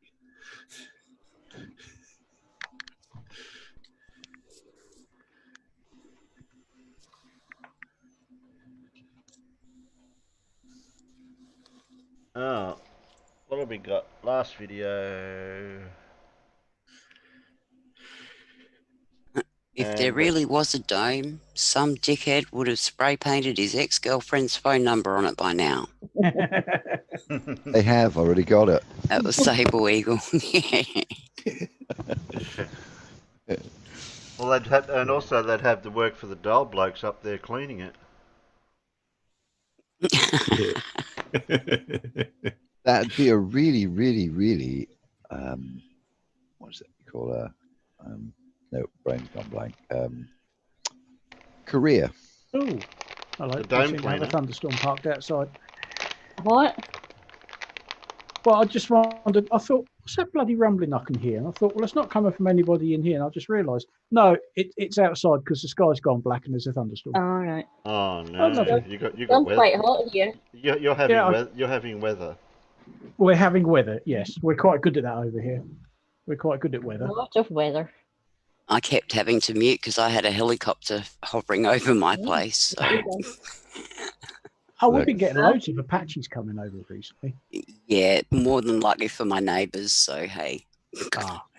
Did I Yeah, ever we had tell you the some, story? I had the same thing as what you just said, Pip, about a helicopter, and I could hear it coming around late at night, about 11, 12 o'clock at night, and I could hear it and kept hearing it, like getting louder, softer, and I'm going, is that helicopter coming or going? So I looked out the back door and I could see its spotlight. I managed to see it go over and I could see its spotlight, shining around.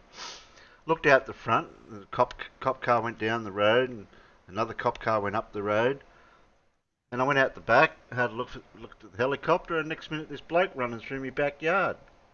Yeah. I Bloody just hell, yelled you out get- to him and I said, I think they're looking for you.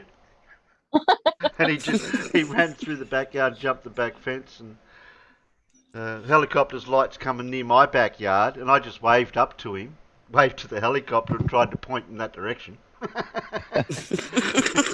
he went that way.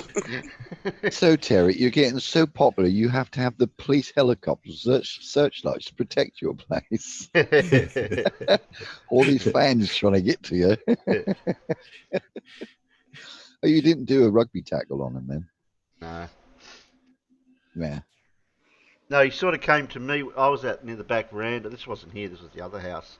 So I walked down the Oh, right. steps near the back veranda, and he came around the corner and was just about to come towards me and made a quick turn to the left, sort of thing. Otherwise, he would have ran into me.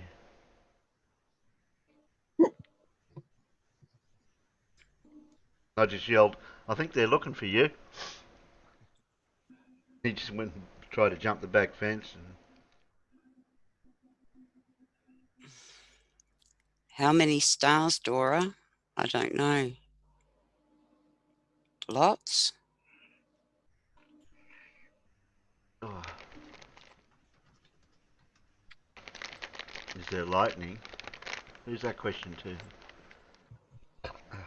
It'd have to be to you, Terry. Was there lightning? No, not that night there Like- wasn't. Well, it He's could be got- to me. Was the lightning farmer?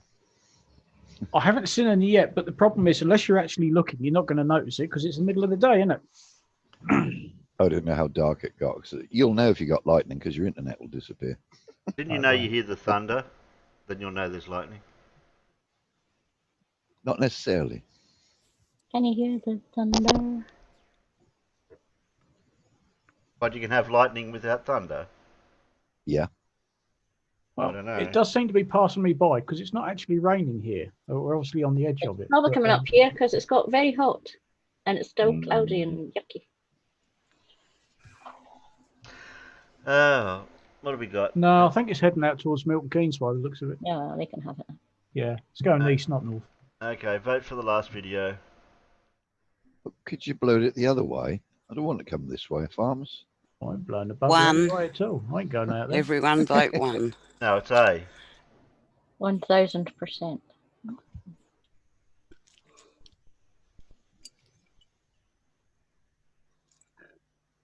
Who's this by? It's this. I'm shilling in an Australian. Press play, please, Terry. You won't believe what I found. Look at this footage from the space station. There's a massive glitch that's making me question everything. Ready for it? Wait for it. This is insane. Boom! It freaking disappeared. What the actual hell? Is the space station even real? These kind of glitches have been discovered by heaps of flat earthers, and they expose the absolute and undeniable proof that flat earthers are complete morons. There's many reasons for these so-called glitches, from camera resolution and signal loss to basic editing mistakes, or just a simple misinterpretation of what life on the ISS is actually like. This footage here of an astronaut disappearing is what I've just recreated. Here's the original footage. This is astronaut Chris Cassidy preparing for the arrival of the SpaceX crew that recently docked at the station. And as we can see, he doesn't disappear, he just moves off camera. We see similar glitches like this all the time in terrestrial footage, especially in news footage, which has usually been hastily edited and was filmed in an uncontrolled situation, like this footage here of people in the background disappearing. It's certainly interesting footage, but it's not evidence of people disappearing or some other crazy conspiracy theory. It's just a mistake. Now, I'll tell you how I created this simple effect and how it probably happens in other ISS footage. It's really simple. You just need one continuous shot, cut out the middle, join the two shots together, and hey presto, disappearing astronaut. You can even do it with photographs. Take a photo of an object, then remove the object and take a photo from the exact same position, blend the two together. Easy. It's a great simple effect. So what I think has happened regarding footage like this, it's just from an edit cut. Whoever edited the clip has just edited out part of the clip, maybe a boring part where no one was talking, and when the footage is put back together, something moving in the background that wasn't noticed suddenly jumps to another position or completely disappears. And then some flat earther comes along, takes that footage out of context, adds some camera motion to focus on the glitch, and you've got some more proof the space station isn't real. Anyway, the point I'm making is, most of the flat earthers that put these types of videos together aren't real flat earthers. They're just leeches preying on genuine truth seekers and deceiving as many people as they can so they can sell as much or whatever they can. They're just scammers. It's blatantly obvious. Anyway, we already know that. I really hope you're all doing okay out there, no matter what side of the fence you're on. Please stay safe and see you later. Later, Wade. Damn, I thought they was going to say we got teleporter machines. Oh, the bloody upside down moon. No, that's Yeah, not that's the right fake. way. No, it's CGI. You're wrong. CGI.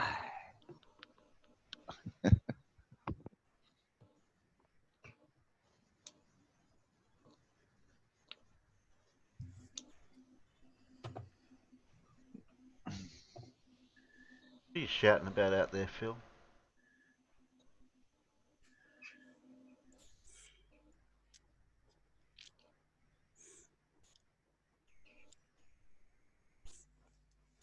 Well, that seems to be a lot for now. Hope your peanuts enjoyed yourselves. And with any luck, Professor Phil might have a hangout tomorrow night, if all goes well. What Around time? this time, 7 o'clock my time, like the normal time I start. Okey-dokey. And I'll be Okay, back okay. on Monday night, same bat channel, same bat time. So thanks Mad, thanks Pip, thanks Farmer, thanks Rabbity Guru, thanks Mippet, and thanks Phil. Catch us over on Discord for the after pre-show. No, it's not the after pre-show, it's just an after show. Yeah, okay then. Thank you, Terry. Later, Yeah. Peanuts. Thanks, Terry. Later, peanuts. See you, Bye, Peanuts. Bye, Peanuts. Come to my Bye, premiere. Beetle. Premiere of Bye, Disney. Bye, Beetle Nuts. Oh, Beetle Nuts. Beetle nuts. Well, I remember Monkey Yeah, Nuts I'm from gonna last get night. Yeah, Monkey Nuts was yesterday. Don't make a plank of yourself, Gravity. Beetle Nuts. Hang on, you got to tell them they're on Discord. Don't know. Beetle Nuts cool. Apparently, if you chew them, you get psychoactive.